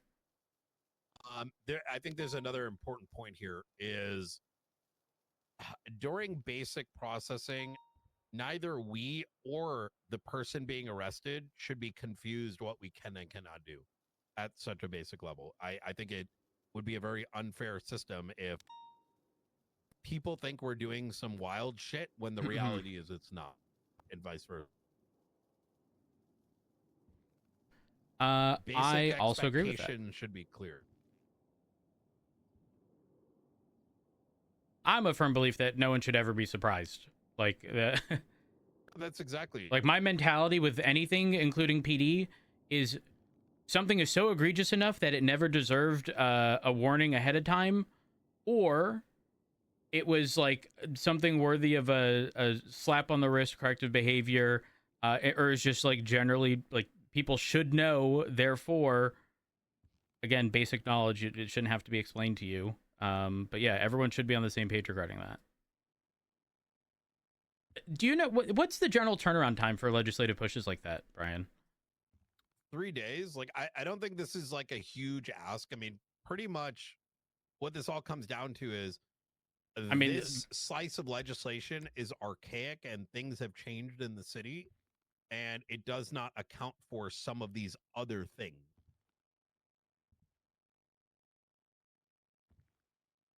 I agree. I mean, for example, I it says think notebook, right? Like, there's no mention of books. Books did not exist when those, like, and the printing press was kind of, yeah, I get what you say or what you're saying. I mean, for what it's worth, I'm still very much of the mindset that like we can, but you're not wrong. It's not worth the risk if we can just get something switched in 3 days and move on and never have to think about it again. I mean, there was an entire court case thrown out because there's a clerical error. I mean, that was our whole constitution. No, that's exactly it. Like, and the concerning part is when Angel did everything in the new DOJ and then was no longer involved in the DOJ, people were telling her how it was supposed to be perceived, even though she was the one who quite literally wrote it and made it very clear that's not how that was intended. So the writing is definitely very important. What was that? In regards to whatever legislation Angel had written, was it something with Grayson? Or there was some appeal on the docket for the longest fucking time involving Angel when she was in the BCSO. And they were pretty much trying to tell her that it was like understood one way, but Angel was quite literally telling them, I wrote that legislation and that's not how that was supposed to be interpreted. So the writing of stuff is very important to ensure that stuff like that doesn't get mixed up. I would argue that the DOJ is definitely operating on a more common sense type of way and not just letter of the law, which I appreciate. My only fear is when Angel is no longer at the helm of the DOJ, if that'll devolve back into, well, it's not written. I don't want to be that guy, but have you seen the recent court cases? No, I despise looking at the docket at the moment. Well, yeah, but so then how can you make that statement? I'm not trying to come at you, by the way, Rhodes. No. Which statement specifically? Okay, so I think the whole Alfonso arrest is absolutely one of the most cooked things I've seen in a minute, where Alfonso is caught with literal weapons trafficking, and instead of investigating that and writing the search warrants necessary to get the books, instead it's turned into a entire cesspool because the search warrant makes references to undercover investigative reports. But in the very trial, like let's ignore it. I kind of get where Aaron's coming from. Why the fuck bother with investigations? That's my take. I think that's why it happened. They pushed for stockpiling. Well, guess what? That went to bench trial. And despite while I do not agree that stockpiling is accurate, because I think the intention is that those weapons are inside a house, the words were not, the ruling by Crane was not the words that are in the charge, but rather what he personally believes stockpiling is meant for. and this is kind of the principle of what I mean about these books is you can't rely on a singular justice's or judge's opinion on something because we all have varying opinions. What is this versus what is that? If there is no common framework of understanding something, we got to fill in those gaps. Yeah. Wait, did he have 6 or more firearms? Mm-hmm. And okay, you know, I think we move on. Look, there's an alternative, right? Yeah. We let the Go on. criminals sue and then we get clarity. I'm gonna be honest, but well, in this scenario, yes, but like, why don't we just get fucking Osvaldo to have a pouch with books, you know, and then just look at it and it'll say nothing but fuck and you. I think this have him bring it to court. This is going to be a simple conversation. I know. Like I I said, know. going back to my point, is that any judge, like this has been true since I was a cadet, is that a judge, justice, no matter everyone in this There's room, no guarantee. may have an opinion right this second. You give us a week, we're going to have completely different opinion. When there's a lack of clarity, that's what legislation's for, right? Clarity. Yeah. All right. When that stuff is pushed, can you just send me a text? Yeah, I'm gonna actually talk to her probably within the next hour. Just let her know something's coming. Perfect. So we can get a little updatey. Anything else good? We touched on Frodo. We touched on this. Blah blah blah. Okay. Anything for me? I don't believe so. Yeah, I don't believe there's anything as of right now to bring up. Oh my gosh.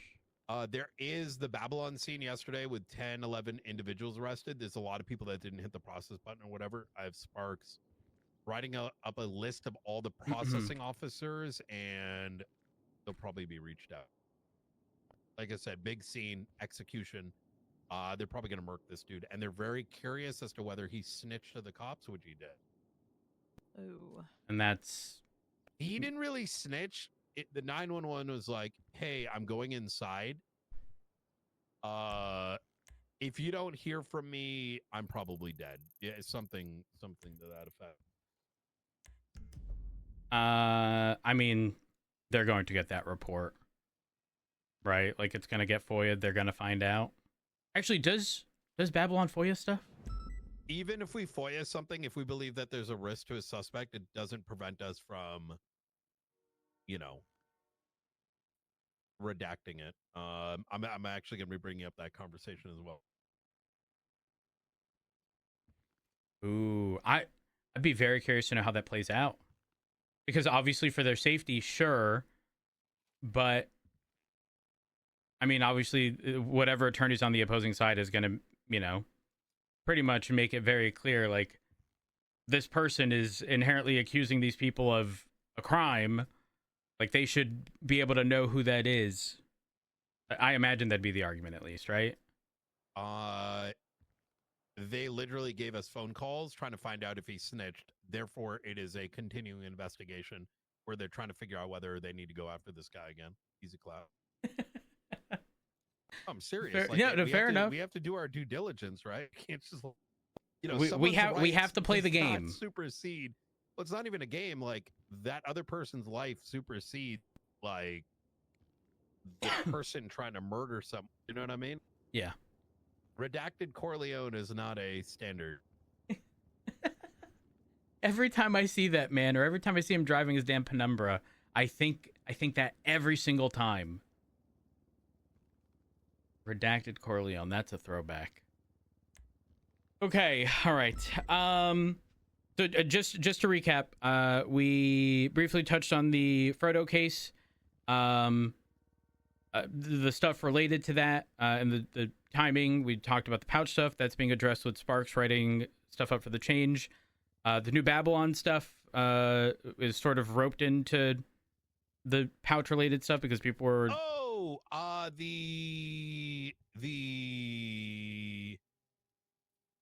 Oof. Okay, sorry. Continue. I just remembered another topic. No, I just wanted to make sure that we hit on everything. They were specifically instructed to document everything, and then just to clarify, someone did open someone's pouch and then potentially found something, or was that just a hypothetical? Say that again? Like the whole like Babylon stuff. Again, unfortunately, we got interrupted and some of my notes went away, but I tried to do it on memory. People were instructed for the 8 or so people that were involved, if they were processing them, to document everything. Then we got caught up in 2 different but similar-ish conversations. Did someone open someone's pouch in this scenario, or was that a hypothetical? There was a couple pouch openings. Okay. And I was just like, wait, what do you mean? And mind you, I'm not just pulling this shit out of my ass. This goes all the way to the Cyprus incident and recent statements, like I'm talking like 3 months ago, about you can't just open a patch. And because there's such variability on the opinion, I have of the opinion that you can at best see if there is a weapon and that's it. But the moment you start like analyzing it, you're in a. I'm gonna use the Crane example. If you have a raid warrant to look for somebody and you go in there and you find a bunch of stolen stereos and you start taking a look at the serial number, you've No now bueno. committed You've looked a too criminal you violation. And it's in that. Gotten too I don't want close. to go and derive the whole like. The derivation exists as why you can't do it. It's not clear in San Andreas law. We'll get it cleared up. Yeah. Okay. All right.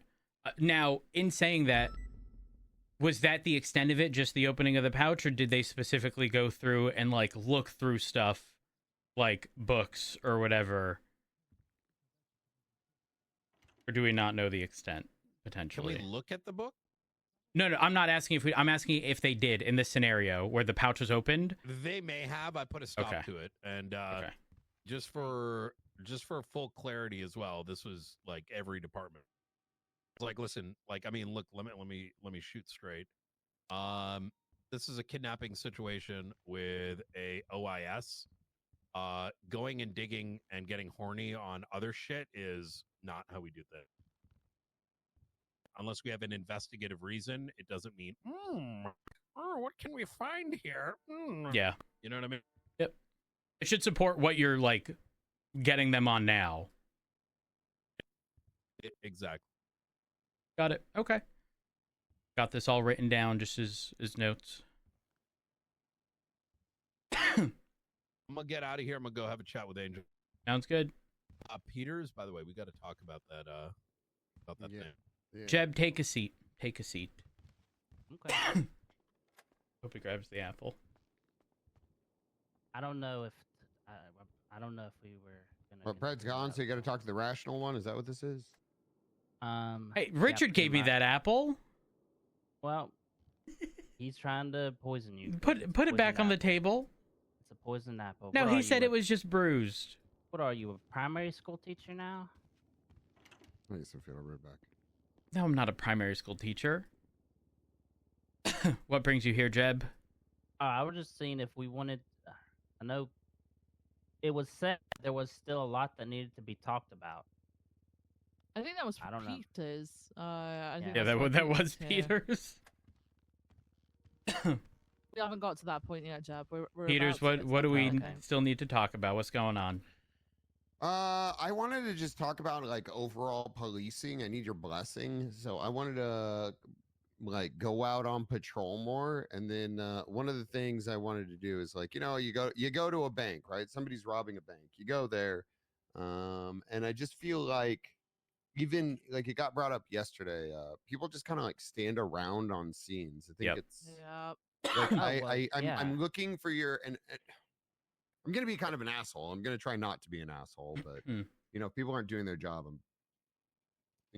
I've addressed it the past 2 days during meetings, and have the 2 things I brought up was people like mid pursuit screaming dumb shit on their megaphone to criminals, or saying things that will like very intentionally poke the bear, because obviously that'll do nothing but contribute to people getting more upset. We're already dealing with fragile people. To poke them will do nothing more than make them hurt people. Yeah. And They then are the other very mad thing about was that, by the way, that was the number 2 thing. the other thing was I specifically brought up examples of individuals not taking bank stuff seriously. I brought it up at the meeting. Wait, when's the next collective meeting? You want to do like a command meeting or just like No, just like Saturdays? I think I won't be around this Saturday though. No, it doesn't have to be command. I just like both LSPD, BCSO, ODPD, because these are things that should be conveyed everywhere. I mean, obviously we can all just individually do it, but I think just reminding people like, hey, like during these hostage situations, while yes, in 99% of scenarios, you're not likely to get shot at the bank, that doesn't change the fact that like we need to be prepared for that shit at all times. We have been ambushed at banks before. So it like people need to have that in the back of their mind. They shouldn't be at a bank without a gun out. They shouldn't be just sitting in their car unless, you know, there's a unit that will sit there and circle the block to ensure that there's no like interference that's chilling around the area.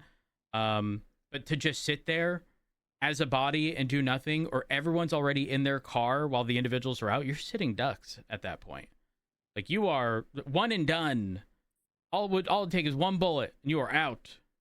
So I kind of want to add to this, though that might be like obviously the most important part of everything that we do. With, you know, number one is safety. I think people are forgetting, like, every time, I know we go to a lot of bank robberies, etc. We go to a lot of stolen cars, whatever. Each situation we go to is entirely different. Yeah, it might be people that we've come across before, but you don't know what's happened that day. You don't know how the hostage is going to react. I've been to situations where the hostage has actually been antagonizing those people that are holding a gun to their head, and then you've got to deal with that.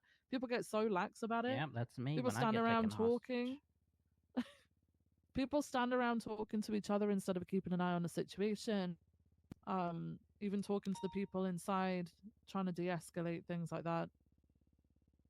I feel like people have just become It's gotten lost. very set in their ways. Yeah, and just like I don't know how to explain it. You're not But wrong. We I'm don't all know for if trying to change that. we don't know if those people are a single straw away from collapse, you know? And to like, hell, we've had people shoot hostages because we didn't respond. Well, let that sink in. I have another thing to add to this, because it's like what you. There's a lot of sitting around. If you, the only time I go to banks these days is I will go up and especially at Legion, the Fleeca, I just block the roads off with barriers and stuff. I mean, even things as simple as that. If you're standing around, Scene like control, we yeah. can, there's a complete lack of scene control and like when I say scene control.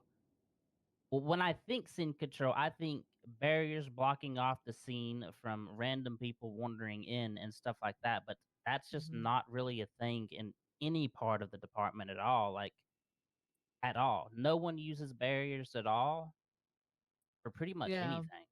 Yeah, I used to.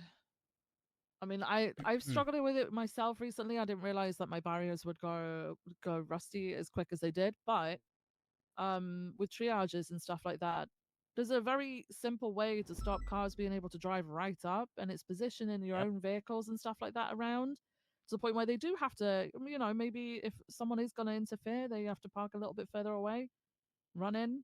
Oh, they don't do that. They'll bump your car. Doesn't matter if you're on the other side But of at least it. we're doing doing our side of things, right? We're doing as much as we can do. It's the same for bank robberies. You get people to reposition their cars, try and block the lanes of travel if they haven't got barriers. People need to be more proactive, and I would like to be out there to show that, as you know. Ultimately, I think people are going to learn from more role model type behavior rather than just being told, right? But it's I agree. difficult with everything that's going on. I agree, but I think this is a you know, we're obviously all on the same page. We let our captains know, we let our lieutenants know, our sergeants know, let everyone know, like, guys, we need to ensure that we are, you know, watching these things carefully, and not just sort of falling victim to the norms of, in 99% of scenarios, I'll be fine, therefore I'll take a shortcut. Shortcuts have been way too common in almost every capacity of the job. And we really need to go back to ensuring that we're doing everything in its entirety in the capacity of our job and not just cutting it short because in an overwhelming majority of scenarios, it's not something we have to worry about. Because the one time you don't worry about it could be the one time someone ends up dying. Right. Peters, did you have an idea of what you were going to do with this? Just enforcing it. You know what I mean? Just, You know what I'm saying? Yeah. I think like the hard thing is too, right? Is I think like setting a standard out there. I think for us, like people don't take these scenes seriously either because we don't take these scenes seriously. It's like how often do you go to a bank and people are just standing there with their thumb there? They don't even have a weapon on the hostage or all the time. You know, and it's like I think yeah, you should have seen what I did. As much as I'd like to say like, you know, oh my God, crim's bad. I think honestly it should start with us. It's both. Yeah. Equally. I don't want this though to turn into they had a wrench on the hostage and the person turned away for a split second and then we opened fire because while we can technically, right? Number one, we're putting the hostage's life in danger in a situation where otherwise we can almost guarantee their safety. Because again, in 99% of scenarios, it's a non-issue. And two, while we may have been able to do that day with the available resources, it's not a guarantee every day. And we have to make those judgment calls. And the unfortunate reality is that the opposing side isn't going to care if we don't have enough units the next time. They'll see a lack of units and then start blasting immediately. Right, so it's this balance of ensuring that we are taking it seriously while not going over the top when we can, because that'll just be worse for everyone overall. In my opinion. I mean, I agree. I mean, I don't think we should just breach for the sake of... I love breaching. I think breaching is one of the... Well, it used to be one of my favorite parts of the job, but I mean, we don't really do that. But I think telling people they have to keep weapons on the hostage, otherwise we will come in there, is something we can't do. Yeah. The other day, there was a group. There, one guy with a gun, and he was just chilling. He was just sitting in the corner chilling. The other guy with the gun went back to do looting at the cash exchange. I was the only one there. The guy with the gun was just nonchalantly talking to me. I tased him, grabbed the hostage over my shoulder, ran out into my car, and drove off while he was convulsing on the ground. See, I mean, the thing is, you know what I mean? Like, I don't know, like... If that went wrong, though, it would have been very wrong. Well, it was with a group. It was with a group that wasn't going to kill me for it, and they knew they weren't getting cop response because I was the only one there. They knew that no one was going to come up anyways, but I still did it, you know?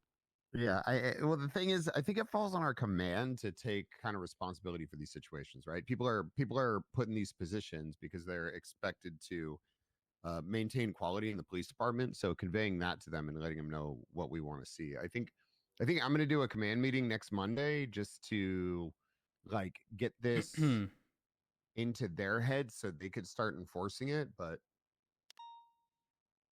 that's kind of like my plan on it. And I wanted to, I guess since we've been working, the BCSO and LSPD has been working harmoniously. Like, obviously I want to try to keep doing that. I'm going to sue the shit out of ODPD though. I got to make a phone call to a cadet. Yeah. I am going to sue the shit out of Jeb and his department and make sure that they don't have $1 to get off the ground. But our department, we're on good terms. What else you got, Peters? The other thing is, what do you think about like limiting 78's calls?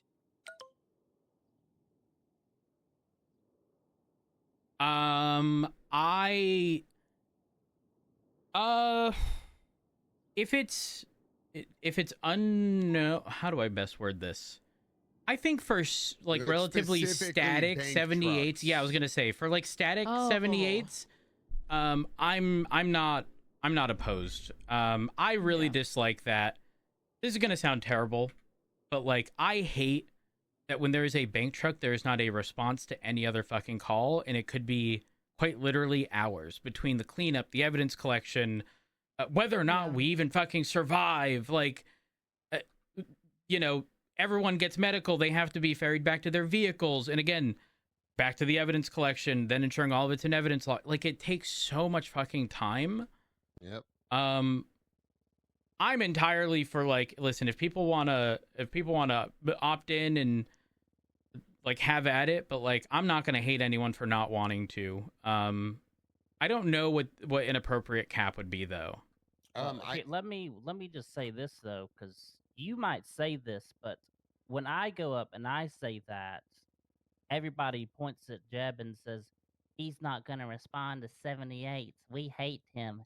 He's not going to help us. Why should we help him? The ODPD thinks they're too good to respond to our 78s. Like, I said exactly what you just said, and that was what all the cops, of course, they're not saying it to our face, but they're making vague, snide comments about this problem behind our backs. That goes hand in hand though with the way that things were promoted for you guys during the vote, where it was claimed that we don't give a shit about 911s or any other call. Well, that's not. It's once again, it's That's like us saying where one that's come thing, from, but is what I'm saying. But it's us saying one thing and then certain people taking it to an extreme that it wasn't. So at the public debate, I said, just because one group decides to start shooting people, shooting cops, doesn't mean the rest of the city should not have a police response to help them with things for the next hour, 2 hours, 3 hours. And certain people took what I said and ran with it to say 911s are more important. This is more important. The cops are dog shit because they don't help. And like, that's not what we said. I said one thing and they turned it into, you know, they don't care about us. They want us to die. But it's just, I don't, you know, I wanted to just get that out there because that's I said exactly what you guys are saying about 78s, but it's going to require, in order to get people to think about that 78s thing, it's going to require an entire mentality shift for a lot of people. I don't think it is. I don't think it is. I think that I like, at least in my department, I talk to them, and a lot of people don't even want to go to fucking bank trucks. Yeah.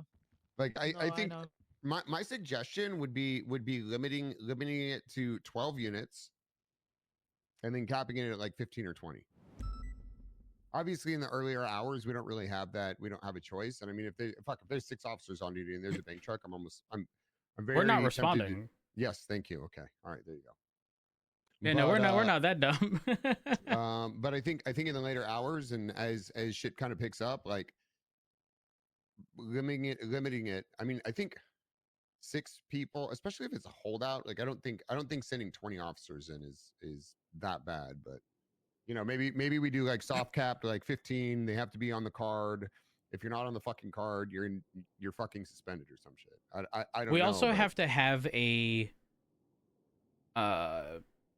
If we do that, there needs to be a general procedure as to how, like, recovery and cleanup is handled, because we have people hovering.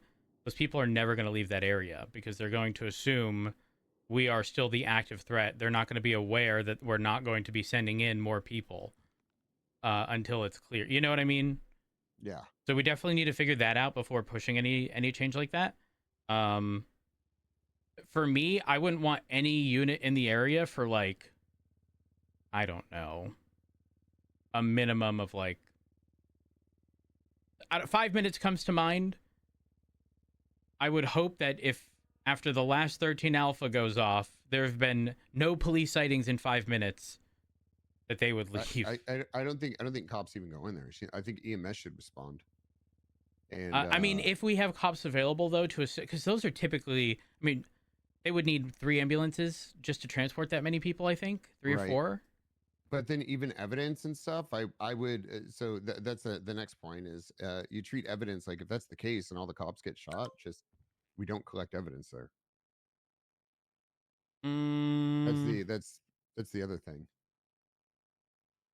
It's such a weird thing, but it's like how do you I feel like the rest of the city suffers during a bank truck, along with cops, along with everyone else. You know, 3 fucking hours for all of our cops to be tied up in something, sitting on a roof when people could be out there patrolling. I'm gonna be real. I don't know that I I don't know that I'm trying to weigh the pros and cons here of like the non-collection of evidence. I'm gonna be real with how deals are structured. Someone could have the hottest fucking gun in existence, be looking at 3,000 months, hypothetical. All deals are structured on the 360 cap. So if they get 50% off, like they're looking at 180 months regardless of the overall time. That's just not even taking into account time served.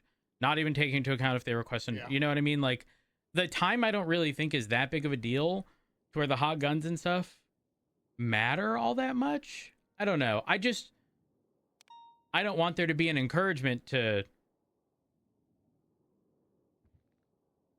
wipe the cops. I mean, that's already what it is, though. Like 90% of the time, especially, at least for me, I feel like if they're gonna get in their car and flee, they're gonna get in their car and flee. If they're gonna shoot, 9 times out of 10, they're gonna shoot. I have a solution. We borrow a sniper from the marshals. They have their 5-minute timer. And if they don't leave in 5 minutes, they're done for. Or the other thing you could do is actually just make bank trucks completely optional for officers to go to. That actually sounds like a little bit better than. Well, I think the problem with that and even limiting 78s to some extent is I feel like I'm predicting that there's going to be this sort of confusion. Wall where like the people that want to respond to those are going to have bad opinions on the people that don't want to respond to those. They're just going to be like, oh, you don't want to help me when I'm getting shot. And I say this from experience because, and this can't even be like he's a pred pal, I hate him. When I was in the RP unit under Turner, people were starting to think less of me because I wasn't responding to all these shootouts and I was, doing the RP unit thing, chilling, talking to people while they're getting shot. And there was already building this like mentality against me because I wasn't going to shootouts like they expected me to. Right. This would come from the top down though. And then if people have an issue, then it would be like take issue up with command, not you. Well, I mean, it still was though. Like Turner handpicked me to do this. It was a directive from the chief of police, and people just didn't care. Okay, we get it. Nepotism. He's your dad. All right. Yeah, but I'm just saying there will be this cultural.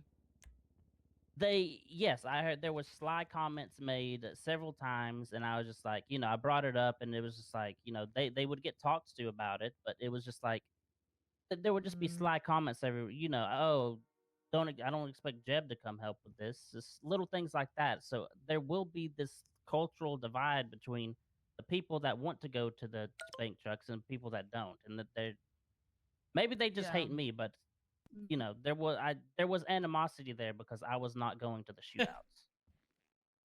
So I know it happens the other way as well, because I know myself, I've been guilty of it at times, like where we've had probably just about enough units to deal with a bank truck, but like only 1 or 2 will step forward as wanting to go, and then they kind of go in and force that situation so that everybody else has to go. So making it optional, again, could be an option. However, I know from experience that people do wander in. It's the same with gang-related shooting. We've all been said, don't go along if you're like, if we've not got the numbers to actually do anything about it, don't be in the area of it, because it just gets to this point where it's kind of difficult to deal with and odd because you're watching people shoot each other and doing nothing about it. But people will go and put themselves in it to then call out 78s. Speaking of which, that was the 3rd complaint from the gang meeting. Number 1, Number City. Number 2, cops yapping, saying dumb shit. Number 3, 1 or 2 cops wandering alone into the middle of a gang shootout and being dumb. I mean, are there names? Because if those are, even if it's just for the sake of putting it on our radar, like, that's helpful. It's just that. It's just the radar thing. I didn't get specific names. In the group I talked to, it was a 90% shift 2 group, so it's not even something that us in this room would necessarily even see. Potentially. We might not even see that ourselves, but they are experiencing it, and that was brought to my attention. Those are the top 3 things. There were other things that I just went in one ear and out the other because they were dumb, but those were the 3 things that I considered to be genuine. Have y'all met Debbie? Yeah, of course. Hey, Debbie. Hey, Debbie. Debbie, you can take a seat. You can take a seat. Oh, okay. Yeah, Debbie. Yeah, Debbie, you can take a seat, Debbie. You're allowed in my high command meetings. All right. It's my assistant, Debbie. Well, actually, the ODPD's assistant. What can you do?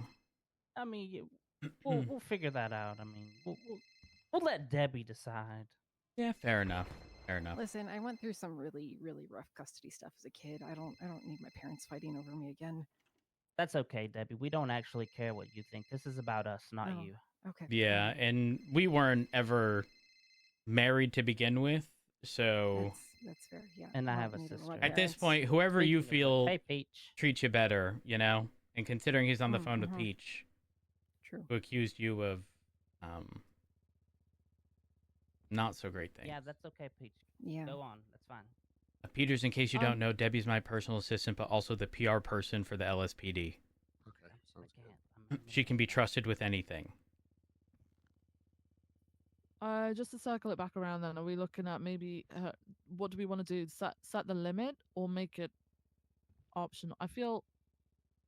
I feel we should have a conversation with people, like a round circle discussion with notable people who have a good amount of experience.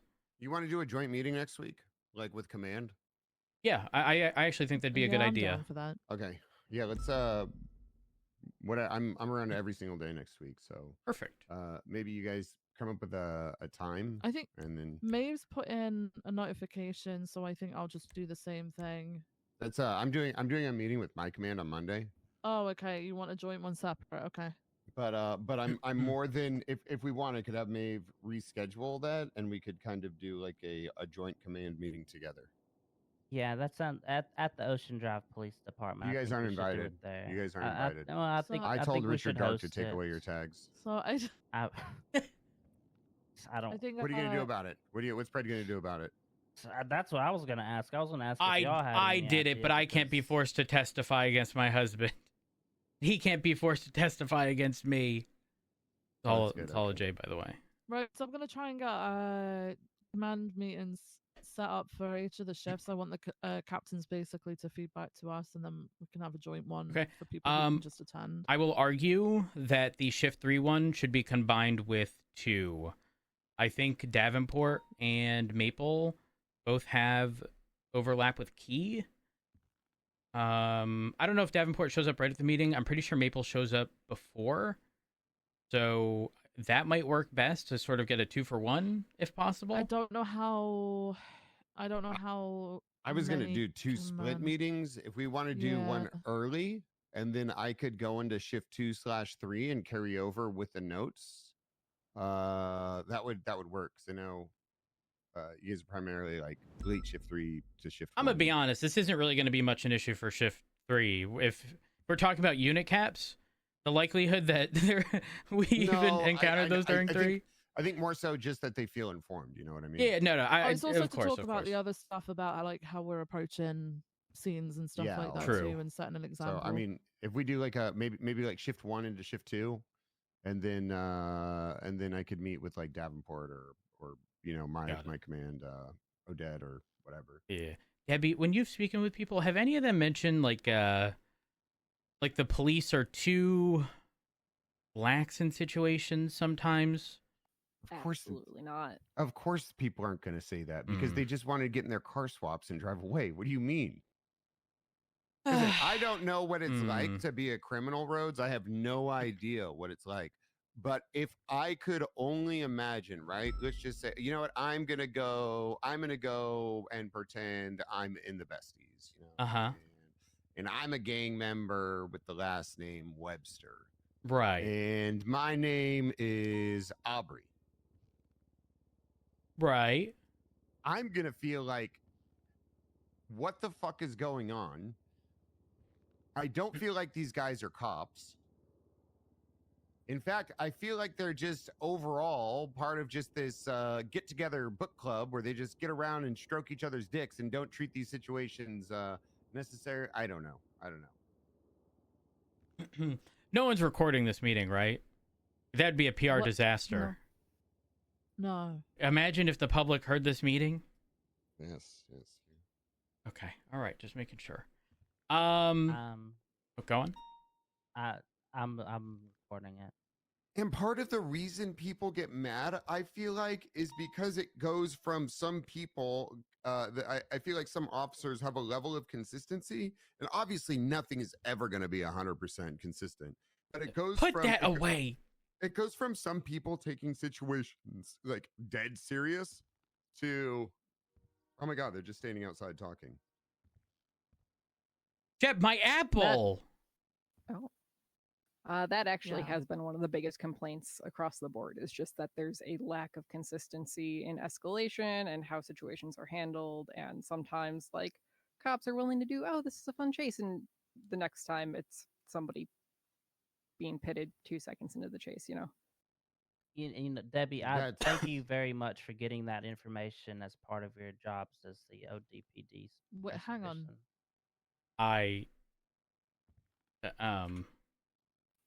That was LSPD I think info, but yeah. I think the reality of the situation is there is so much that people are not privy to in terms of information that we have, that when we do end up making these calls, it's perceived as not being consistent, but quite frankly, like, the likelihood that it wasn't consistent might be on the basis that they received leniency because we didn't have resources to pursue something, like in another scenario.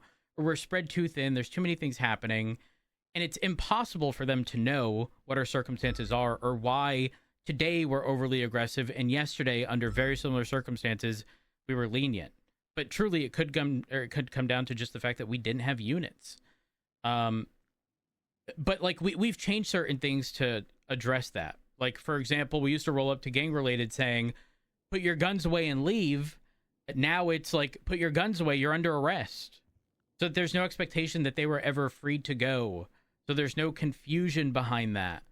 And we should continue making changes to ensure that we're all on the same page regarding that. But unfortunately, from their perspective, they're never going to have the full picture.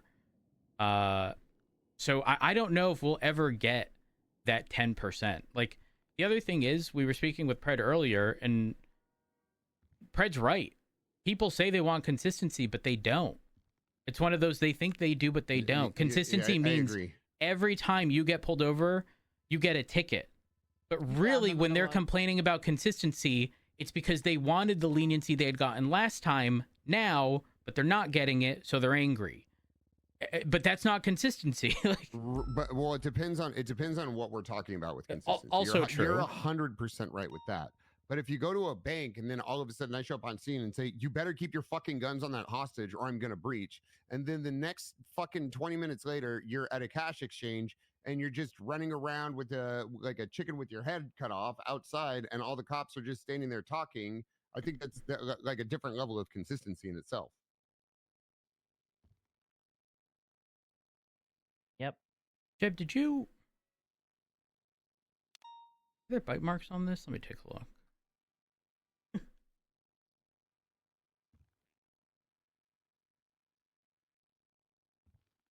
Jeb. My husband gave me that. Your husband also took my fucking detective tags away. You guys have them back now, right? Have we No, got we them haven't. back? I haven't added them back yet. Okay. Are you I'm able gonna to do that? Yeah, Okay. I can.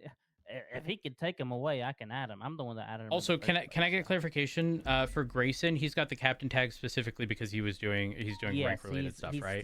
He's still trying to do that. Okay. Yes. He has it for that. He is aware that he does not have access to Got it. Yeah. relevant reports. Were you there when I mentioned to Pred, like, the reason I took the admin one away? I just didn't want that to be a larger issue. I explained it to everyone. I'm gonna say I was impressed with this meeting yesterday. He only talked about himself being in the DOJ 2 times in that meeting. pretty good. The earlier one? The one he did say. Grayson. Yeah, great. Yep. He did bring up solid points in some of the stuff thousands too. of cases was one of them, and the other one was when I was the Chief Justice. He's worse than Pred with that shit. I'm gonna say it. Okay. I'm giving all of the basically all of high command is getting detective role if they want it, and I'm giving Pred a lead detective role. Chief of police. Just do detective. Just do detective. That's what is lead detective? That would be for the leads of the actual detectives. The LSPD does not have a lead at the moment. I took the lead detective tag. Oh, well, for what it's worth, Just there's no difference. I couldn't see reports, so I didn't know when I was. It was because my shit was fucked up and I couldn't see reports. Okay, if there's no difference, I just. Where's Fred, by the way? He just came around for 5 minutes to cry about dark and then went off duty. No, of course not. He's riding around with his best friend Silas. Is he really? Yeah. Is he? Actually, you know what, Debbie, if you wouldn't mind, some of these points of contention I see in the note to the left. What were like the biggest things that were brought up? Even if they're not specifically written. What do we got to improve on, at least based on what people are saying? Yeah, so like I said, consistency was a big thing that was brought up. And also I think there's one that's less the public and more so within LSPD, so we can talk about that later. But the one of the biggest things that I encountered is that a lot of people don't know who the chief of police is. What? Huh? Yeah, like I was kidnapped yesterday for a cash exchange, and everybody in that cash exchange, like obviously not the cops that responded, but they were just like, who even is the chief of police right now? And like, we're surprised that it was you. And like, there's been multiple instances of that where like, I'll be talking to somebody and they're like, oh yeah, who is the chief right now anyways? I don't know if it's just maybe around this time that it's not something that's made it out. Yeah, prior to me formalizing like taking and like holding on to the chief position, rarely was I ever around after the storm. Not only that, the storm was an hour earlier. So I said right now we'd be like 4 hours into the storm, right? Wait, no, that's a lie. We'd be 3 hours in. My checkout time was 3 hours ago.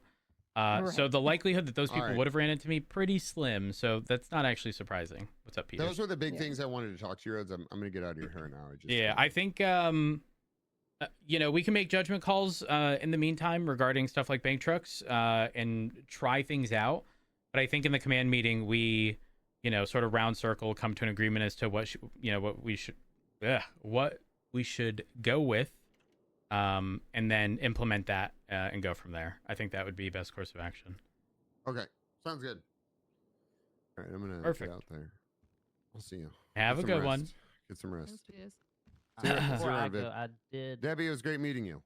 Yeah, nice meeting you. Chab, I hope your department burns in a pile of flames. I'm gonna. I hope Carmine 911's your department. I'm gonna put metal in your microwave. Oh. Also, I wanted to thank you, Chief Rhodes, for catering our food at our meeting today. Huh? Yeah, our meeting, our food catering for our meeting was sponsored by the Los Santos Police Department fridge. So I thank you for that. According to who? Me, when I took all the food out. Anyways, you took the food? There was so much food in that. Please tell me you didn't take it all. I didn't take it all. What he means by that is there may have been a crumb left, and on a technicality, he's right saying he didn't take it all. But no, what I meant by that was she asked me to please tell her that, so I did what she requested. Oh my gosh. Yeah, that checks out. Wait, tell me truthfully, did you take it all? No, I didn't take it. I didn't even take food today. I didn't even take food. I didn't take a lot of food. Yesterday, I took a shitload of food. Damn. Yesterday, Crystal said I spent a bunch of my own money to bring desserts to this department for the meeting. I took every single dessert that she Jeb? bought, and I took it to Jeb! the meeting. Guys. Anyways, First Alice and now you guys? Come on. I miss Alice. How day? Yeah. But I did want to see if you had come up with anything for the dark thing, because I'm not. Chief is highly likely to go full scorched earth on this. Right. No, I haven't had time to come up with anything because I am very aware Been that I'm office supposed to be locked. in a panel soon. Yeah. I want to talk to Davenport tomorrow, considering it's his shift as well. And come up with an appropriate response to that. It's not something that I'm very sorry. I'm on a go slow. I've had quite a few days off. I am probably not firing at full capacity right now. But I do want something to happen because I do think that was a massive overstep. As the husband of Richard, it shouldn't have happened until he approached. When I say high command, I don't mean Davenport. I specifically mean like myself or Viv. He should not have gone through with that prior to a discussion. That is very much so a ask for permission, not forgiveness type scenario. I mean, another thing. So, regarding similarly, one of the first few days when we were department, we had already spoken to King about this. The air lead, he was fine with us using the helicopters. I had to pull out a helicopter to rescue some idiot that got stuck on a roof. I felt like that was a very, community policing type thing to do.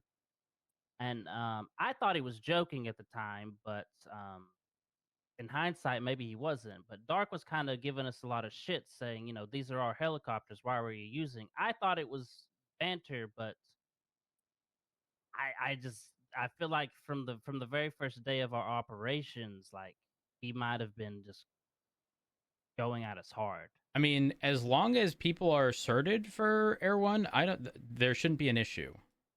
Oh, it's not. It was even it was all high command can do that. So it was me pulling out a helicopter. King said it was fine. I wasn't flying it for. I was using it to save. Well, I think for me that boils down to like, listen, everyone knows how to drive a car. Like driving a car fast obviously takes a little more precision. So like PRT stuff, but high command having access to that. I think helicopters categorically are obviously very different in that capacity. I would definitely argue that like people should be certed before flying Air One, regardless of rank, just on like a training basis, as opposed to, again, the typical, we make exceptions. I guess this hasn't ever really been like formalized, right? Because like, listen, I'm in this uniform and it's because I'm high command and I'm not wearing the standard uniform, right? Like, which is a stark difference from, say, Turner. But that's an exception I make for myself. And I think we all collectively agree, high command, whatever vehicle they want to fucking drive, have at it. I do think there should be, just, again, specifically because it's a helicopter and does require additional training. But as long as people have a pilot's license or, the equivalent Air One, whatever, I don't give a fuck. Like, that part doesn't bother me.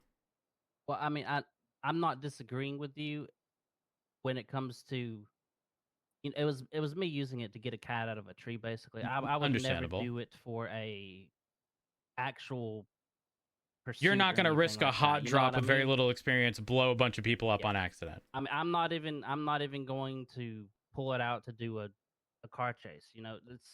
It was for something like that, and regardless, high command historically has pulled out helicopters when they wanted.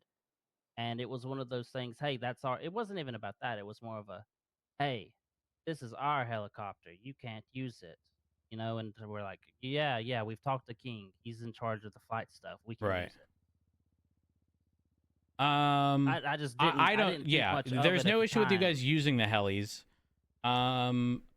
Though I'm now questioning the air related stuff.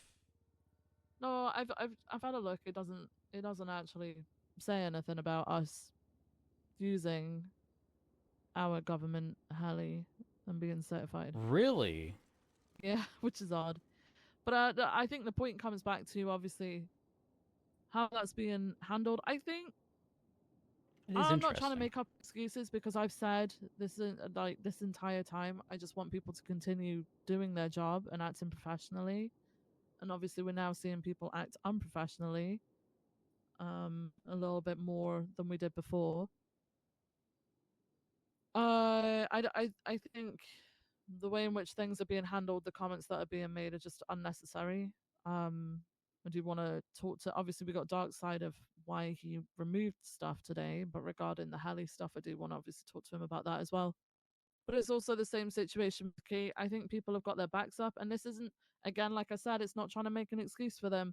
But when you've been shit talked consistently for your entire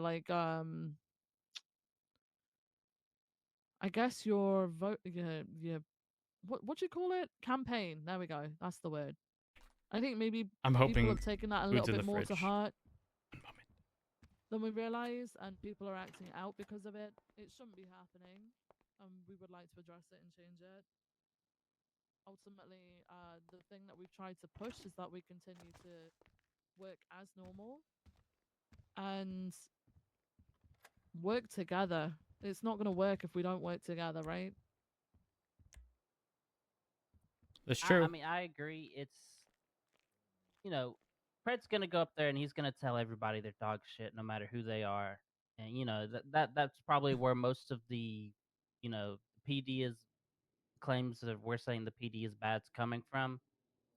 But it's probably all coming from that, and I recognize that, and that is an absolute, if people want to feel a certain way about that, they have the right to. But when it comes down to it, it was when it comes down to comments being made such as like hour this, hour that, and not including us in the hour. It's like, well, at some point you got to suck it up and realize the people voted yes, and you are forced to work with us in a professional capacity. And if someone's not even able to talk over the radio without a snide remark being made here and there, it's getting to a point where it's hard for us to operate together. Carmine was right. This happened with or without me. Shit. I would like to just make you aware that obviously there have been, I think people have been a little bit more defensive as well, because there have been people from within the department just stirring things unnecessarily as well. It's the whole fucking BCSO versus LSPD thing all over again. It's just LSPD and ODPD now. Except and we've Fred been well aware of hates people. me. Wink, wink. Obviously he doesn't like what I did, and he will always bring up, and I will always admit, if the roles were reversed, he would have given me exactly what I wanted, and I obviously didn't do that, right? However, I have worked alongside Pred for many years, and I don't think there's going to be anything that will get in the way of productive conversations. I think he'll have his yelling and screaming bits here and there, but again, I've worked alongside him. That's nothing new. My normal tone in conversations, I don't think is going to result in Pred screeching at the top of his lungs. And when he's in that phase, there's no getting him out of it. So, I don't see us having long-term issues. Are there going to be bumps in the road? Sure. But I don't think there's going to be anything that we can't reasonably resolve. Do I anticipate that regardless of whatever Richard's consequence is, that he's not going to be happy? Absolutely. There's not a doubt in my mind he's not going to be happy. I could tell him he's fired and be like, you know what? And I'm still pressing charge. That's just Pred. He's always going to want the last word. I don't...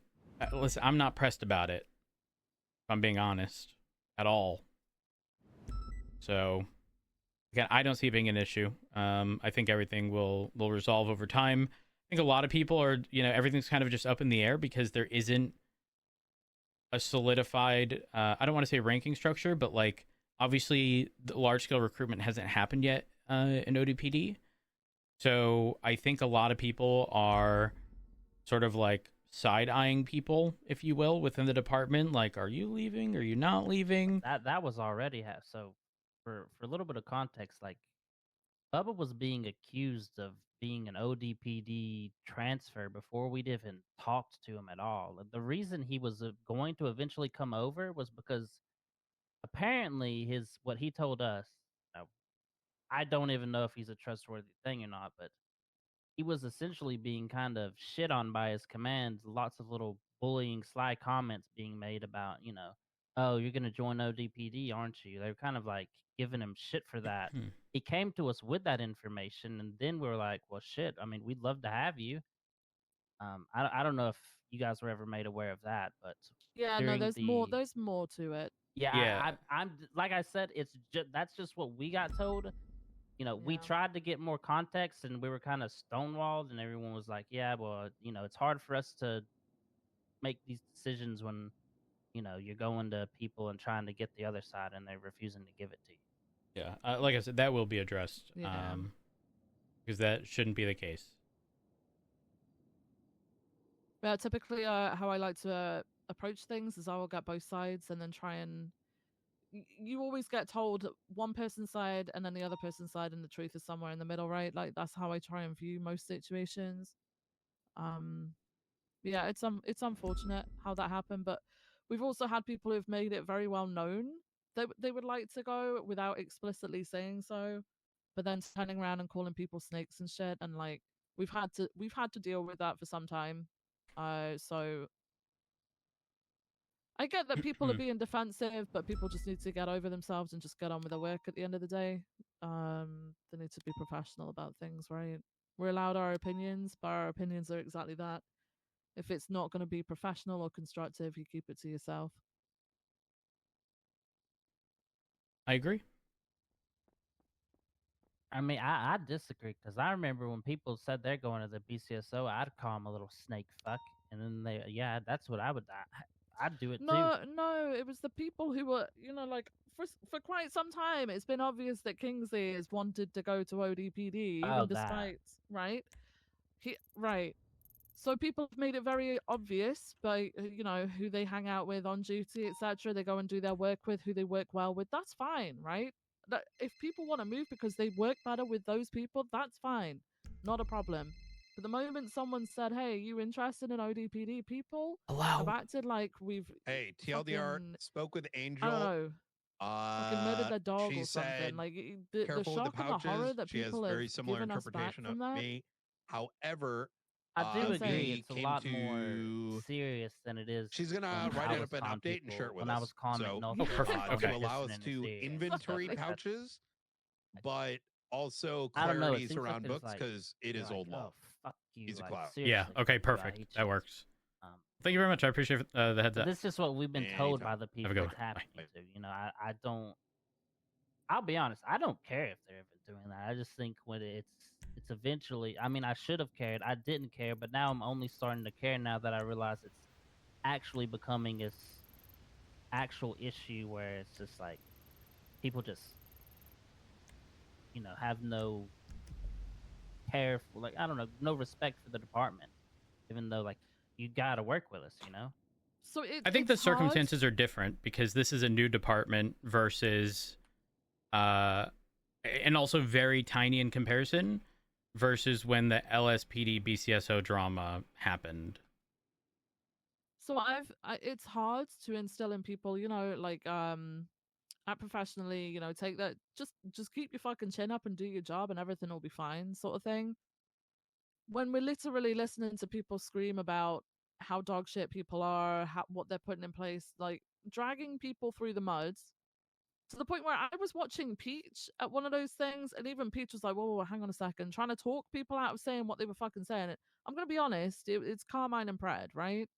Yeah, we were all trying to drag Fred back when he was ranting. Right.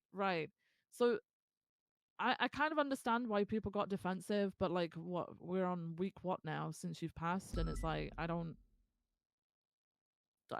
some point people have got to move on and find a way of like making their shit work. Like, just get on with your shit. I mean, this is our first actual week of operations. This is what we've been calling it, at least. We did like a ribbon cutting and stuff for the room. I mean, for the building. It's pretty cool. But I don't. I just wanted to. That's pretty much it. They're calling me for keeping spam text. They're having a meeting up there. So. Have a good one, Jeb. Okay. Well, see you Debbie, later, Jeb. Debbie, I look forward to seeing you at your office at the Ocean Drive Police Department, Debbie. Yeah. Lots of things for you to do. Lots of things for you to do. In fact, actually, I do have something you could. I do actually be need able to talk to you about a couple of things. I think you could deliver this to Alexander Bogorov for me. It's proof that we have been doing the ads he paid us for. Oh. Huh? Yeah, we have. Oh, I heard about that. You're sponsored, right? Yeah. 911. What's your emergency? Oh my God, you got shot. That's really unfortunate. You didn't have a gun to defend yourself with? Oh.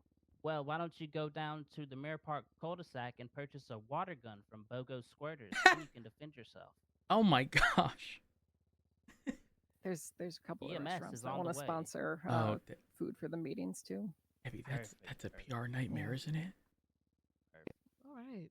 Imagine like someone gets a recording of the 911 call and all they do is cut out the water of water gun. Oh, perfect. We'll let them do it. That's Go to the Mirror Park cul-de-sac to buy a gun.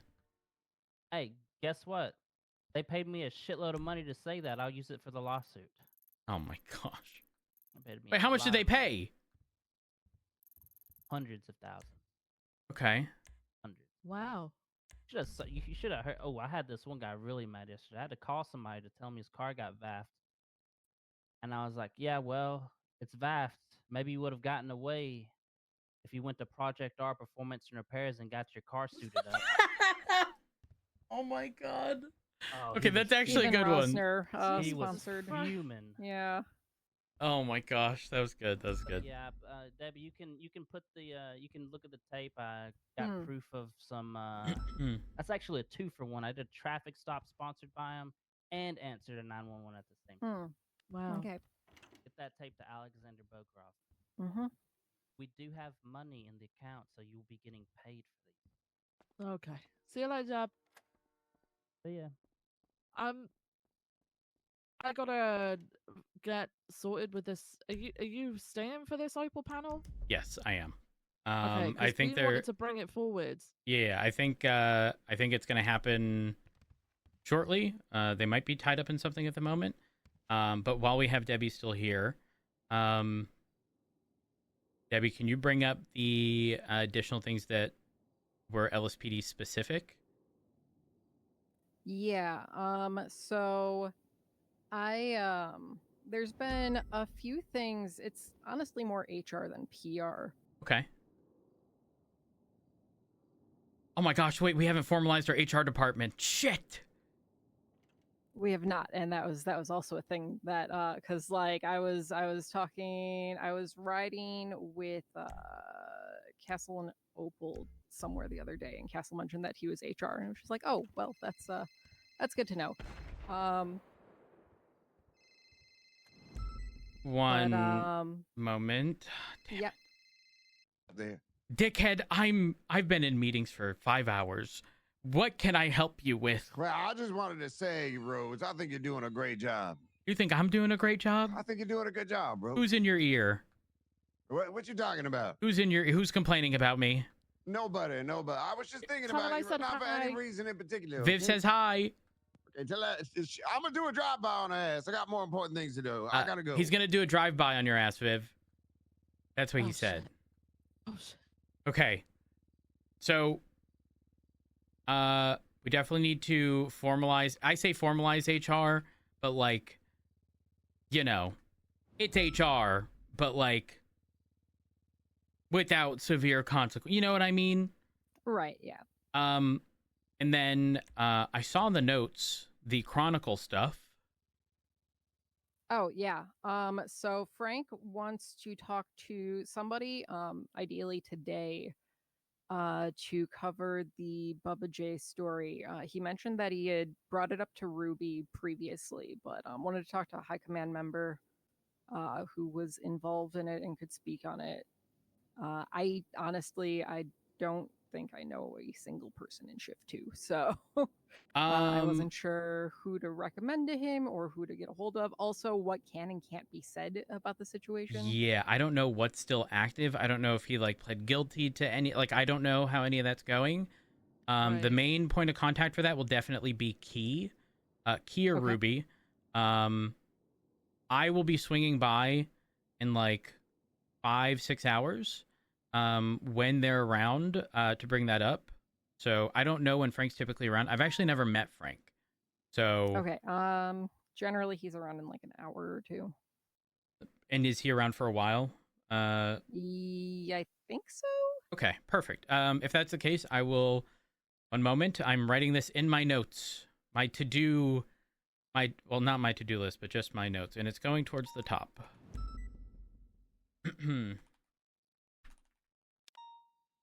I can also reach out to Frank and let him know to contact you if you want him to go through you to sort all of that out. Speak with Key or York regarding speaking with Frank from the Chronicle regarding Bubba's situation. Okay, perfect. I will ensure that that is addressed later today. Let's see what else was on here. Also, Viv, have you taken a look at the notes? It's the PR notes.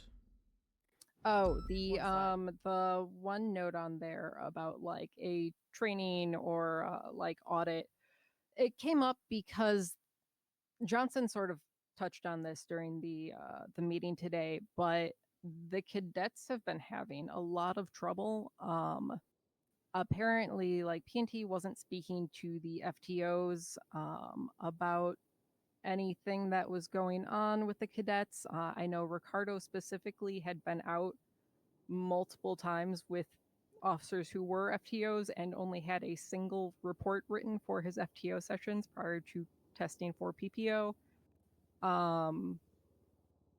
I think that maybe just obviously because Johnson brought it up today because I spoke to him about it with Ricardo last week, and I think he's gotten the ball rolling on that. But I think that maybe there just needs to be a meeting with like department heads, whatever, just touching base on where they're at, making sure people are communicating, things like that. Making sure that information is being disseminated in a way that it needs to be. No, I'm glad that you brought this up. Oh. Okay.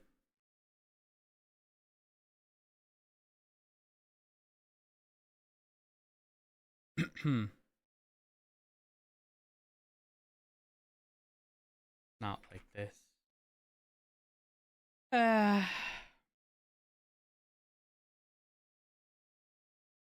While the server is restarting, I will BRB again.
I'm back.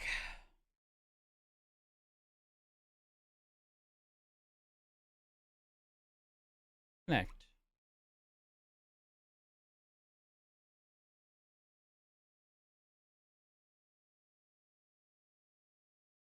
I fuck with this song.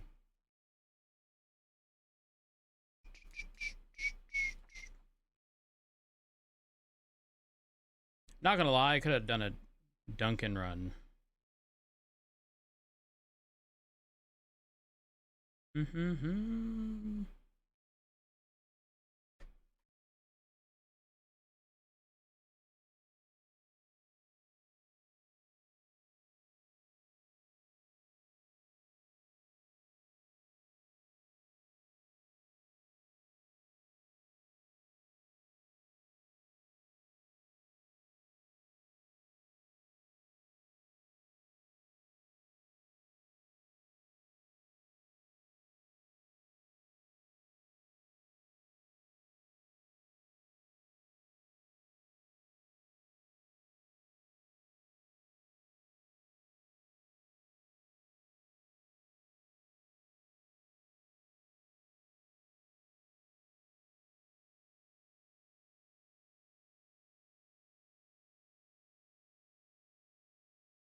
You missed Duncan? Wait, did you move somewhere where there's no Duncan?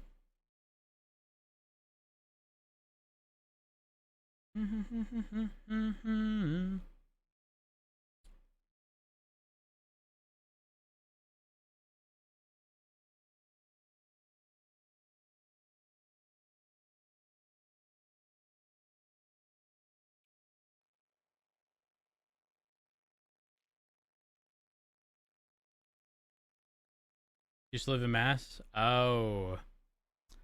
Fair enough. 20 years ago? Yeah, but you're Canadian, so like, isn't Tim Hortons your norm? Or am I crazy? I'm spawning at the house just to see if inventory stuff is still working. And then I'm gonna no-clip to Mission Row. I don't know about that song.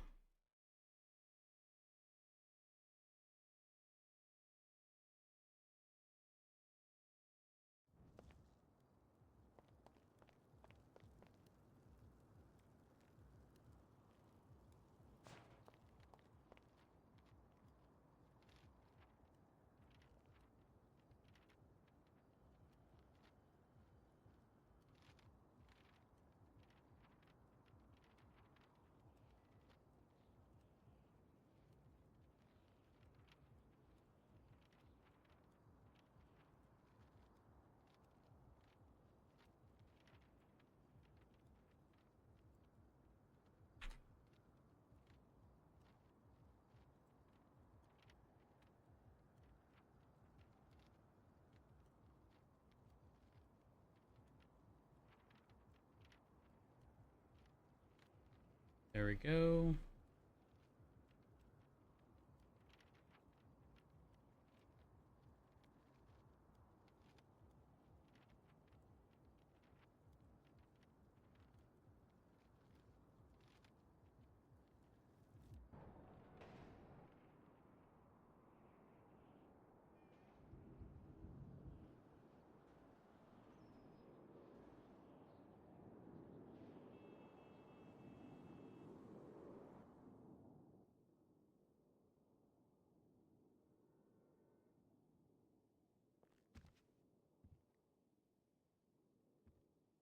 Chat, I need to find this Apple prop to put on the desk.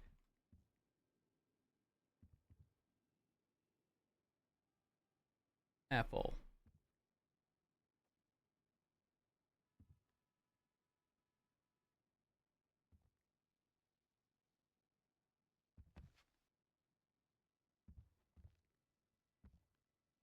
What other props can I put? You know what? Hold on. Chat, what's the prop name for the 3 elephants?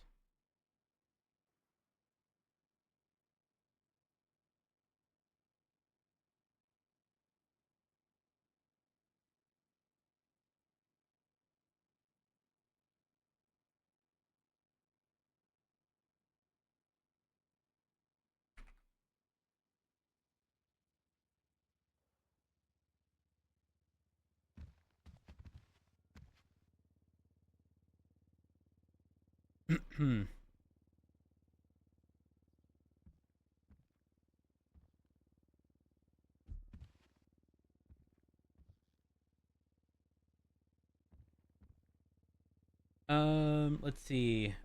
Tim's is gross unless you're on the East Coast where it tastes better with the water without so many chemicals. Tastes sour? That makes sense in terms of being in proximity. Distilled water or a place that uses water that's not chemical heavy, it's not bad. Listen, there's something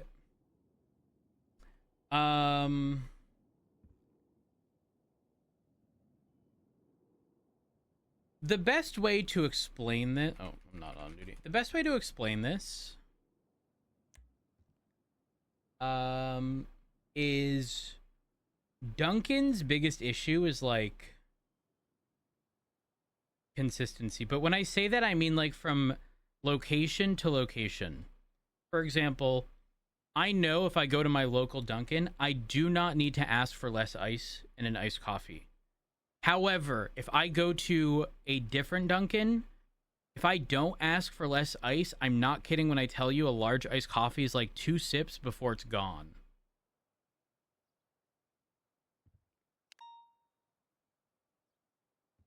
But if I ask for less ice at my local one, I barely get any. Like, I don't know if they're using a different scoop. I don't know if they've been trained differently, but, like, as long as I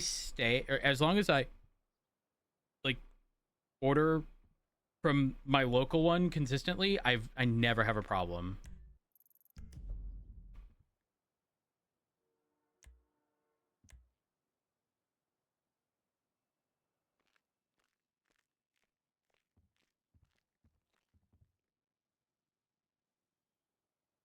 I love ice in my drink, but not when it melts.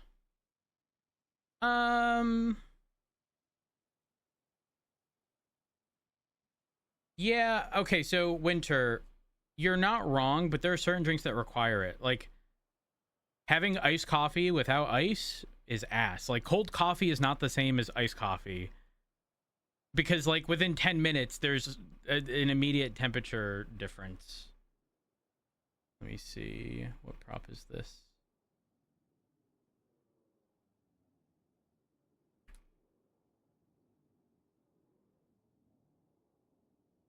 I agree. I also don't like a watered down drink. But there's definitely, like, extremes.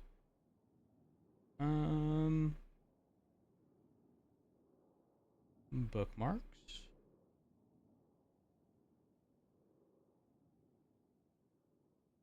Oh my god, what was that other prop?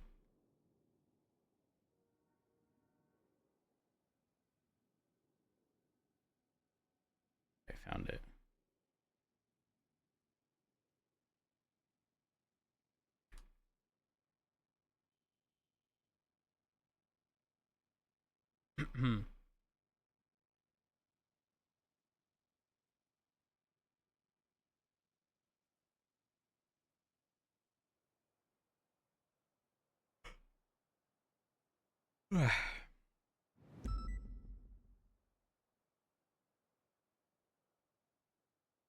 I'm not seeing that prop for the...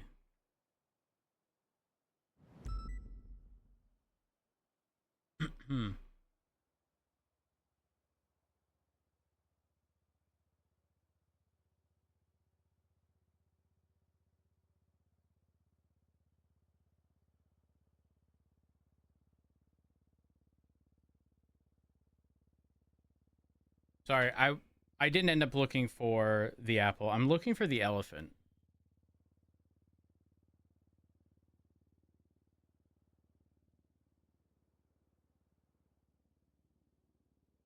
What's it called? Oh. Wait, why do I have this menu here? Oh, wait, it's for the house. Hold? Yeah, what's it called? Decor. What would it be? What would it be under? Decorative. Oh, sculpture, maybe? Well,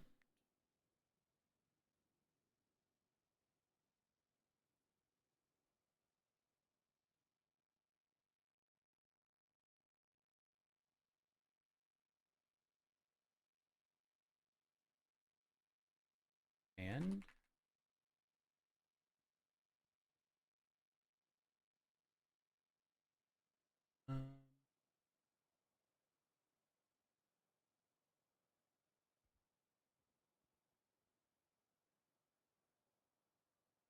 what's res?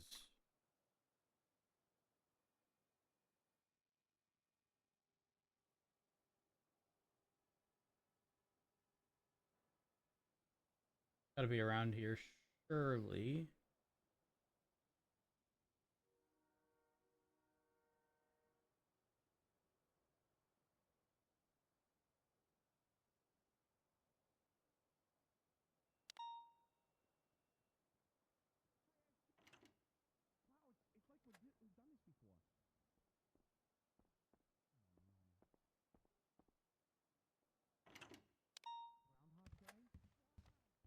Hello. Oh. Apologies. Hey. Can you see me now? Yes. Perfect. All right. What a day. So many interruptions. Yeah, no, it's been one. And I definitely want to apologize because so for context, Viv had gotten sick and was gone for quite some time. Viv returned, then I had gotten sick. I also wasn't around. And then so I mean, we're just all cycling here. perfect. Honestly, probably for the best at this point. But I do anticipate spending far more hours during this shift than I would usually, because there are obviously concerns that need to be handled. Right. So we should have much more overlap. Hold on. The first time I took you out, something happened. What was it? The bombing at Senior Buns. You're right. Oh my gosh. And I want. The universe oh my god. Just, is. What? Guys, I need to tell you this. I'm getting called by Brian. During our other meeting, Martha texted me. Hello? Who's Martha? Abby, did you ever meet Martha? No, I don't think so. Okay. She was the receptionist. That. Have you ever looked at someone's MDT profile? Yeah. And seen the notes on their profile? Yeah. And you see a number with a link next to it? I don't think I've seen that. You've never seen those? You can almost look up anyone's profile. Actually, yours doesn't have it. Name a... who do you know? Name a friend. Ricardo probably put his on there himself. Osvaldo's threatening to go to war with me, so let's say Osvaldo. Perfect. Pull up his profile. Towards the top, you'll see his phone number, followed by the tiny URL link and the timestamp. That tiny URL link will be a photo of the Lemon List ad, and that was all added by Martha. So she worked for the police department as a receptionist, but she did a lot of other things. Like she documented the Lemon List on a daily basis. If she was around, she was putting it in like pretty much a local database of hers. So she could give you like historical, I documented this number, this name on this date. And there's no other means of us to find that someone had advertised those things, for example. So she pretty much added a lot of value to herself by not just making it a spreadsheet that everyone had access to, because Martha is very smart and also knows that people will take the quickest path available, even if that means avoiding her. And when I tell you she's a very sociable person, like Martha is someone you could get lost in conversation with. Phenomenal personality and Pred was trying to push her in the direction of becoming a police officer when really all she wanted to do was help. And Right. 3 months ago, I got a text message from Martha that said, I'm sorry. Just to let you know, I'm saying my final goodbyes and leaving the city shortly. My locker is already cleared out, but I have left my radio and badge in there. Think of me each time you see one of my numbers on a profile. And I responded almost immediately saying, what happened? I'm genuinely confused. And then with everything happening between Pred and stuff, it skipped my mind. And then a month ago, I texted her and said, Martha, come back. And then another day, Martha, please come back. And then 3 days ago, Martha, please come back. We miss you. Except I typoed her name, and then I did the next text with Martha with an asterisk. And then an hour ago, she said, hey, maybe we can talk in a couple days. Right now, I have a few things to get straight in my head. I've missed you too so very much. So I said, I miss you, and let me know when you'd like to chat. Take as much time as you need. She said, still alive, babe. Yes, I will let you know. And there's a photo of her, I'm assuming in her bedroom, because everything is pink. And I said, I had my office renovated, but you're still here. So she's got bright pink hair, and she would refer to that on the wall as Dearie Me. Hey, Bean. Hey. How you doing? Yeah, surviving. I went up. I don't want to talk about it. Fair enough. Well, just a heads up. Anything you tell me, you could tell Debbie. Debbie, LSPD PR, and probably HR, and definitely my PA. So yeah. She has been getting information from people, which, by the way, before we got interrupted, the last topic of conversation was FTOs, say, taking out cadets and then not writing reports. I didn't realize that was like a widespread issue and not just a consolidated incident. But yeah, every time that happens, essentially that cadet is making no progress until the next FTO or whoever writes a report, because then you can't see any of the progress being made. I know that Ricardo had been out on something like maybe 10 ride-alongs, maybe more, and there was a single report written. I know that they've picked it up like in the last week, but yeah. The same was happening for Powers as well. I think Aaron's having an FTO meeting soon, right? That I'm not certain of. But is this also a matter of, like, are we letting normal officers, non-FTOs, take people and then doing it for the purpose of experience, but then not really, like... I know with the exception of one, every time that Ricardo went out was with a ride-along. It was either Opal or Watt or D or Johnson. Interesting. Yeah. No, when they are let out with an officer, I know when I've done it in the past, I've seen when others have been allowed, they're instructed on making notes and giving them feedback and stuff like that, and then sending the notes to us, because I've had people send me notes in the past to put through. Yeah, that's definitely something we need to do. I mean, I guess the overarching thing is, like, if we look at the root cause or problem, is it that there is too much paperwork associated? Like, does the process need to be simplified? I think that just from like what I've been gathering, I think that some of the FTOs might be a bit overburdened. So like obviously Opal's also a lieutenant, like Dee's still trying to do police work. I know that both Powers and Ricardo have said that like they kind of feel like they're just bouncing from call to call and not getting the chance to like really take in the information that they're learning, because they're out with people that are still actively policing rather than people that are FTOing. And I know both of them during like their onboarding, even like Aaron got called away to something else, and whoever was taking care of them on their onboarding got switched over halfway through. They didn't learn how to process hot guns. And that didn't come up until Ricardo was in his PPO test. Yeah, that's certainly like a bad like continuity issue. And quite frankly, he hadn't been running a couple of them. Yeah, I mean, quite frankly, I think it sort of circles back to the whole like, I think there are few people taking on some of these additional responsibilities with weight already on their shoulders, and it eventually gets to a point where people have to assign someone else.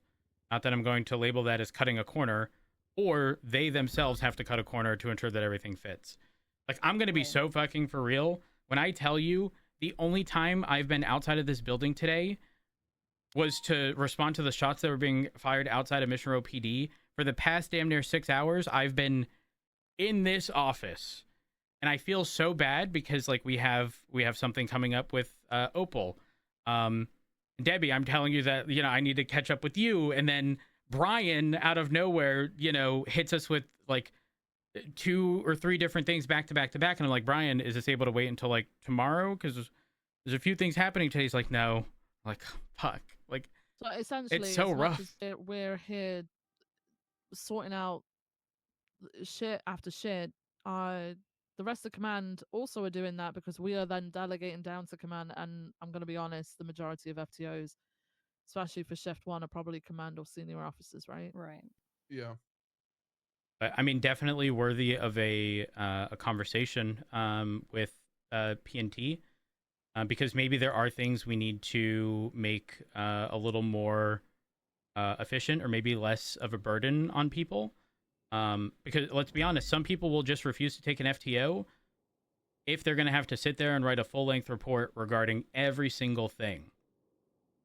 I remember there was a time where years ago we acknowledged that it requires too much labor to sit there and talk about all the phenomenal things that cadets are doing. And the only thing that was essentially required in reports was areas of improvement alongside prior areas of improvement that have been improved on, showing that there's been progress. And like, maybe it just needs to be a simple, if it's not specifically mentioned as an area of improvement, it's okay. But then I immediately think the downfall to that is if you didn't experience something, right, you can't, like, it's a not applicable category. So like, yeah, maybe like that if you're works. Going from cash Oh, thank you, exchange to Tam. cash exchange, you might be missing out on a bunch of stuff because you just have been Yeah. running to calls all day as a cadet. So it's like negotiations, for example, in shift 3, there were times, not so much anymore because banks get robbed on a daily basis, but there were times where like people couldn't even do negotiations with a cadet because the opportunity didn't present itself. Like scenarios like that, again, not applicable, that shouldn't work against them, but I don't know. But we'll have to speak to them regarding how to make that more efficient. like Academy is not a thing anymore. It is a question depending on shift. And some shifts have opted to like onboard people without a full-blown academy. Sometimes it's reserved for individuals who have prior experience, not the academy, the like sort of fast track, if you will. Right. But academies do still happen. I'm 'Cause I not just sure where we stand with feel that per like shift. Maybe like in this case, right? We only have 2 cadets in shift 1. Like if someone like Johnson wanted to take a specific like day and just take those 2 out and like identify the parts that they need to work on outside of like a high pressure situation, outside of bouncing from thing to thing, seeing where the gaps are in their training, something like that might be useful. And then we're only losing 1 officer for like a single day. So and that's they're fine, and they can filling in actually the do that. gaps.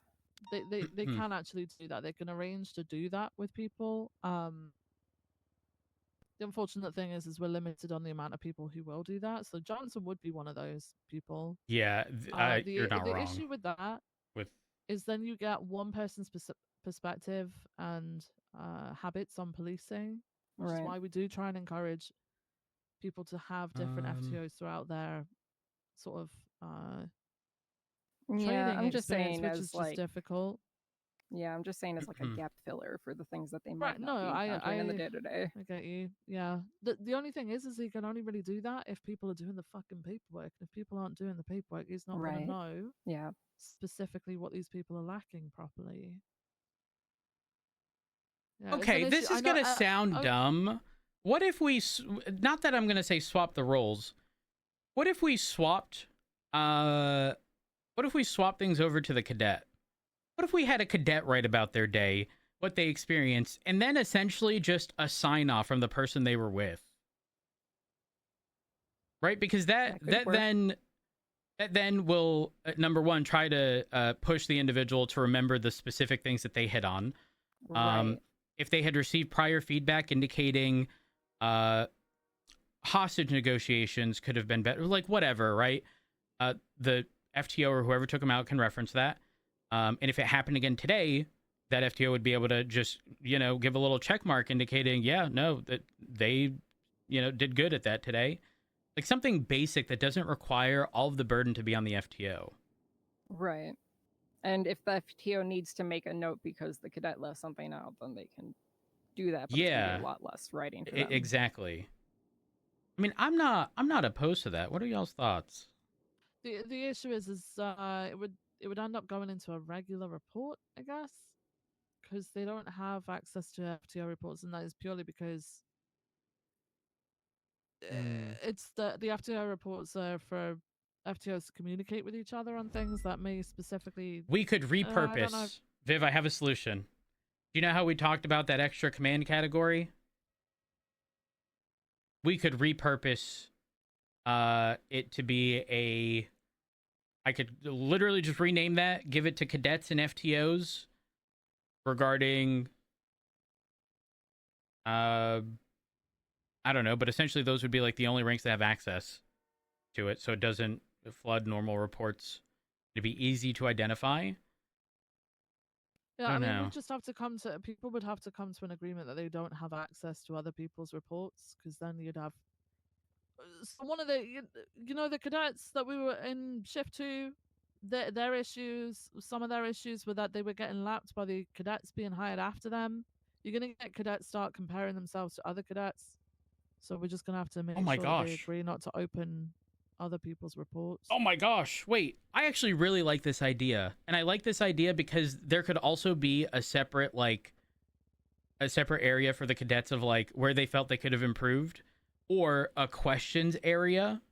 So even if it doesn't get like answered same day, they have something to reference of like oh yeah, like I feel like a lot of people tell themselves in the moment, yeah, I'll remember to bring that up or ask it, but then they don't remember until, a week later.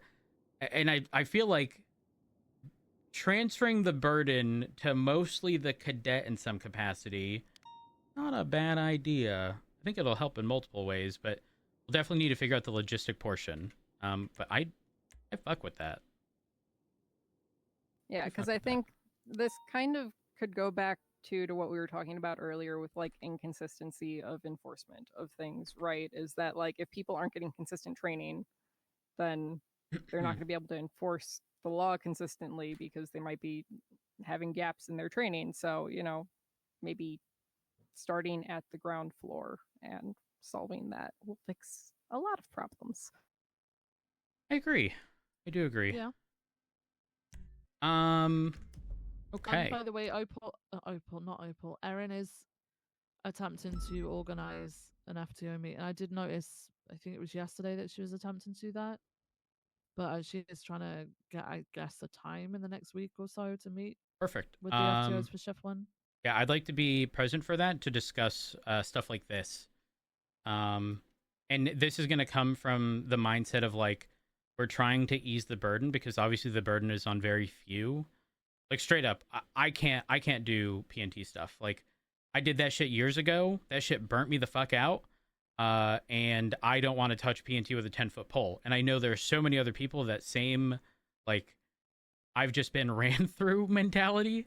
And I need to be able to, like, after 6 hours in the office, the thought of a cadet would be,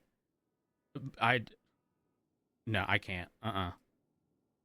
I do have, I have a similar feeling to you. However, like if needed, Single one? to assist in overhauling things, etc., I am willing to do that. I just need to have an end in sight. If there's going to be no one at the end to like pick up the pieces and carry on with it, then I can't do that. Yeah, It was on me for the I agree. longest time. It was on me for the longest time years ago. I'm not doing it again. Give me But just like a I moment. can I can absolutely help pick it up, get it running, as long as somebody is willing to then take it on afterwards. Because everyone just runs away as soon as somebody else has got it. The hell is that? What? What do you think it is? The hippo? Sure. It's an elephant. Elephant? What's wrong with that? Do you like put money in it? Does it keep money in it? No, it's not a piggy bank. It's Yeah, just ornaments, right, Bean? it's just I had it in the drawer, and you know I forgot about it until now.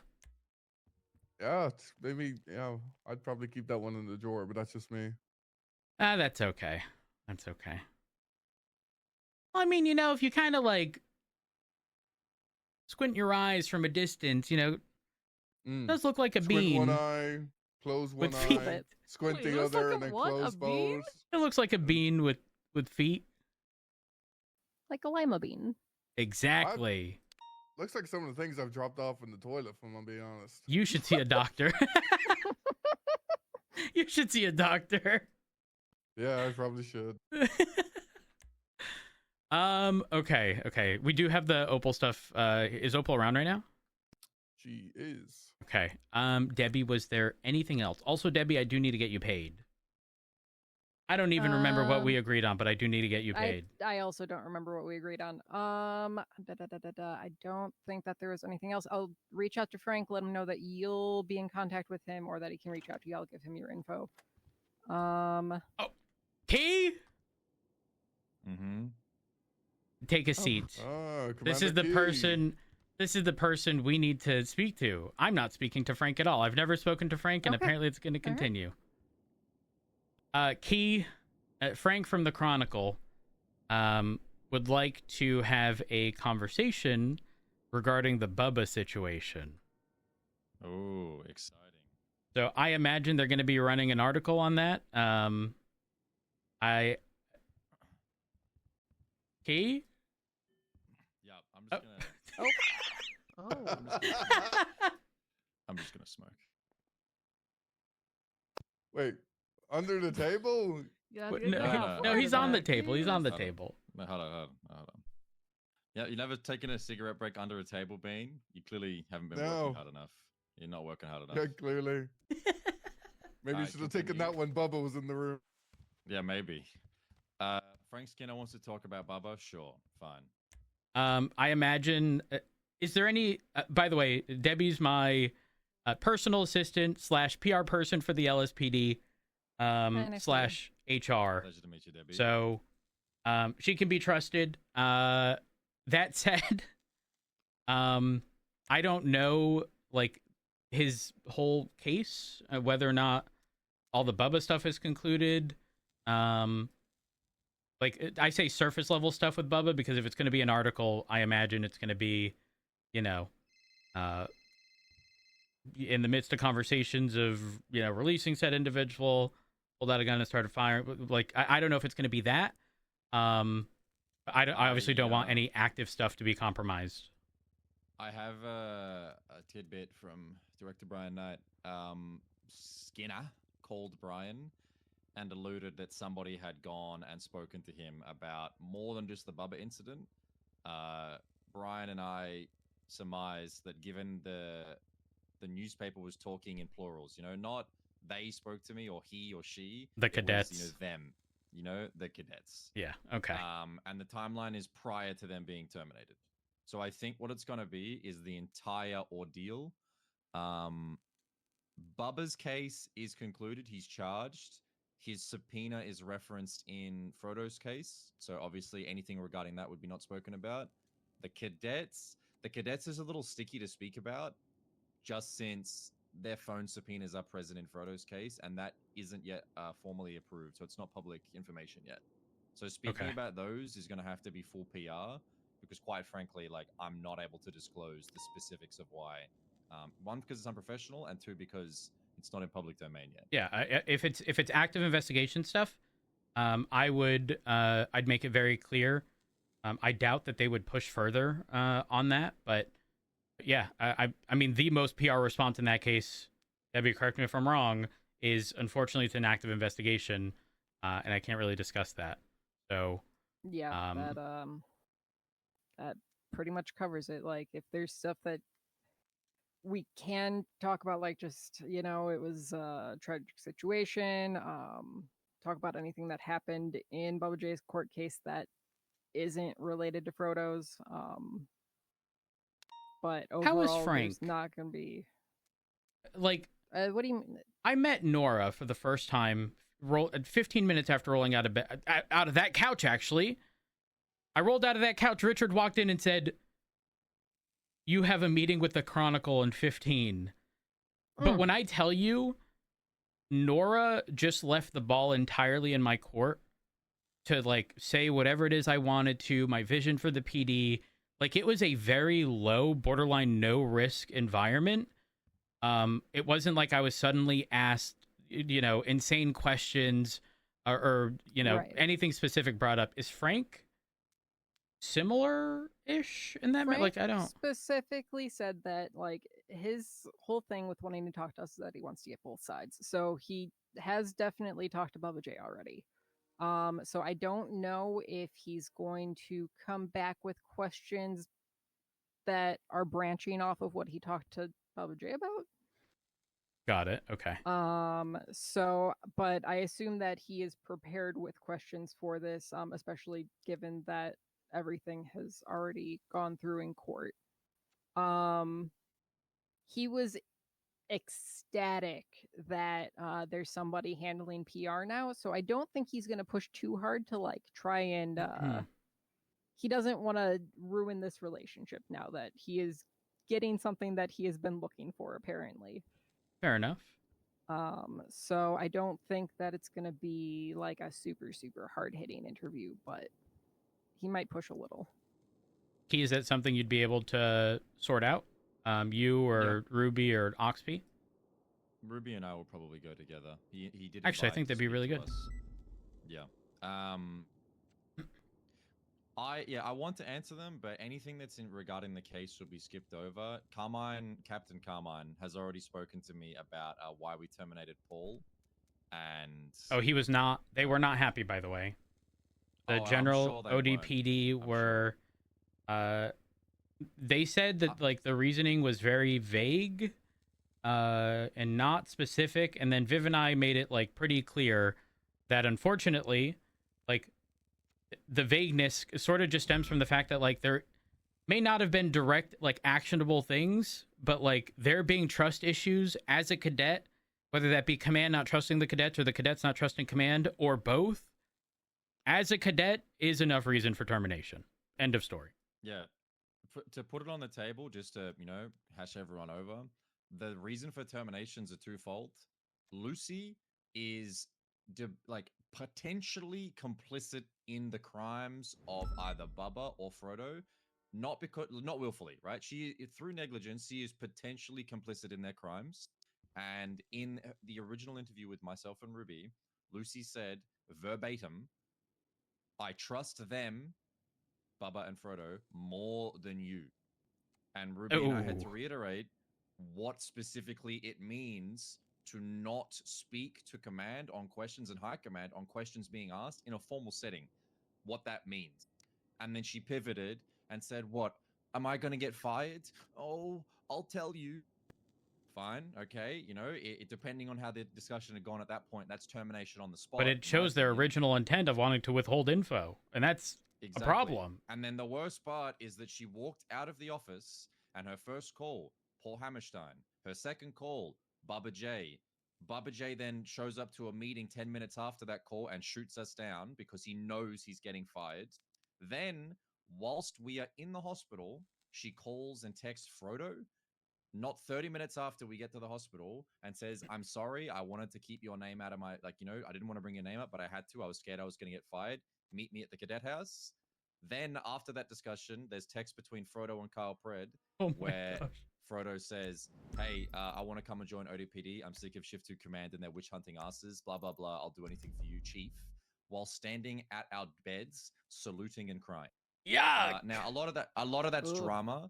A lot of that is, not stuff that I would, send someone to prison for.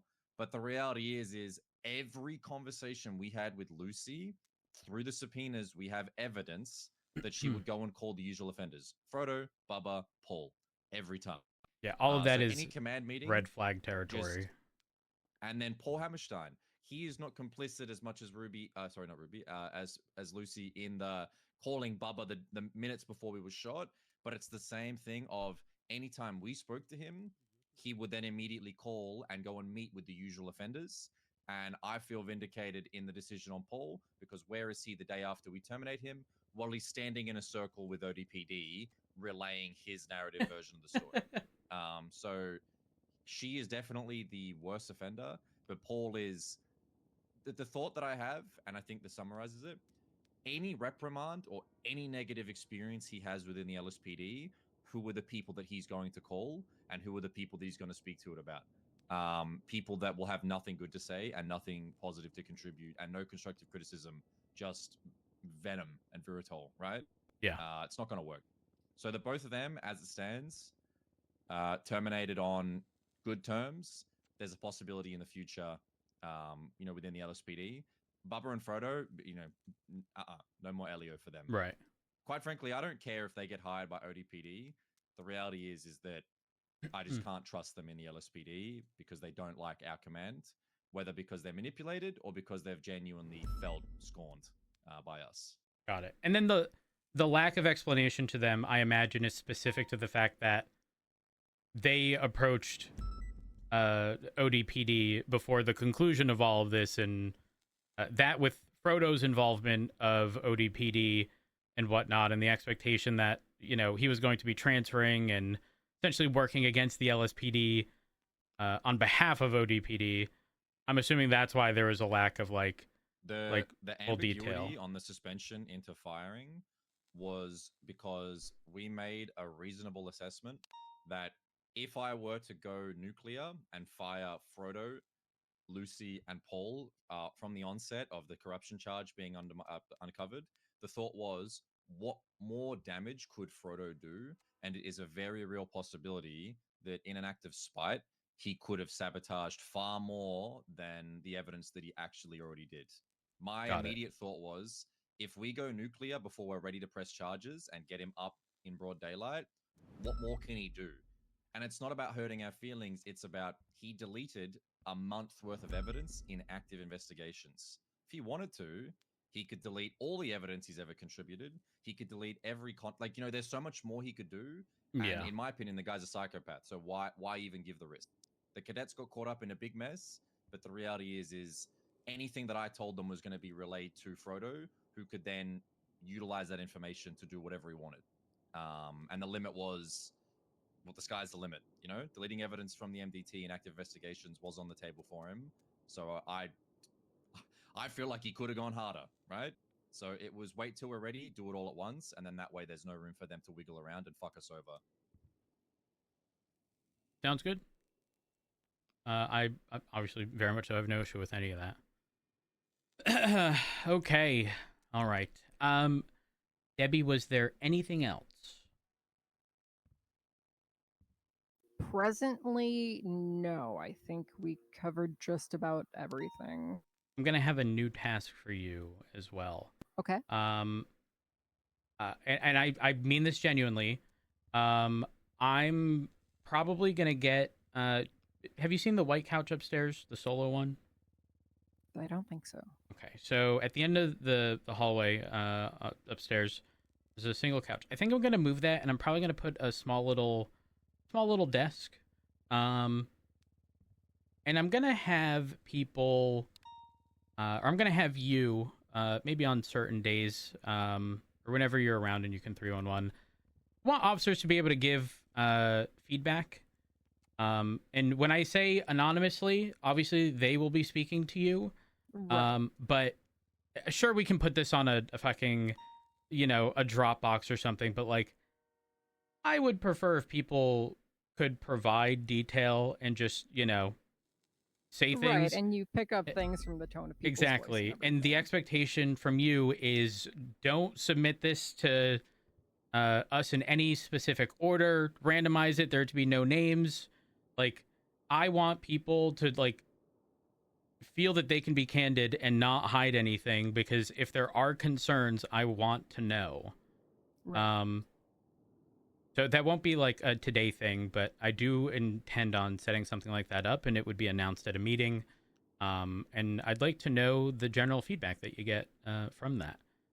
And again, despite being my personal assistant, again, everyone as a witness here, like, we're not getting any names from any of this, and I would hope that people do expect that, we're being honest when it comes to that. I'm a neutral third party. Well, here's the reality. We did anonymous PD feedback forms ages ago. You had the option to put your name. Most people didn't. Some people did. But it was actually pretty revealing that, like, being in high command sometimes has you directly excluded from a lot of, like, pain points. Because that sort of is just dealt with by lower officers. And I don't want to exclude those things, because if we can make those things easier within our power, then we should. So I'll work on something like that in the near future, if you wouldn't mind doing that. Yeah, absolutely. Perfect. Okay, if that is the case, Bean, do you know if Opal is ready? Can I get more information before we go into this though? Because I yes, I got a little bit earlier. I just need to know what exactly we're asking and what we're trying to find out from her. So what I'm mostly looking for is, like, we've got a giant statement about what happened once she was kidnapped, but I'm looking for just information on what led up to it and how it kind of got to that point.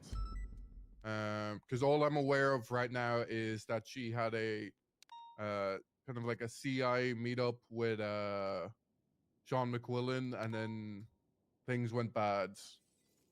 Obviously, once things went bad, they got a lot fucking worse. Because it took 2 hours for Key to be informed that she was even kidnapped. But I just want to know the leading up factors that might have contributed to it.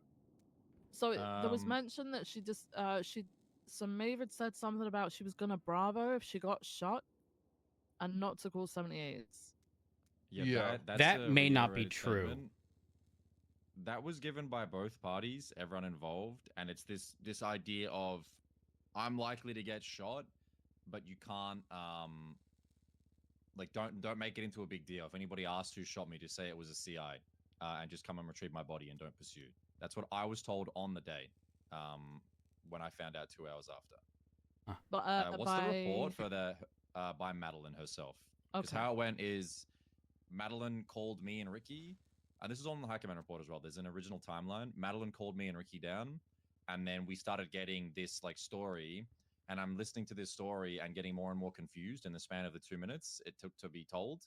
And at the end of it, I said, when did you receive the phone call from Opal's phone? And it was 45 minutes ago. And I said, what the fuck are we doing? Like, where is Opal? And then we went and searched the entire island for an hour.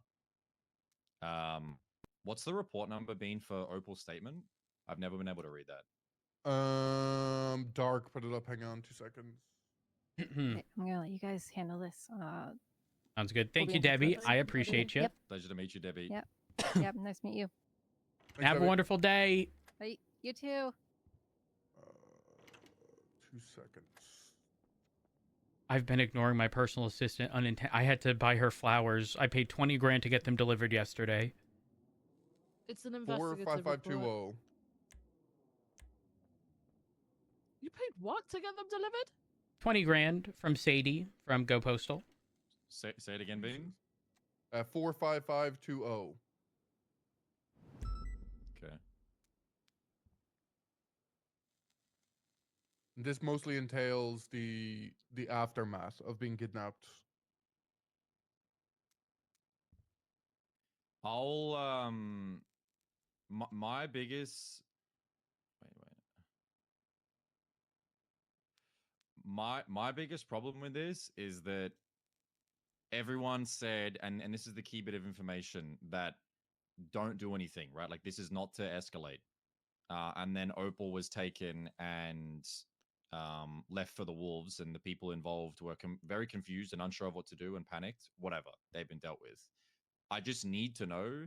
I need to know if Opal said anything along those lines, because the reality is they fucked up and they have been sent to fucking Azkaban.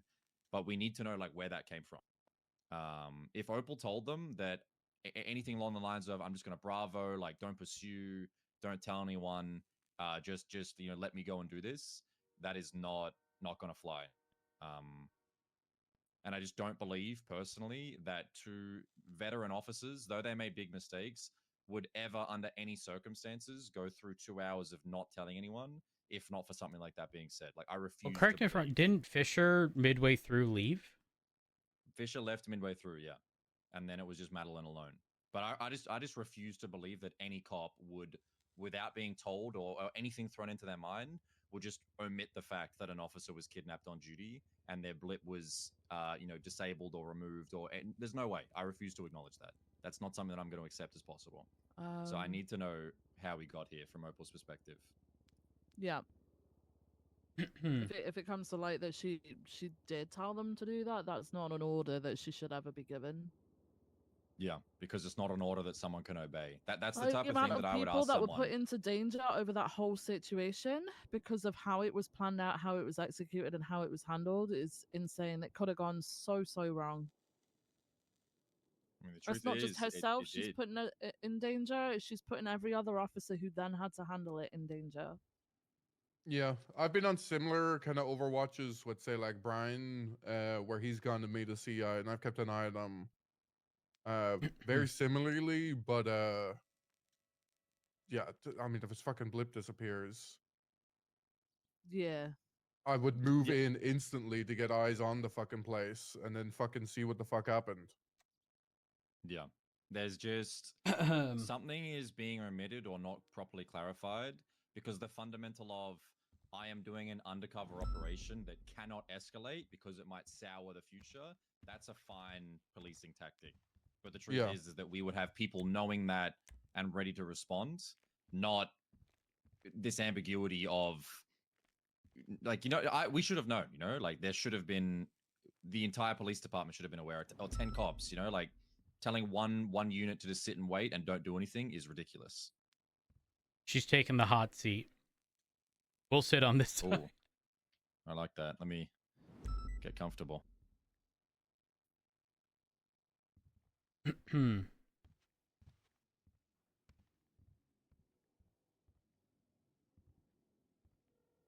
also some food for thought too. Take it how you will. Madeline, in her statements and through her panel and et cetera, was basically called out. Are you good to come in? All right, perfect. She was basically called out for omitting key details, like leaving out Fisher, and she was told if there was anything that you lie about, like your termination is immediate. So anything that she had said at that point, I feel like adds a little bit of weight, because they told her point blank, like, if we catch you in a lie, you're done. And there was an adamant statement of, I was told to do X, Y, and Z by Opal. So just keep that in mind. Are we gonna give Opal the same thing? We're gonna tell her if she's caught in a lie? I will say, I mean, obviously, with the fact that she had been kidnapped for a period of time, like, might need a little more grace on this one, because things might not be as fresh. I'll put it like this, Viv. Madeline was given that because they had already caught her in a lie, and they said, now you will give the full unfettered statement. Opal is basically fact-checking the other two, and if there's an inconsistency, it's more than just Opal's problem, is how I would phrase it. That's fine.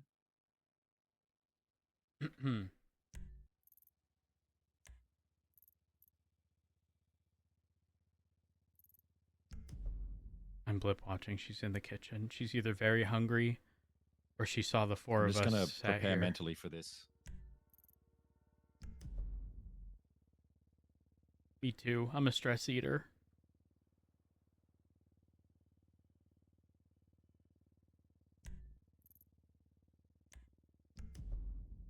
You know what? I'm reaching under the I got a bottle of water somewhere over here. Just a moment. But when she gets here, you can start getting a drink. If she gets her. You guys, because I haven't really been around, I'm going to leave the majority of it to you guys. If I have a question that I feel hasn't been answered, though, I'll jump in. Yeah, that's good. To be fair, I don't think there was a huge amount of. I don't think this is going to go on forever because there wasn't much of a lead up to the operation and whatever. Right. But yeah, I want to know exactly what was said.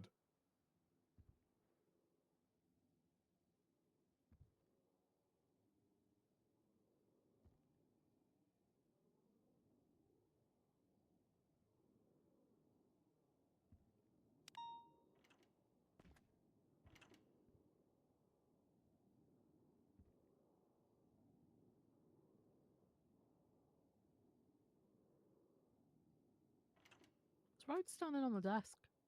Yeah. Huh. Thought he was reaching under the desk for the bottle of water. What's going on, You Opal? can take their big seat, Lieutenant. I kind of don't want to. I don't know why this is It's too happening. late. You got it, because there's 4 chairs on this side, so it works out. Bro, This is can you happening. jump? Is that better? Yeah.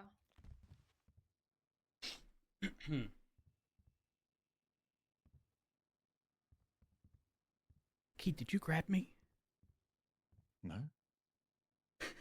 You've got a husband, Chief. Yeah, you're right. All right. So what I would like to start off with, Opal, is just from the what's this? Yeah, what is this?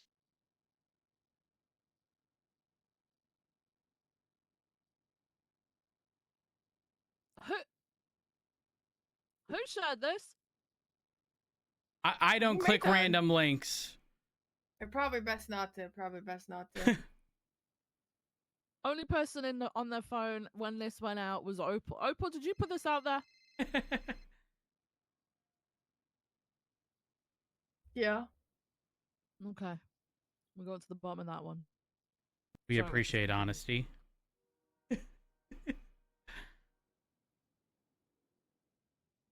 Who just got a phone call? Me. Sorry. Okay. Tell him to fuck off. Okay. So I would like for you to start, Opal, just from the very beginning, like the moment Montez approached you about anything, and then just kind of like as much detail as you can. Just bring us up until the kidnapping, because we have the statement from the kidnapping. Just up until the kidnapping. So, Montes called me.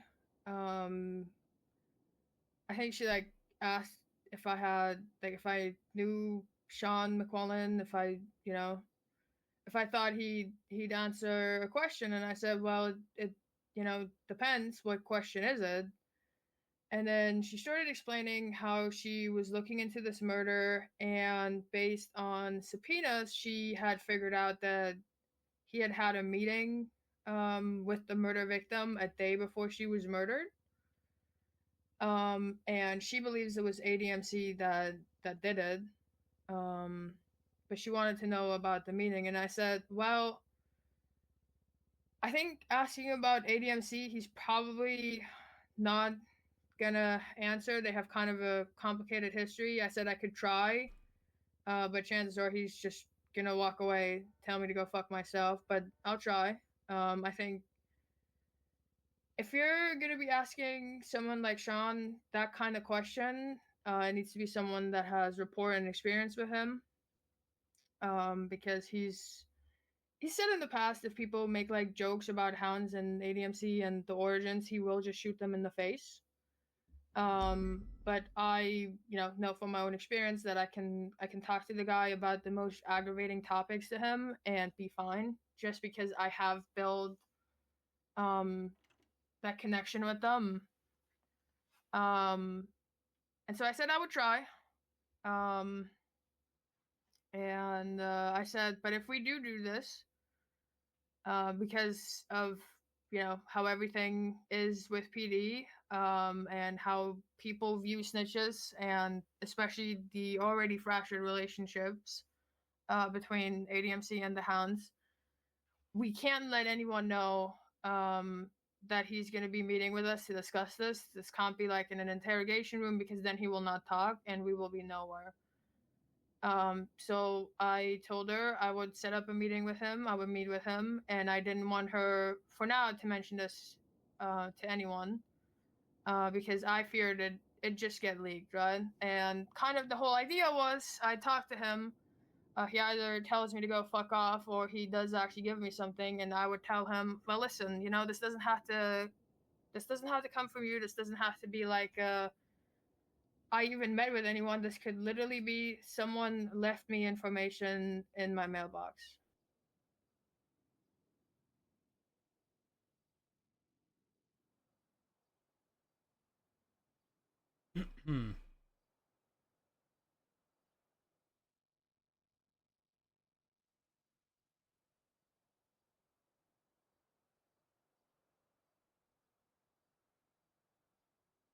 Hello? Hey. Oh, you finished? Yeah. Okay. So when you were going to meet with Sean, what did you say exactly to Montez? I said I'll be there. I don't want you to be anywhere too close. I mean, this guy Sean, he smells uniforms, right? He smells a uniform in the area. Chances are I'm not even gonna get a single word out. He's just gonna shoot me, right? I don't want that to happen. So I don't want you anywhere close. And obviously, I don't want this being leaked that he's meeting with us. So we'll keep it kind of on the DL. I said if something happens, not that I think it will. I think most likely he will just walk away, drive away, whatever. But if something, worst case scenario, something does happen, I go down. We don't need to spend like countless resources on chasing these guys down, because of location. It would have taken forever to get units up there. I just need you to make sure I'm alright. Just recover just recover me and give me medical. I know it's been floated that I said I'm not gonna alpha. I never once said those words. I'm stupid. I'm not an idiot.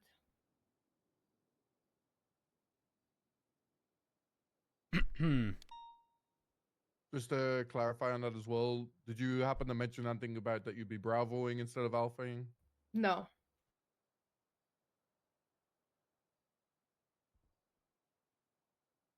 If you had gone down at the meeting spot, would you have alphaed? Yes. Like I said, I'm stupid. I'm not an idiot. If I meet with someone under the guise that, like, I promise them I will come alone, and they don't want to talk, and then they attack me, I have no sympathy for them. I have nothing to try and spare them. There's no reason I wouldn't be alphaing.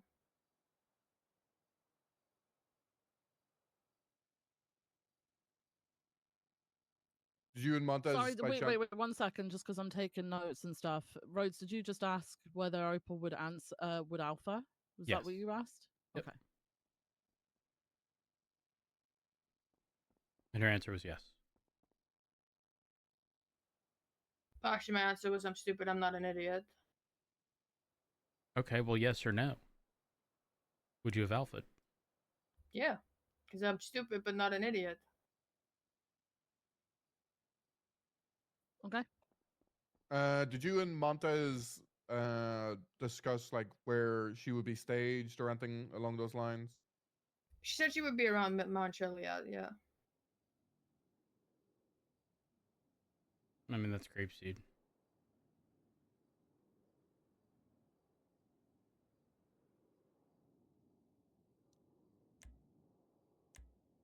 on the MDT.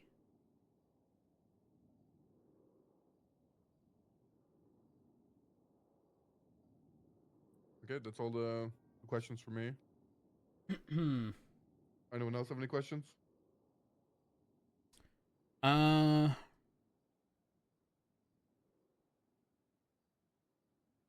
You feel there's anything else of importance to mention that we may not have asked? Yeah, I think maybe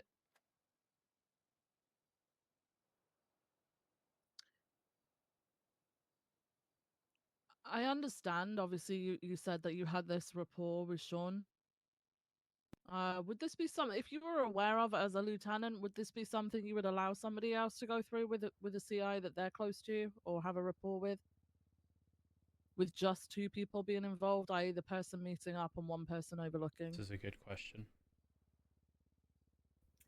I think if they felt that was the best way to get information on the murder, and they do have that history, it's not just that I have rapport with them, right? When they shot Bubba and they were going around chasing down cops and everyone thought they were going to just shoot them every time they see them refuel, I did the same thing. I called them up. I said, hey, let's meet, let's talk. We met, we talked. That was it, right? This isn't just like, oh, I joke with them when I see them at a bank. This is, I have good relationships with them. I've met with them in the past and been fine. So if I fully trusted that person that came to me about this, yeah.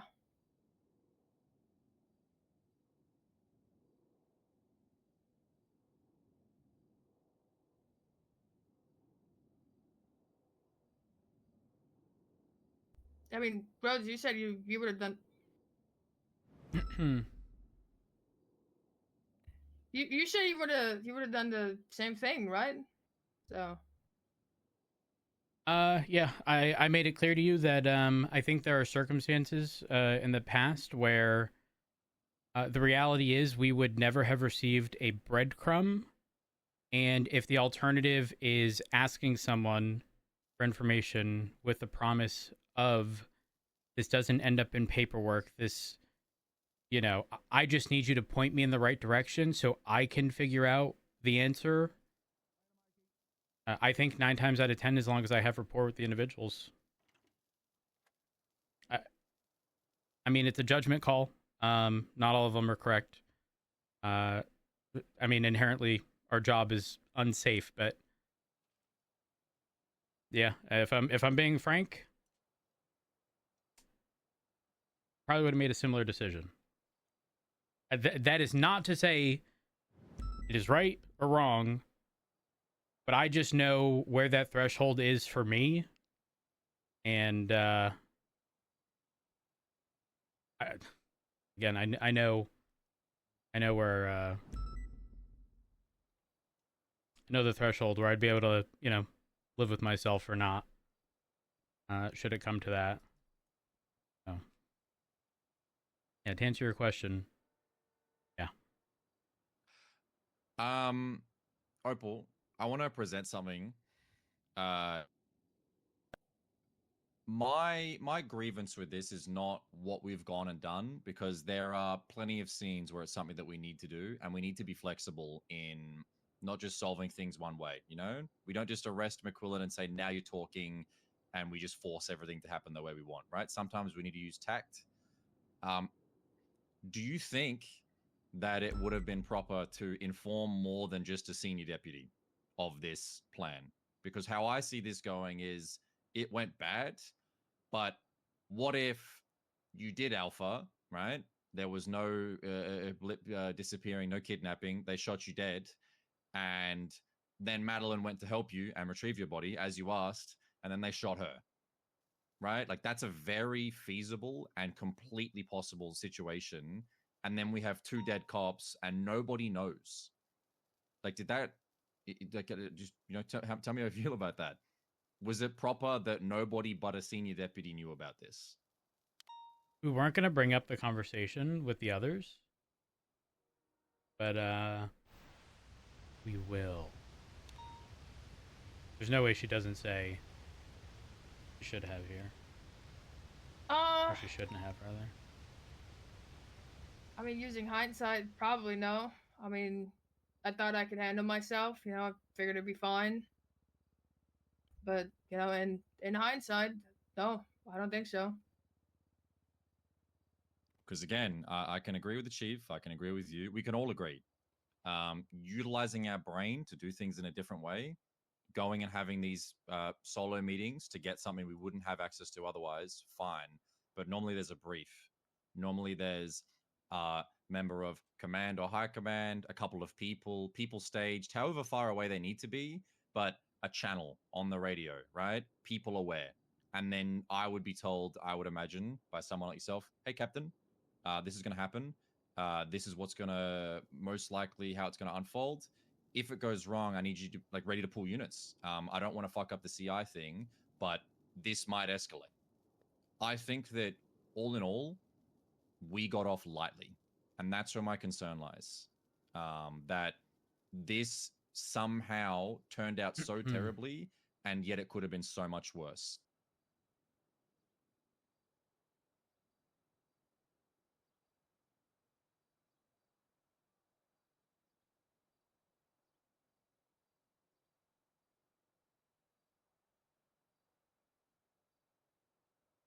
I wanted to ask, by the way, if it's not something that you recall, that's okay. You were on duty, correct? Like that was 100% guaranteed? Yes. And the blip did yes. disappear. Like that is something that we can agree on. Yes. Do you know how that may have happened? Was there anything suspicious leading up to you being kidnapped? Was there anything at all odd that you can recall? I pulled up to the boathouse and I saw what I now believe to be a Rebla. I thought it could have been a Bala, but it must have been a Rebla. So I parked there. I didn't see any individuals. I went inside the boathouse to see if they were in there, which they were. Almost as soon as I saw them, someone walked up behind me, put me in handcuffs, and black bagged me. I hadn't even gotten to ask my question. Nothing. We recovered a device off Opal when she was found, key that we have found in faceless missions before that disables officers' GPS locators. Yeah. So it was like the second you arrived, effectively, you know, like it would have been within a minute of arriving on scene. No, it took me like, I mean, I want to say a good, like 2-3 minutes to actually make the decision to walk into the boathouse, and I did, and then they just kind of were immediately on me. It was 2 men. Oh, my throat. Understood.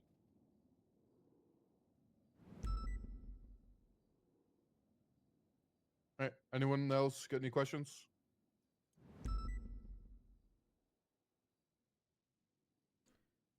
Don't think so.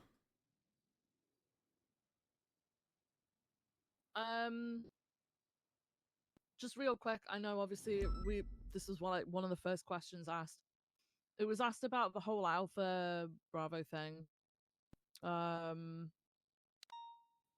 You said that you had stated to Montez, if something happens, not that I think it will, I think it is most likely that he will just walk away, drive away, whatever. If something happens and I go down, we don't have to use countless resources to recover me. Go looking for him. Just recover me. Did you at any point say don't call 78s? I actually don't remember the exact words that I used, but yeah, I actually don't know.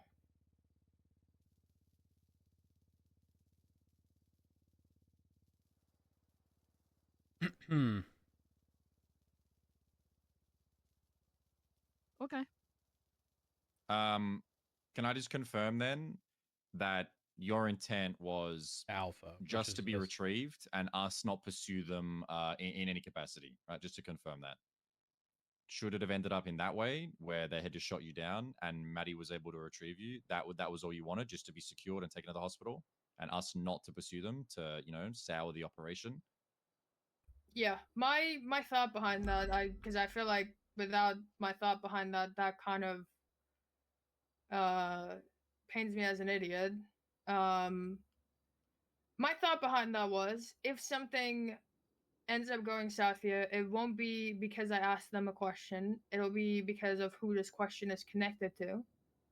But I can maybe save the trust and you know, maybe in the future it'll be helpful, right? Because like I said, it's been helpful in the past where they were chasing after random cops and I got them to stop, right? I feel like that would just be completely gone if I'm like, yeah, I'll come on my own. I just have some questions, and then they're surrounded by the entire force within seconds, right? That was kind of the whole idea. Listen, can I ask you a question? I mean, of course I can. Should we trust people that shoot us in the head when we're attempting to talk to them one-on-one without any intent of arresting them or committing any negative act towards them whatsoever? Like, is that a bridge of trust that we as police officers should be trying to respect once they take a step like shooting us in the face? I think the expectation was that it wasn't going to happen.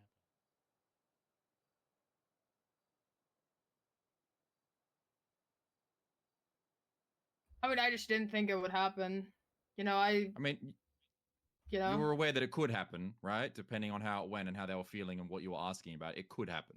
It wasn't off the table. Sure.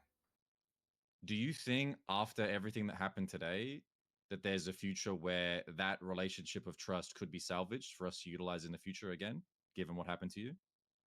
After everything that happened, you think I'll look at them ever again in any kind of friendly capacity? You think I'll joke with them after they put me in a cage, stripped me of everything I had, and said they would give me back my engagement ring, and if I didn't make it, they would bury me with it? That's the anger I want to hear.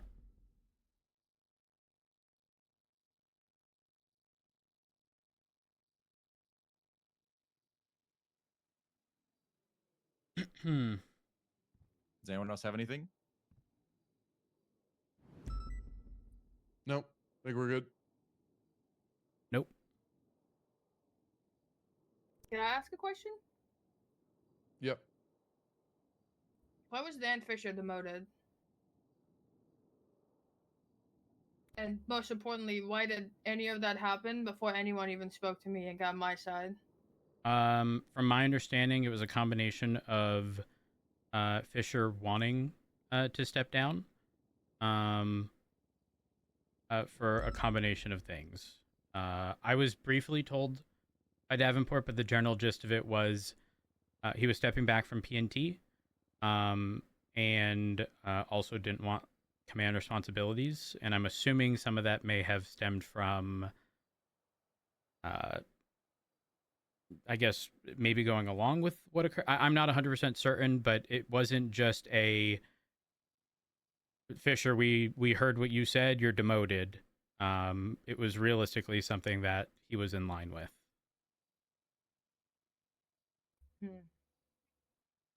We had also, I mean, I say we, but Shift 3 had also had your original statement before Fisher's punishment was dished out.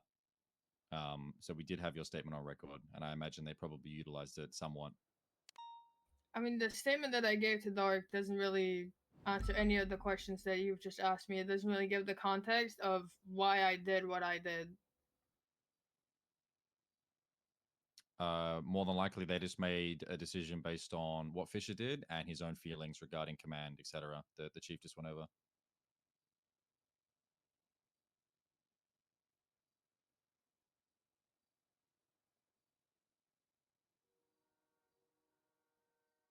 Is there anything else you have, Opal?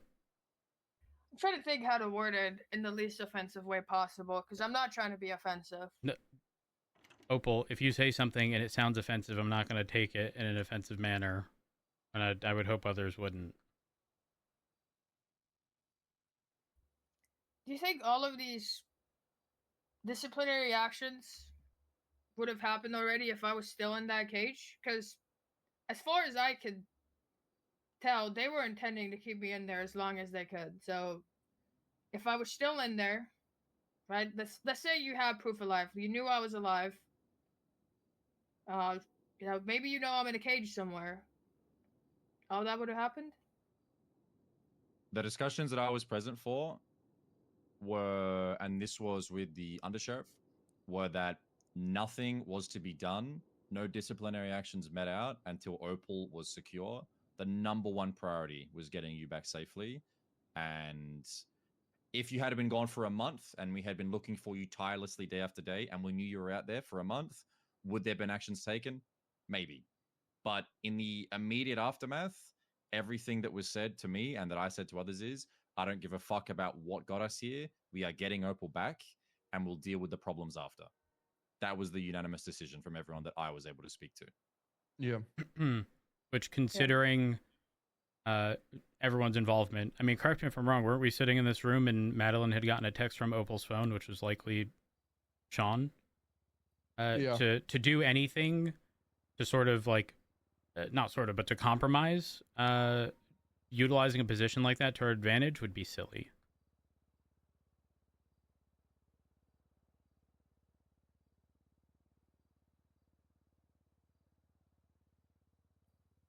I have one last question once again on the off chance that I do sound offensive. I've asked the people that I've had, this reaction from themselves, but I kind of want to know, I guess, your stance on it. Maybe not. Are we as mad at the hounds as we are at me? More. Far, far, far more. If only, listen, Opal, I wish you could have seen the energy that was given to get you back. I know it's no, things have happened to you that I can't even imagine, and it's no, consolidation prize that we worked so hard. But on those calls, it was absolute certainty that if even a hair was out of line, they were getting dealt with. We had people working 18-hour shifts, writing up subpoenas that were extended up to the last minutes multiple times. We raided every single property. On the day that we retrieved you, I asked the undersheriff who was leading the scene as to not overstep and give him his time since he put in the work. Can you please reiterate to everybody attaching what the rules of engagement are to be? And he said, if they have a weapon, shoot them immediately, no warnings. They drove into Polito, they unlocked that door, and from my understanding, you had already been injured, but the person inside was dealt with without warning. Every other person left the area immediately, and we were on absolute maximum authority. It was anything. High speed, gun, they had to be dealt with. And then after that date, every property was raided to get all of your possessions back. I genuinely believe they lost all of the material things they had except their cars. And the only thing that we could have done to showcase our distaste with the hounds is for them to step out of line, right? The only thing we couldn't offer them is violence because we're professional police officers. But other than that, we took everything in the quickest amount of time with no time wasted. We were not fucking around. Okay. I mean, I don't mean to imply that anyone would have taken this lightly. I feel like I've gotten looks, passive aggressive comments, and I just while I'm surely not without blame in this situation, I feel like everybody blames me more than they blame the actual people who took advantage of my trust and did this. No, do you remember the conversation? Sorry, real quick. Remember the conversation that you had to go and have with the people who wanted to do some gang shit on the hounds? Mm-hmm. And do you remember how you were explaining, hey, we can go harder on them. We just got to do it in our purview of being a law enforcement officer. That's essentially what's happened here, right? Yeah. Okay. My stance is very much so. Number one, I don't think anyone's perfect. You went into the situation with good intentions. You got taken advantage of. And I would think anyone who would try to attribute more blame to you than the people who actually did this, I don't think I'd ever be able to see eye to eye with. Because obviously the aggressors here, that being Sean and whoever else was involved, are clearly way more at fault. It's not even a comparison between the two. Unfortunately, I think the reason it's being sort of perceived this way is because we only have the authority and ability to change what's within our control. And obviously, stuff within the capacity of our job is within our control. And so, again, it might be perceived that way, but that's not the intention.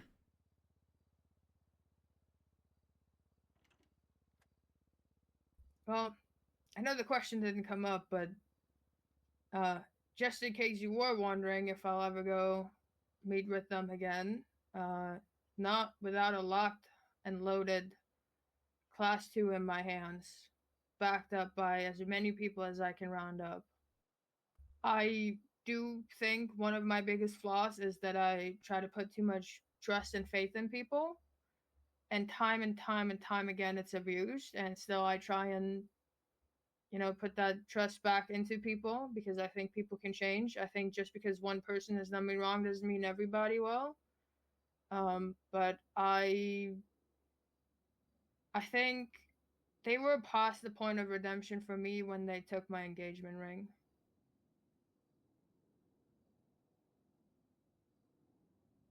Did they? I'm sorry, I hadn't read all of the reports. What was the purpose of them taking you? They never told me. We didn't get to that. There was asked no multiple goal? times. They didn't. I'm sure there was. We didn't get to discuss it. They didn't there ask wasn't a lot pointed of talking questions about anything. Nothing. No. I mean, I've said this before. It felt at one point that they were trying to turn me. I think it was the day that I was found. I was left alone with Flop, and he was telling me about his time in the PD and how he tried everything to make it better, and repeatedly he was shit on, and how nobody really cared. He told me about one incident where he was put in ICU, and after waking up, it wasn't, "Hey Flop, how are you? Are you alright?" It was, "Why isn't your statement in the report?" I think it was that first day where they asked me, "Do you think anyone would care if you were gone? Do you think you are easily to replace, Opal?" I don't think that was why they took me, to try and turn me, but I feel like it kind of, at least for a little bit, turned into that. I asked multiple times what this was about, why, what they're doing. Kind of all I got was that I represent the badge, I wear the badge, so I represent the people and the bad that they do with it. At one point, I told them, "You are trying to prove a point to the wrong person." And they said, "This is not about you. This is not about you at all. This is not personal. You are just someone that wears the badge, so you stand for everything that is wrong with the..." I don't know if institution is the right word, but something, along those lines.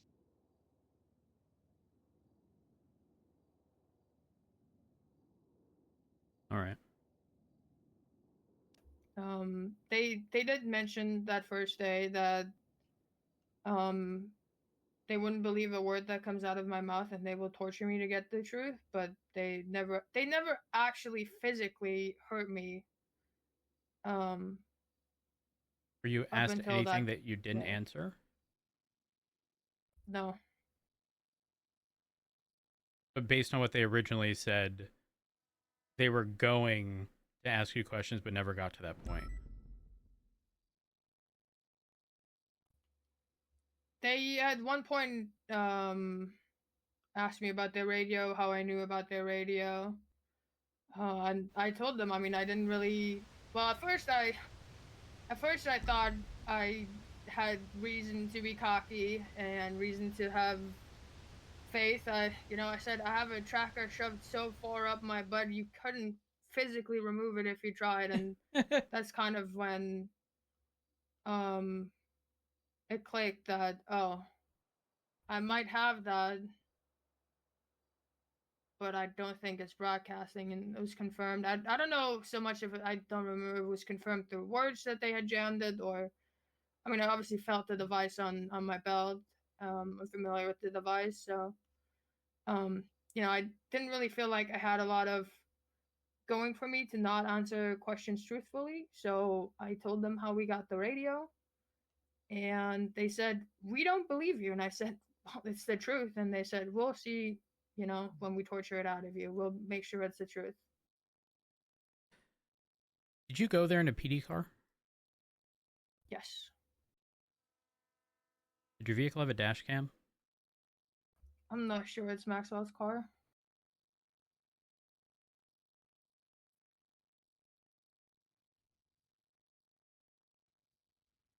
I can double check after this No, and let you know. And if there's more so, I'm trying to think of. Again, if I can look at the situation and go, the possibility exists that I'd put myself in that scenario. I'm trying to think of other means to ensure safety, right? Because at the end of the day, preservation of life is our top priority. And sometimes we have to make concessions. I do agree we have to do things out of the ordinary. And I'm just trying to think if a borderline identical scenario were to come up, how would I try to best ensure that something doesn't progress to this again? I mean, I told you what I did with Turner, right? I can tell you again or explain for the room. Yeah, go ahead. This was obviously a while ago because Turner was chief. I had received a phone call from Lang Buddha, who was adamant that I needed to see him. He had something to give me, to show me. I don't fully remember. He's very adamant about I would want to see this. I needed to see this. But I needed to be off duty. Nobody can know. I didn't really have rapport with Mr. Buddha at the time, so I didn't trust that, but I knew that I was investigating his gang, which at the time was Cyprus.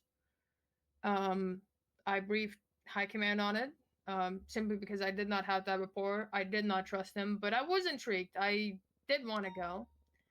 And we came up with this plan where it was at the old casino stables is where we met. We had officers like by the Vinewood Bowl, so far away but close enough. And I did go off duty. I clocked off duty. I went there on my personal motorbike, and we had put a dash cam in the motorbike, and I specifically parked it in a way where once I saw the individuals that I was meeting with, that it would be pointed at us the entire time. And I think it was actually Turner himself who was monitoring the cameras and relaying information.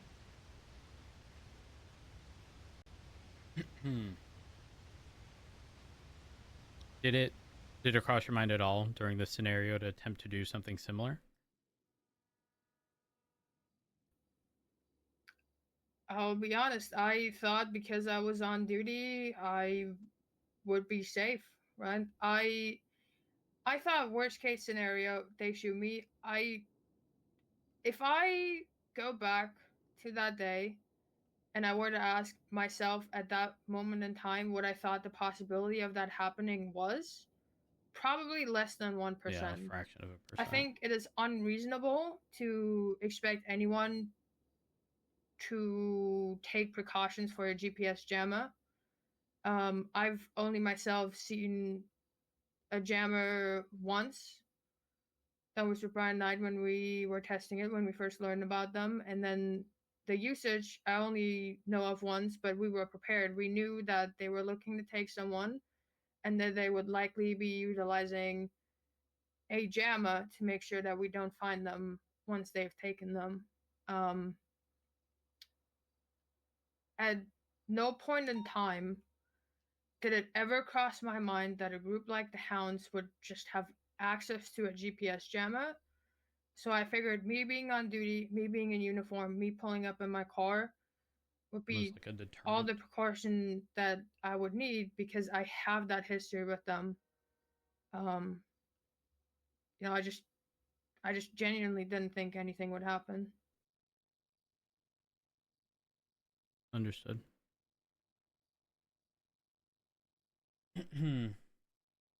I don't have anything else.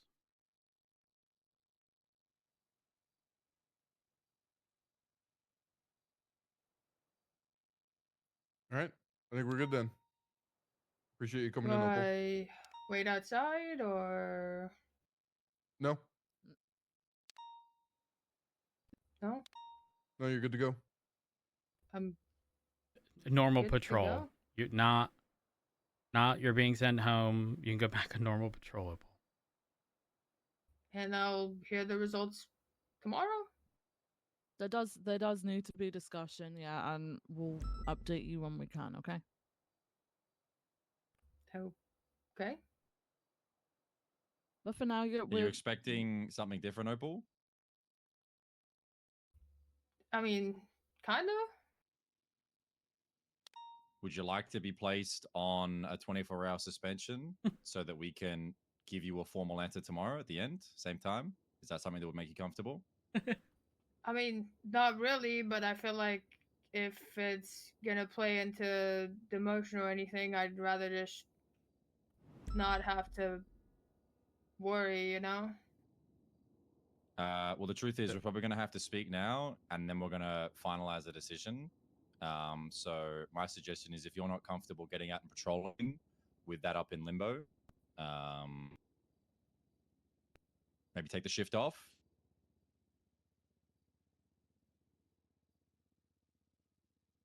Okay. It's not something that we're just gonna be like, yeah, okay, this is what we're gonna do. Like, this is something we have to think about, right? There's multiple factors, multiple things that came into play. It's not something as simple as, okay, you're getting a DAP, off you go, or okay, you're getting demoted, off you go. I'd rather we actually discuss what happened and what we feel is appropriate. All right. I'll be on my way then. Sounds good. I'll be taking my chair back. All right. Thank you for your time, Opal. Thank you.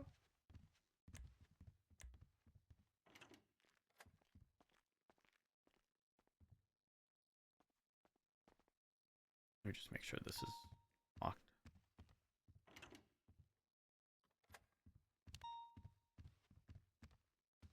No, I took notes.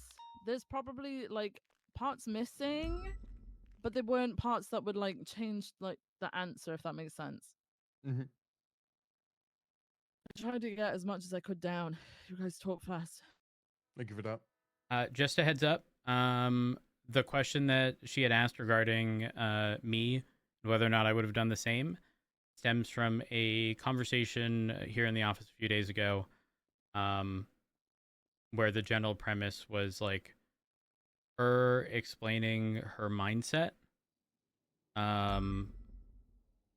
Apparently not long ago there had been a scenario, and I don't know if this was regarding the murder of her girlfriend or someone else, but essentially there was a murder case that had pretty much gone cold, and I don't know if it was the last day or damn near approaching the last day.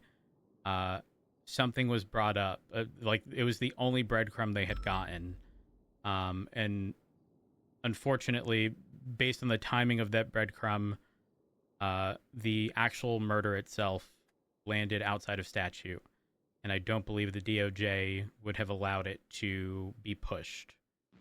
And I think that was in relatively close proximity to this situation with Madeline. And again, the general premise being your name not being in a report, like, we have nothing. Put something on our radar to point us in the right direction, even if it's not in a crazy amount of information. So that's where that came from. So I assume that cold case probably played a role in Opal wanting to ensure that if the possibility existed that she could have potentially obtained information, that she put forth that attempt and not try at all. I can tell you now, my stance on all of what Opal said is, again, would I ever tell anyone on paper to do what happened? No, but I can also acknowledge that circumstances exist where it is one of the very few options available. Could it have been better? Absolutely. I think the dash cam idea that I had sort of floated afterwards could have quite literally prevented all of this, because we would have had some knowledge. We would have seen a vehicle. We would have seen people. We would have seen her get black bagged and taken away. Oh, jeez. Right? But, like, if what she's saying is true, regarding not saying that she wouldn't alpha or whatever, and that she would have alphaed, I then truly don't care about don't call for 78s, because when an alpha goes off, everyone's responding. Exactly. Yeah. So for me, I think realistically the outcome doesn't change in that scenario. But again, I can 100% acknowledge that it could have been better. She obviously got taken advantage of. I 100% agree with her there. And I'm actually very glad that she sort of gave attitude to Key regarding one of the questions, because it's kind of the answer I wanted to hear. Was that no, she wouldn't put herself in that position again, given what they've done. I think that bridge is burnt permanently. I say permanently, but maybe not, right? Like, city moves fast. Oftentimes we're being shot at by groups one day and entertaining friendly conversations the next, but I think this one's a little different than that. And that's where I stand. What about y'all? Yeah, I'd be in the same vein. I think I heard what I kind of expected to hear and also wanted to hear from her side. I do agree certain things could have been done better in the moment of, letting other people know, etc. But at the same time, I do have to kind of recognize that I've been in that situation before, where I've been with someone meeting up with a CI, and the person meeting up with the CI says, this person could shoot me, but still it's only me kind of overwatching just in case that does happen. So I'm aware of it happening. I've done it myself. So I wouldn't hold that against her. I think it's just a judgment call you have to make in the situation. Yeah. Obviously, other people should have been informed, specifically command and high command, because if we're concerned about leaks, I think very specifically them being informed would have been, I'm not going to say the solution, but say Ruby was informed or Key was informed, someone at that point could have floated the idea of the dash cam, right? Like, you're now like throwing multiple or additional minds into this equation that could provide alternative solutions that in the moment she may not have thought of, which is also kind of crazy considering she did seemingly do exactly that in a prior scenario. So realistically, it's go ahead. Can I float something, Chief? Yeah, go ahead. My problem is not. My problem is that Opal herself just sat down and told us, back in the day, I had something going on that was similar. And my first thing was, I don't trust these people. I'm going to tell High Command, and we're going to think up a way to meet the criteria for the meeting to gain something we can't get otherwise, in a way that respects my safety and gives the police department that I'm a part of, doing this on behalf of, a way to do our fucking job. Then, a year later, however long it's been, we have another situation. And the only reason, if we boil away all the questions, that we were not told, I wasn't told, because it was me on duty, right? Mm-hmm. In that moment, I was accountable for Opal Price and the decisions she made, whatever they may be. The only reason that nobody was informed is because of the trust that she had with the CI. And that is the problem for me. She understands what the correct procedure is. She understands very clearly that her life was in danger, that it was not a guarantee of her safety, that it was highly likely that it was going to escalate. She planned for that and informed people to preserve the dynamic, given the fact that it's something that it's a commodity. But the only reason that I can discern that we were not told is because of a perceived trust with murderers. And she even went back to say, in the past, I did the exact same thing and did it in the proper procedure because I didn't trust them. And that's it. That's the crux of the problem. Her perceived trust with people that took her to a cage, kept her there for infinity, and were planning either to murder her or do anything else. She was only there because she trusted them, and not us. We had to spend 36 combined hours across all 3 shifts, including all departments, writing subpoenas, executing raids, effectively pushing blocks to secure Opal, which we would do any day of the week. Not mad. The circumstance didn't matter. But the truth is that this only happened because she trusted them and decided to forego proper procedure, putting herself in danger, putting Madeline Montez in danger, putting Dan Fisher in danger, jeopardizing their careers, right, unintentionally, and then as a result, putting every officer, deputy, and marshal that put their life on the line to get her back. It's a big deal. Small things can turn into big problems, and if a small thing happens and it turns into nothing, the way we look at it is completely different. But the reality is that was the most unified I've seen the departments in months, all to get her back for something that could have been prevented from the onset with one phone call. She just had to call me and say, Captain Key, CI meeting, Catfish View. Can you give me 6 officers on Channel 5 and have them stationed? We're not going to pursue unless they force us to. I'm expecting potential violence. A firm Opal, done. That's all it took. And to forego that, knowing that she's done it in the past, is a big slight. Because then when we're not here, there's no Captain Key, no Chief Rhodes, no Ask Chief, no Bean, and Opal's the one that is responsible for her shift. Are you seeing the problem? If no one's there to be above her, I just, is she going to trust somebody and put others in danger, even just as a mistake, right? There's no malice in it. I'm not accusing her of any malice, but I'm just trying to outline the problem. Yeah, so okay, my point of view is basically the same as Key. My concern is with the fact that she only had a senior deputy there covering her. That senior deputy, if she had to go in and recover Opal, would have been in danger herself. And then obviously everything that happened after the fact, as much as she wasn't expecting it, she didn't account for it with the knowledge that she has from other operations that she's done. Could have put potentially so many more people at risk of being hurt. I will say this. I'm in line with Key on this one. It skipped my mind to ask it here, but in that conversation that I had with Opal, I ran a hypothetical by her, and it was specific to if this was something, I don't remember the exact circumstances, but the general gist of it was, if you didn't have the PD support in doing this, again, just as a hypothetical, I'm not saying it would have been denied, but if Key had said no, or there weren't units or whatever, would you have sort of bypassed that and done it off duty? And her answer was no.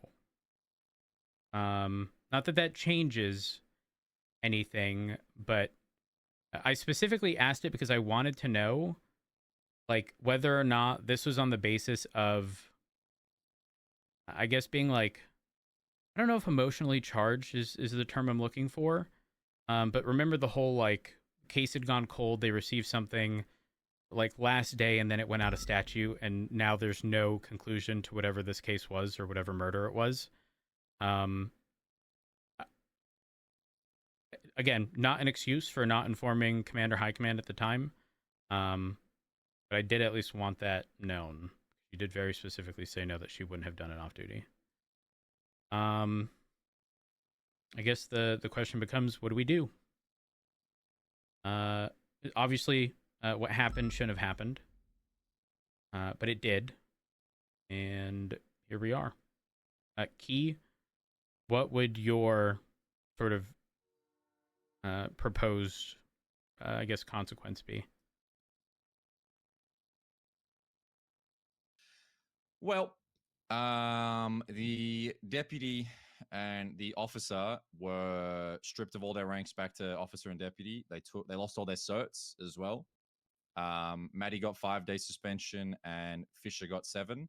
I'll just be the first person to say this. I think Fisher's punishment was so harsh for complete, out of everyone, the least involved, right? Is he a sergeant that should have realized that that was insanity? Yes. But I guess from what you said, there were more into it, his punishments, than, meets the From eye, what I right? got Like, from there was things that Davenport, he was willing to lose. he was, I guess, upset with himself at not challenging whatever decision Montez made, which he knew was wrong or something to that extent. And I could be wrong, but I think that also stems from them potentially. Are they in a relationship? Yeah, Fisher and Madeline are in a relationship. So I think a lot of, like, him not calling out that behavior, likely due to the relationship with Montez, is, I think, what prompted some of that. And again, I just got surface level stuff from Davenport regarding it, but just for additional context. What was Fisher's involved? I have no fucking. I thought it was just Madeline So- at first. So when someone can correct me if I'm wrong, but from my understanding, when the meeting was occurring, Fisher was there with Maddie in the car, in a separate car. And when, after they realized that Opal had been missing, they both begun searching together. So she was gone, no blip, no alpha, no phone call, no nothing. And it had been, from Opal's statement, I think it had been around 15 minutes of just nothing. So what they did is they went and searched Catfish View, found her car, and then split up and started searching the immediate area. There's a statement in Madeline's timeline that specifies, but they split up. They went Catfish, Lighthouse, Polito, Sandy. And during the search, Fisher said, I need to go off duty. And then he left, right? And then it was Madeline searching for another 40 minutes. At the end of that 40 minutes, there was a phone call from Opal's phone, Sean McQuillan's voice, where he stated, you can begin searching for Opal now. You can start looking for her. And after that happened, there's another 30 odd minutes before me and Ricky were called and said that we need to meet. And by the time Ricky and I were told of the entire thing, it was 2 hours of the only people knowing that Opal Price was kidnapped were Fisher for 30 minutes and Maddie for the remainder. So his involvement was there at the time and departed before we got to a resolution. I would say just as complicit as Madeline, right? He knew better. He knew something was up. He voiced concerns, but he was a fucking sergeant in the car with his girlfriend, who I both think are fantastic officers and deputies, by the way. But I agree. He's a command member. Like, it's pretty fucking dumb, right? It's pretty dumb. No, so they all made huge lapses in judgment that day, and they all should have known better, and they all contributed to the fact of putting people in danger, essentially. Yep. I'll put this on the table. I'm not really a DAP and suspension days. Like, it feels like setting up fines for criminals. You know what I mean? Like, what matters is the intent and what we want to accomplish from any disciplinary action. Mm-hmm. When I phrase the question of if Opal is the one at the head and making all of the calls with no one to back her, I think that's a problem. I think Opal is one of the best cops in this department. I think Opal fills so many niches and is incredibly capable, but she has expressed multiple times that, one, she struggles trusting others to delegate to. She spoke to me about that during the Gray case, that she held herself accountable because she tried to delegate and it didn't work. And then this time, it's another thread in that trend. She trusts the criminals enough to meet with them in a way that she knows is violent, but she doesn't have the forethought to think, I should delegate this and involve others. And for a command member, I just don't think that that's proper. Because I think about it like when I was a lieutenant and no one was on duty, it was me. I was responsible for everything, right? The entire shift, every officer's life, every decision made ran through me. And Opal being in that position after today's or last week's lapse of judgment just doesn't compute properly. Like, it doesn't make sense. That's my personal opinion. I would say that she could work her way back again, and that would be completely fine. But this lapse of judgment is, I just want everyone to sit and think, do we trust her to be the leader of not only this department, but every LEO on the street potentially, given that lapse that she made on her own behalf? You see, I hold a much different opinion. I do trust Opal to lead the department when I'm not around. She's got my full support. would I have made the same decision as her in that? I would like to hope I would involve other people, but there is a good chance based on her relationship, taking that into account, trying to look for this fucking needle in the haystack. I think I would make the same decision. I've been there for other people when they've made that same decision to go in and meet someone that could potentially shoot them, and I've just been the solo backup. Like I get, but I feel like what we're putting a lot of the fuck ups from Montez and Fisher onto Opal when she wasn't there to make those decisions. But she was the lieutenant that created the situation for those people to listen. Their fuck ups are their own, and that's why they were punished severely. But the situation of 3 bodies with no one else knowing is solely on Opal's shoulders.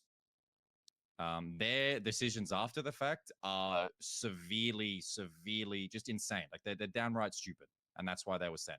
And But that's Opal on set them it at up. that point. Yeah. Exactly. Opal understands that what she did was dumb. Like she knows how to set these things up. She's also expressed that people are looking at her in a different light after the situation. Like she's getting these feelings of people judging her. I think leaving a person in a position like that after this type of mistake, it's going to be to her detriment. Because all of the UPD worked together to get her back from a slight, but we didn't care because it doesn't matter if you make a mistake. As long as you're acting within the law and you're not shooting your fellow officers like someone in this room, we will get every cop, deputy, marshal back no matter what. But we just can't have people putting themselves in that position. You know, like it's just not something that we can do. And I want you to think, Bean, like, how would you have felt if it was you instead of me and she didn't tell you? Maybe she would have, you know, maybe she would have called her captain at the time. But how would you have felt knowing Opal was missing for 2 hours and all she needed to do was just call you and give you a heads up? And you would have approved it because it's a reasonable thing to approve. It wasn't out of the ballpark. It wasn't strange. It's a normal thing that we can trust people with, but that trust wasn't reciprocated either from just forgetting or just outright negligence. I want to propose a hypothetical here. Assume that she did call you. It was approved. Units were positioned.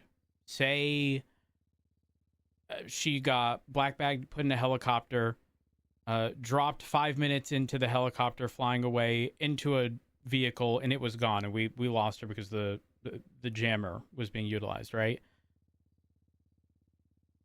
Would this, like, I guess specifically from Viv and Key, would that have absolved Opal of if that any... happened, there would be no reprimand because it wouldn't, like, no one did anything wrong. The criminals committed a crime against Opal Price, who was there acting as an officer with backup, forethought, and planning. That's a completely different situation. I fear as though a lieutenant who should be there to be a role model, teach others how to act in these sort of situations, inspire people into approaching things differently, has taken the ability to meet with a CI and has just treated it as meeting an informant, completely disregarding the whole criminal side of it. She said herself, yeah, there's a chance that they could shoot, but you know, they might not. Like, these people have shot officers over and over again. They're not friends. Yeah, okay, you might be able to trust to have a conversation with them, but at some point, she does need to get permission for that sort of thing, right? She's a lieutenant.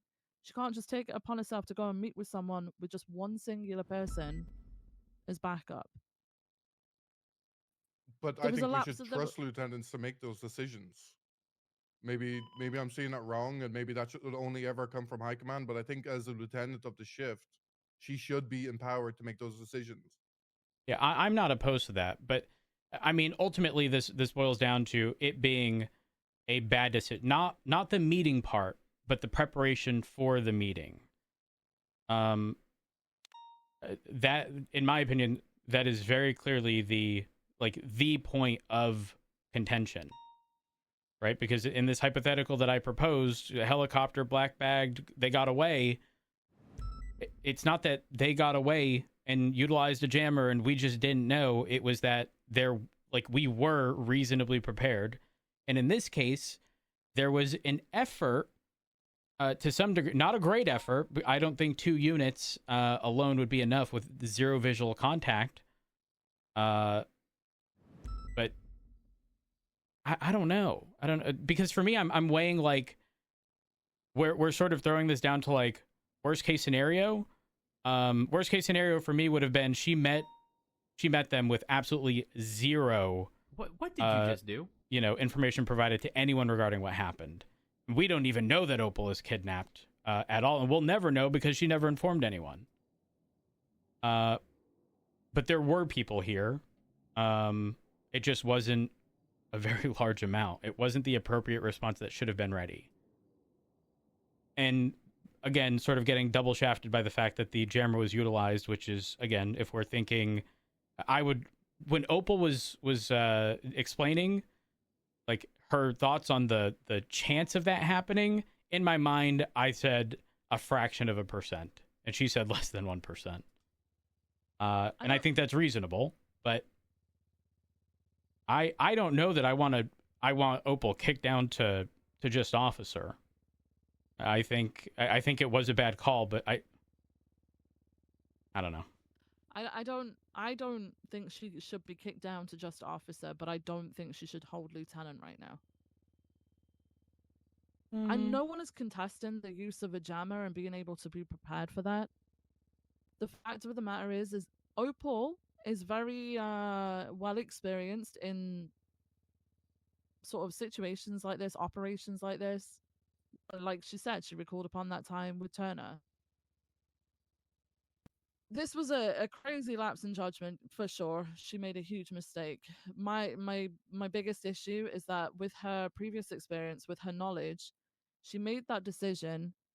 She told one other officer, and she told them, if something happens to them, just come in and secure me, which then puts them both at risk.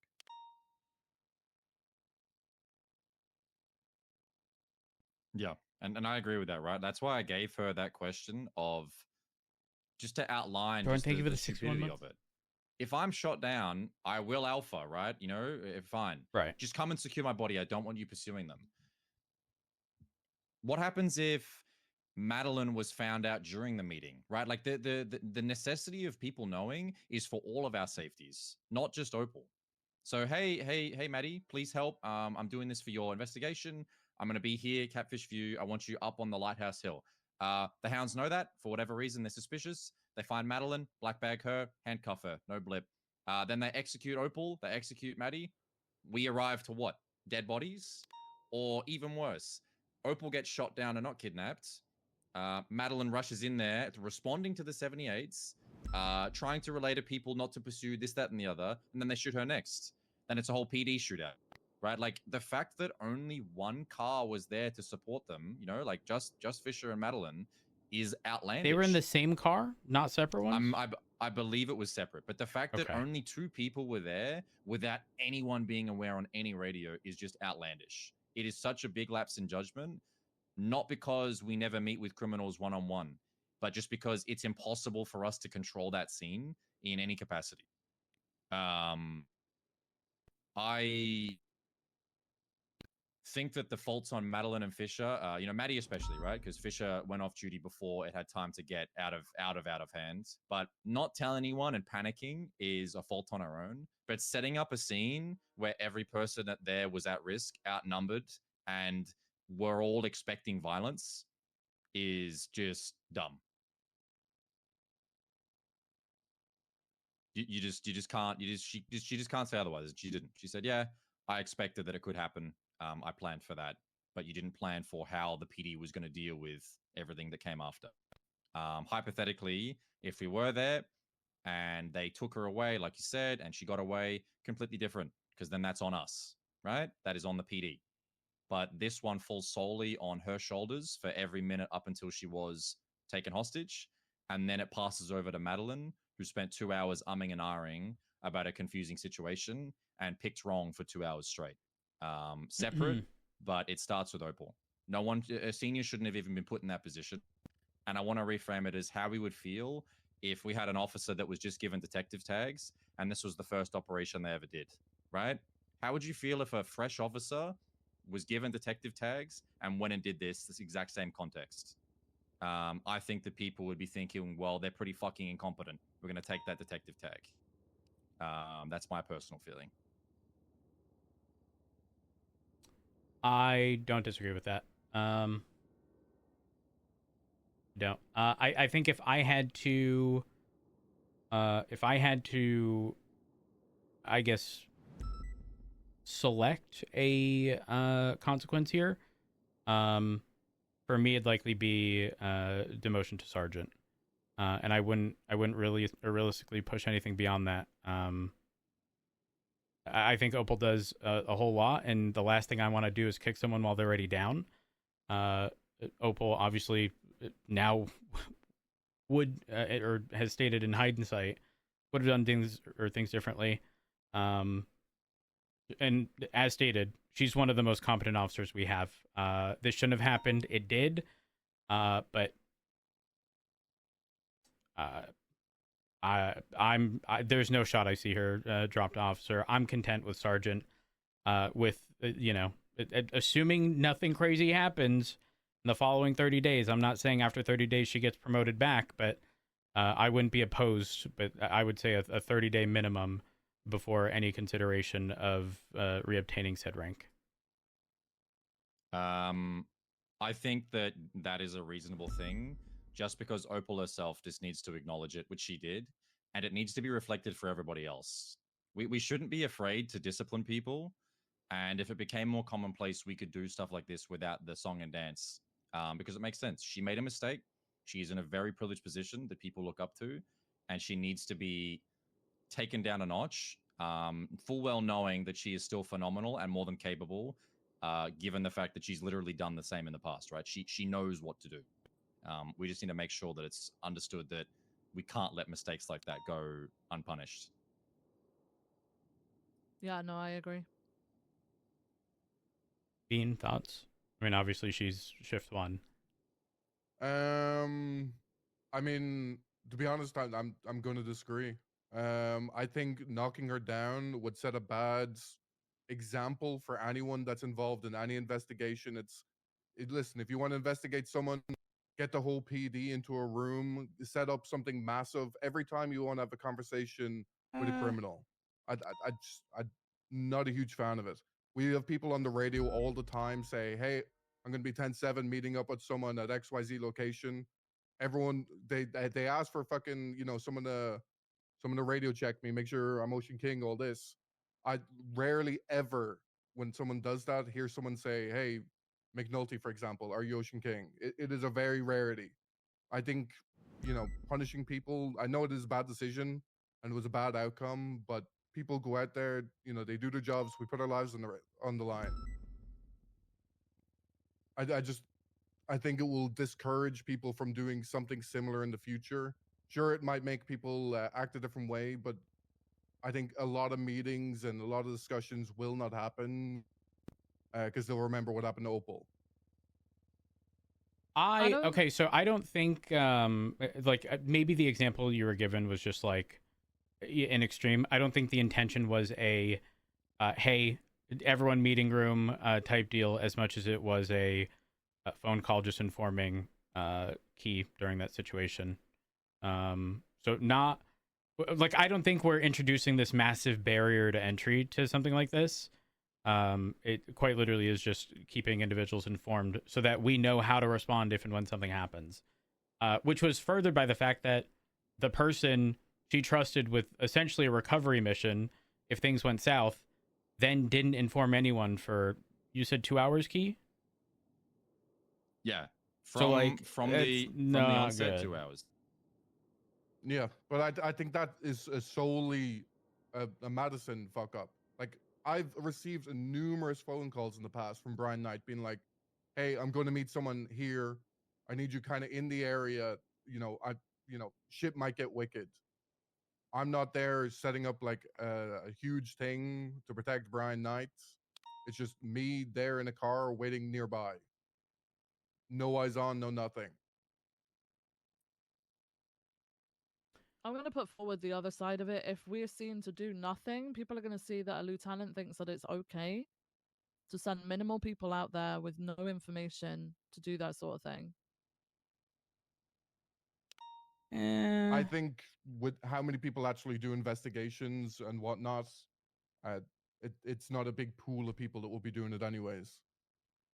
But my point would be though that I don't think this alone would put people off from doing investigation. I think we can use this along with there does have to be some sort of disciplinary action. Like what she did was an extreme lapse of judgment, but then she decided to give the command, hey, just come in and secure me, and you're the only person that's going to know about it. Essentially, I think we use it as a learning moment and make sure that people are aware that, hey, this is the sort of thing you can do. You just have to make sure that you've got an entire team of people who know where you are and what you're doing. Devil's advocate to that. Normal officers and like vast majority of officers don't go and have these kind of meetings. It's the very few small number of detectives that do, and I think this will just put them off, like even attempting this kind of stuff in the future. I think the very act of what happened would be enough to put them off, no? I don't think the fact that someone getting demoted over it when there was obviously something that went very wrong over that would put them off. I think the actual act itself, which has already happened, would put them off. I think if people are being put off from the fact that we're recognizing that something was wrong and a wrong order was given, then that's not an us thing, that's a them thing. And I also think it's because people are just not used to the fact that people should be looked at and reviewed regularly for what they're doing and held accountable. We're at the point where people keep saying, I've just spent, I'm not even kidding either of you. I have just got back out of fucking ICU after Friday night, and I spent, before the shift meeting, my entire time on duty sitting in a room where I've been being told over and over again, this person's dog shit, that person's dog shit, over and over. This person needs consequences, that person is. That's been the past 8 hours. Right. Ultimately, there's just been this lack of accountability for the longest time within the police department. And if people are going to get put off that we're finally actually reviewing things, then maybe this isn't the job for them. Our job is literally to hold people out on the streets accountable for their actions. If we can't do it within, then no wonder people are having issues trusting us.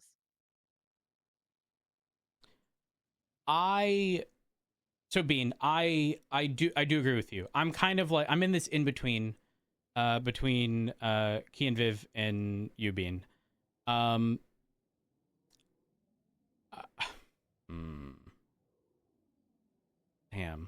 this is actually rough. I was about to say, what if we, because obviously I imagine it. Viv, did you actually make your stance known on whether or not you'd be content with a demotion to sergeant? No, demotion to sergeant I would be on board with. I do think Opal would take not long to prove that, she's above and better than that. I do agree with like the whole 30-day thing. There needs to be some sort of normalization of, if you fuck up, something's going to happen about it. But guess what? You can work and get it back. And I think, Opal has done that multiple times and proven herself time and time again that you can learn from mistakes. You just at times you do have to be reprimanded for those mistakes. So I would Ian, be fine with the demotion to sergeant. How much of a detriment to Shift 1 would a demotion from lieutenant to sergeant for at least a month? Massive. Opal is very much a pillar of Shift 1. She's someone that people look up to massively. And maybe I guess I just don't see it as bad of a fuck up from Opal because I've been in the situation before. And I've allowed that judgment call to happen. I get, things didn't turn out well, but I do think people need to take risks in the job. I think she took a risk.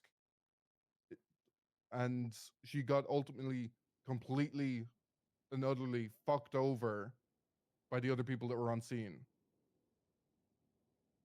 I'm And gonna their say lack of this judgment. as another point of consideration. If it's something that you guys even want to consider. Opal has obviously gone through a whole lot recently. She lost her girlfriend. Girlfriend? Fiance? What? Because you mentioned Fiance. receiving her ring back today. I don't exactly like the idea of again kicking someone while they're down. In addition to that, Opal is one of the only people in the PD that I've been able to attempt to get to assist in some of these cases against the LSPD, which, by the way, I need to have a conversation with some of y'all because I need additional people who can attempt to take on some of these cases, but I'll speak about that afterwards. I'm going to be honest. I could be persuaded in either direction. If I'm being told on one hand that Opal is one of the pillars of Shift 1, and it would be a detriment to Shift 1, I don't necessarily want that to be the only reason that she would maintain that rank and otherwise not receive a punishment. I do think a punishment is definitely deserved in some capacity here. I think a suspension would be stupid. I don't think that Opal is going to suddenly learn anything as a result of some additional time off. In fact, I think arguably she'd be in considerable amount of more danger. Yeah, weighing this back and forth, I'm undecided. Should this just be like a Davenport tiebreaker?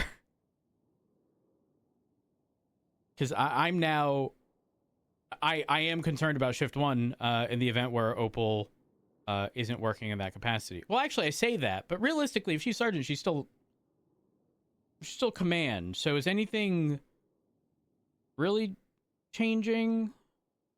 Or, like, will her mental be destroyed? I don't know how she's perceived these things in the past. I'm going to be honest. I think Opal is expecting far worse.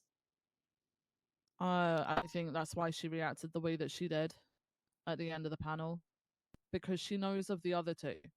Now, I feel like the other two, Madeline, obviously, you mentioned that Madeline was caught in a lie or something, then she was told not to lie from, right. So there are differences, obviously. Madeline was caught in that lie. Before I go any further, do we need to clarify with someone? Because is that Madeline now lying about the whole Alpha Bravo thing? Did she say that or no? No, She did say that. She did say that the Alpha and Bravo thing was, I don't know, where did anyone hear that rumor from of I won't Alpha? Did anybody know where that came from? I'm pretty sure, if I'm recollecting correctly, I've heard Madeline say it herself when we were in Hero Roads. Okay, well, all I'll say is that in the original statement on the day... Or maybe it came from BCSO Command. Just sorry. The original statement on the day says this. This is Madeline's statement from Ricky.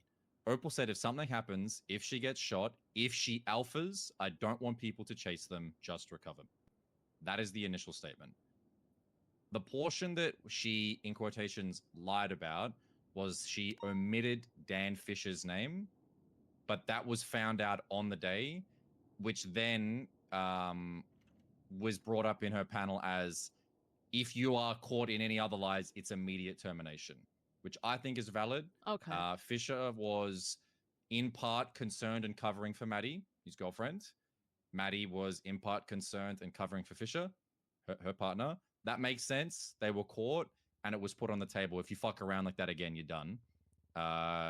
Mustard spoke to me yesterday and said they're happy to provide any context from her panel. But the fact remains is that whole Alpha Bravo thing, it's telephone. You know, that's 5 days after the original scene, and on the first day we have her statement. If she said and misspoke 6 days after the initial statement, I really just don't care. It's irrelevant because we have the initial statement. Yeah. Okay, so the Alpha Bravo thing, like Opal said, she said it had been floated, that she said she would not Alpha, so that's probably just a rumor thing, I guess, that's going around. I had asked her that. And so that then leads me to believe, Bean, you are correct. When we were all in this room, that had to have been mentioned. Yeah, because It was definitely brought up in conversation. However, Madeline was not speaking very much throughout this. The only time, in fact, I heard her speak was when she indicated that she had received a text from Opal's phone number. So it is possible that in a follow-up conversation it was mentioned. Maybe it was just misunderstood on the if I alpha, don't pursue. And then maybe making the parallel to like 78 or whatever the situation is. I don't know. Maybe it was just perceived as a don't call for 78s, just recover. But she made it clear here that she would have alphaed. And Opal is not the person or type of person who would lie for the purpose of saving their job. And again, I say that because I asked her in my conversation with her in here a few days ago, if you were told that you weren't approved to do this on duty, would you have done it off duty? And her answer was no. And Opal is, in my opinion, a person who operates on principle and wouldn't lie. But that's my stance of Opal. Okay, so my thing would be then, like, I have no reason to believe that Opal's lied in any of the answers that she's given to the questions today. I think she does recognize that she fucked up. With the severity of the situation and what it led to, obviously, the things after the fact that Opal went missing were down to, obviously, Montez and Fisher, and then the rest of the PD sort of picked up and everybody did the best job that they could. I do believe that demotion to sergeant would be fitting, because for a lieutenant to set up an operation like that, we all make mistakes, right? When she first got promoted into lieutenant, I remember her saying that, she didn't think that she kind of, well, it was like she was under the impression that she didn't deserve it, fucked up so much in the past. But my big thing to her was like, you can fuck up, but it's what you do after the fact, right? Yeah, 100%. People can fuck up, and people should be prepared for the fuck ups. Like, if you are going to take that risk, it's a risk for a reason, right? There's always going to be either a consequence or a payout, like it's either going to be bad or good. She made that risk. I think a demotion to sergeant, she's not going to be long before she proves exactly why she should be lieutenant again, I think Opal's the sort of person who would probably very quickly, I mean, she's already locked in, right? It's not like she's completely lost. It might also just give her a little bit of a breather. She, like you said, like she said, she's already got people making passive aggressive comments, etc., which needs to be handled. I would like for names. People who are making comments shouldn't be doing that shit. It's nothing to do with them. Bean, are there any alternative things or concessions? Because I think the collective is demotion to sergeant. The 30-day thing can be sort of up in the air, or adjusted, or a judgment call. It, may not have to be 30 days exactly. But I think in the conversation with Opal, if this does happen regarding the demotion, it be made very clear that this is, I mean, obviously she did something wrong. She admitted to doing something wrong. But this is sort of like lessening some responsibility, at least for a short period of time. Let her, sort of regather, get back to where she was. And as soon as we see it fit to re-promote her, we can. And in the meantime, a potential sort of interim lieutenant ? I don't know. What are your thoughts? King. I'm not going to stake someone else in the position as an interim directly after demoting her. I think that's just a bad luck and kind of a spit in the face to her. Yeah, I don't think you need to do that. I mean, what I don't necessarily like the demotion from lieutenant to sergeant. I mean, if that's the concession, I'm willing to go with it. Otherwise, we could take some time and look for alternative punishments.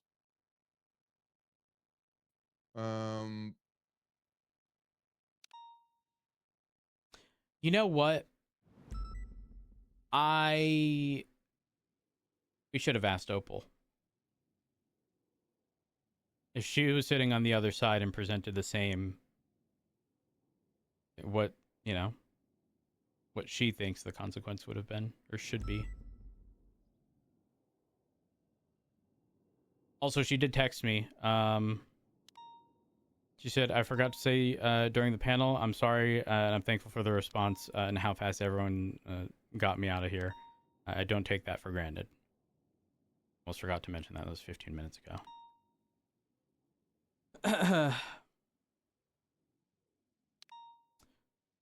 I think she feels fucking terrible. I'd just like for her to have a little bit of breathing room, which I know is not much difference between lieutenant and sergeant, but at the same time, with everything that's been going on for her, the fact that she does need to recognize that this is something that shouldn't have happened as a lieutenant, and I agree. Yeah. Okay, I will. Again, I was sort of like in between both. I do think the demotion should happen. So if we're just sort of taking count, that would obviously be 3-1. But again, with the expectation that should she not do anything stupid or dumb or whatever, and is back to, Opal being the going above and beyond person that she typically is, I have no issues with her getting that lieutenant position back in a reasonable amount of time. The first thing, again, that came to mind was, after 30 days, if after 30 days everything's good. But again, I'm willing to make concessions on the amount of time. That was just the first thing that popped in my mind. It doesn't have to be super firm. Obviously, the way things operate in the city, a few weeks is a long time. A million things happen in between. So I don't know if we want to discuss, the minimum time before consideration. And again, that doesn't have to be the time before she's re-promoted. I think that's just it's a discussion we don't need to have, right? It's been shifts. It's been lieutenant and sergeant. He can come and chat about it. I mean, even just to you two, right? When he feels like enough time has elapsed. I would say ballpark 2 weeks fucking minimum, right? But beyond that, I'm good with that. Again, it's his shift. Are we putting any other punishments on the table, suspensions, anything like that? How are we going to break the news to Opal? Because I will admit, like Viv said, she is probably expecting far worse. I think if suspensions were going to happen, they should have happened a lot sooner. Oh yeah, no, I hate the idea. Investigation and/or for attitude checks. To be honest, in my opinion, not if it hasn't already happened in this and it's been however many days, then no way. Fair enough. As long as we're on the same page, right? I just don't want anyone to walk out of here and think, "Oh, wait." Yep. No. Okay. Viv, what's your stance on the 2 weeks as like the minimum before consideration, and then if and when Bean deems it appropriate, he can. Yeah, I'm promote her. down for being deeming that appropriate. I just perfect. Yeah. Okay, then Bean, demotion to sergeant, and just essentially no consideration for minimum 2 weeks. After that, whenever you feel it's appropriate, if she obviously hits whatever thresholds you feel appropriate, then she get promoted back. Again, doesn't have to be 2 weeks, but that is just the bare minimum time before consideration. Mm-hmm. I think that's a fair middle ground given how fast paced everything is. Obviously, I was very much so a little concerned about the 30-day thing, but all right. On that note, I do have to get going. I'm not kidding when I say I have done an entire 8-hour shift in here, with the exception of the unintentional naps that everyone has taken and the meeting. I'm not a full 8 hours in this office. Yeah. This is my life now. I live here. Yeah. And you know what? All right. This is my apple. It's half bitten, but it's still mine. Don't touch it. Looking a little brown. Do you like eating them after they've been sitting out for an hour? When Richard gave it, he said it was bruised. He said it was, and then Jeb took a bite out of it. But it'll be fine. It'll be fine. When are we talking to Opal? That should probably happen pull her today. aside. Okay. She 42'd, by the way. Never mind, she's back on duty. She's back on duty. Okay. I do have to get going. So, am I needed for anything? Oh, there's one thing. What's up? Bean, did Erin talk to you? Yes, she did. Yes. I'll let you know, Chief. Ask Chief. Bean probably knows. Long story short, Erin charged Osvaldo, Carmine, and Jeb about a month ago. Criminal use, took their firearms license. There was no transcript from the court hearing. Yeah, so they're day. pretty much pretending it didn't happen, right? They're pretending it didn't happen, and they're adultering statements and saying they lied on the stand. And the sheriff and also, I believe, ODPD, they're on Erin's ass. They're on Erin's ass, and she is scared. She said to me, word for word, like, I don't want to deal with this because they're targeting me. I got her to do a full timeline of everything that happened, but she is actively being investigated. There's claims of people investigating for witness tampering. I think that it's a super messy scene, and given everything that's been going on with ODPD, they are picking on Erin, right? They are seriously targeting her and trying to fuck her over. And I wasn't able to help her yesterday more than getting the timeline because this stuff happens, while I'm asleep. So we need to go on. No, I've got King. I've asked King. So ODPD came to us about this, but also BCSO. I think Peter's mentioned it at one point as well. I like this is what I mean by like literally everybody saying X person bad, but then not really doing much about it. This I do want to get to the bottom of because it does look fucking bad from what's happened with the fact that she's just dropped the charges, etc. I actually disagree, by the way. And the reason I disagree is because if she was just recently informed that they're just going to all willy-nilly change their statement and it's now going to go against what was previously stated, it would make sense for her to drop the charges if the individuals involved are no longer in agreement as to what occurred. Yeah, I don't disagree that what I hang on. Let me think of how to word this.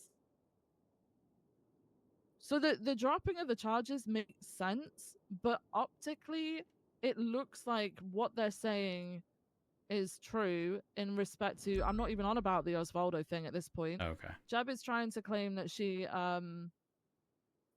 abused the justice system and pushed it right up until like the 30 days before dropping the charges, essentially, is what that claim is.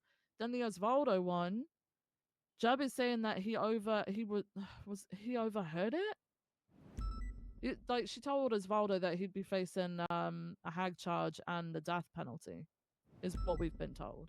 I think Ruby had already given me insight regarding this and had, I think it was Ruby, it could have been someone else, and had implied that Erin was going to be dropping the charges, considering the statement.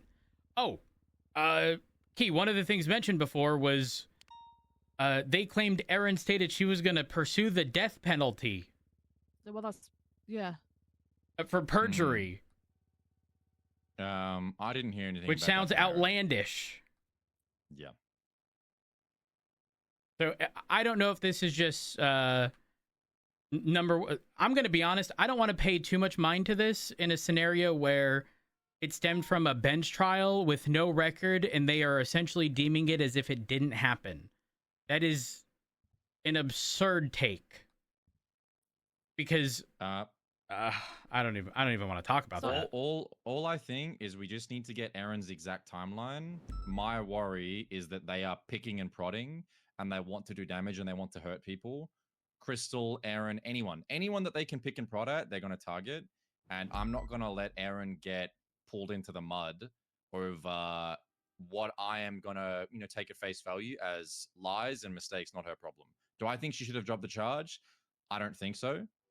But is she actively being pursued? And are they looking for any angle they can to fuck her over? Yes. So we need a full timeline so we can get her back. And if there's anything that she may have done wrong, well, we can deal with that on our own, in our own time, without other departments. And do you know what I mean? Like, we don't need Osvaldo Pinkafria telling us what we need to do and lying, right? Maybe it's the truth, maybe it's not. Our discretion. We just need to cover Aaron's back. Right. So I've got King. He's going to talk to her about that. There is another issue with Erin and a New Babylon thing with pushing stockpiling, but using a piece of evidence from an active investigation report, which may now be FOIA'd. There's a whole thing. But King's going to get Erin's side of things on that end. The biggest thing that I want to push to you guys, and please, please, please disseminate this through your shifts, as much as ODPD are a fucking pain in the ass, and I am sick to death of being screamed in the fucking face by fucking Kyle Pred. We've got to act as professionally as possible. I've got a situation with Dark that I've also got to handle because of other things that he did against ODPD, because of his opinions with ODPD. People are entitled to their opinions, but at the end of the day, if you are on duty, you are representing this fucking department, people need to act as such. You might not like them, that's fine, but act professional around them, because what they're doing is they're grabbing hold of any little thing and they are trying to take it to the fucking bank. And I'm not sitting here for hours on end sorting out little fires that they're putting together with shit that they're being able to pull because we let ourselves slip. Yeah. Key just heads up. Their high command was given detective tags now that everything's formalized, and they complained. So ODPD do have detective tags. Richard removed them because he didn't think they should have had them, and Richard is going to. I'm not going to be involved because obviously we're married, but. Whatever comes his way as a result, or the consequences of his actions, he should have approached high command first. It's simple chain of command stuff.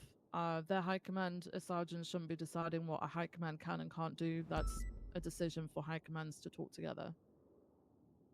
I will say I don't like the whole "I'm your boss" bullshit that was being spewed. I don't like that either. A lot of what Pred is doing, and everybody should know this by now. He's provoking a response. Yeah, exactly. So, but then Richard was giving it to him. So, they threatened Richard with charges. Yeah, do you know the Frodo charge, the computer system one? They might consider pushing that on my husband for removing their tags. But if they do that, then I'm gonna have to find out who gave Grayson tags. To be honest with you, Chief, I think that we should already be doing that. Like that shit is fucking ridiculous. That a PPO, I don't care what the due process is, the fact that a PPO can leave without even having a formal discussion, then be magically an MDT admin and captain, not even in a 2-day turnaround, without even swearing their oath to the state, is beyond me. Right? No oath. Like there was no oath sworn, and yet they have unfettered access to everything that I do as a captain. It's beyond me. That is not right. Yeah. Unfortunately, this is one of those not my department type deals, and in that capacity, there's no talking common sense to Pred. Ultimately, I expect in the next probably couple of weeks. I mean, there was the high command report made about me, which there were some semi-truths there, but what was quoted for me to have apparently said was not true. They're going to be stirring, and they're going to be looking for things to pick us apart with. I don't want us to willingly give that because we've lost our temper with them. They're fucking infuriating, but ultimately we have to somehow get on with our job. So as long as we conduct ourselves professionally, we can say we're being the bigger people. Viv, I have a solution to dealing with Pred. And a lot of people aren't going to like this, but I promise you it's easy. Do you know how you can hear when someone's smiling when they're talking, even if you're not looking at them? Mm-hmm. Smile when you talk to Pred at all times. When he yells at you, smile when you talk. I'm not kidding. It will... I'm being a little facetious here. That will anger him, because he'll then say you're not taking it seriously, but I can assure you that's what I'll be doing with Pred. Yeah. Okay, I have to get going. Okay. Hold on. Did we conclude the thing that was just brought up? Holy fuck. King's looking into it. Yeah. Okay, can I perfect. talk to Perfect. Aaron? Real quick, Rhodes. At some point, Finley Schmitz wants to meet with us because she's running for mayor. I think she wants to talk to us about PD stuff. Okay. So I'll try and get that organized. Is when Denzel we're running both again? around. He told me he wasn't going to be running again. He's but not? maybe well, I don't know. Okay, guys. It was nice working with Money you all. Man, Money Man, I need you to suss out who's gonna give us the most. Okay. We've already got 42 mil in the bank. I'm kidding. I I'm already kidding. got March paid for. I'll get April paid for early. Don't worry. Oh my. Opal's got 42. Call Opal. Call Opal. All right, I gotta go pay food bills. Lovely to I see have you to all. We pay should do this more the often. kebab shop at some point soon, but they haven't sent me the shit. Okay.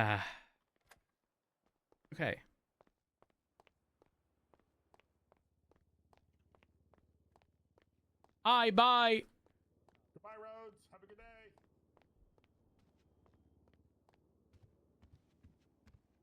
About Windrose this morning. Been playing all day. I have seen people. Wait. Wasn't that what Ziggy was playing? And wasn't that what Elo had brought up in chat while we were playing Sea of Thieves?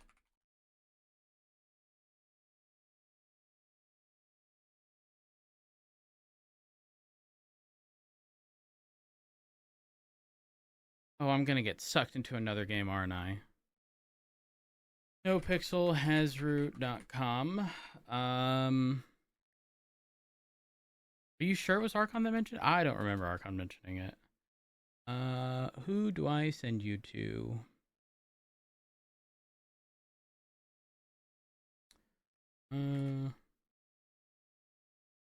Let's send you off to Gravy.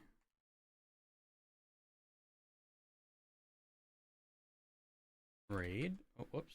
That's not working. Raid. So chat, thank y'all so much for all of the support. I appreciate it. Thank y'all for the follows, hosts, raids, bits, donations, subs, get subs, resubs.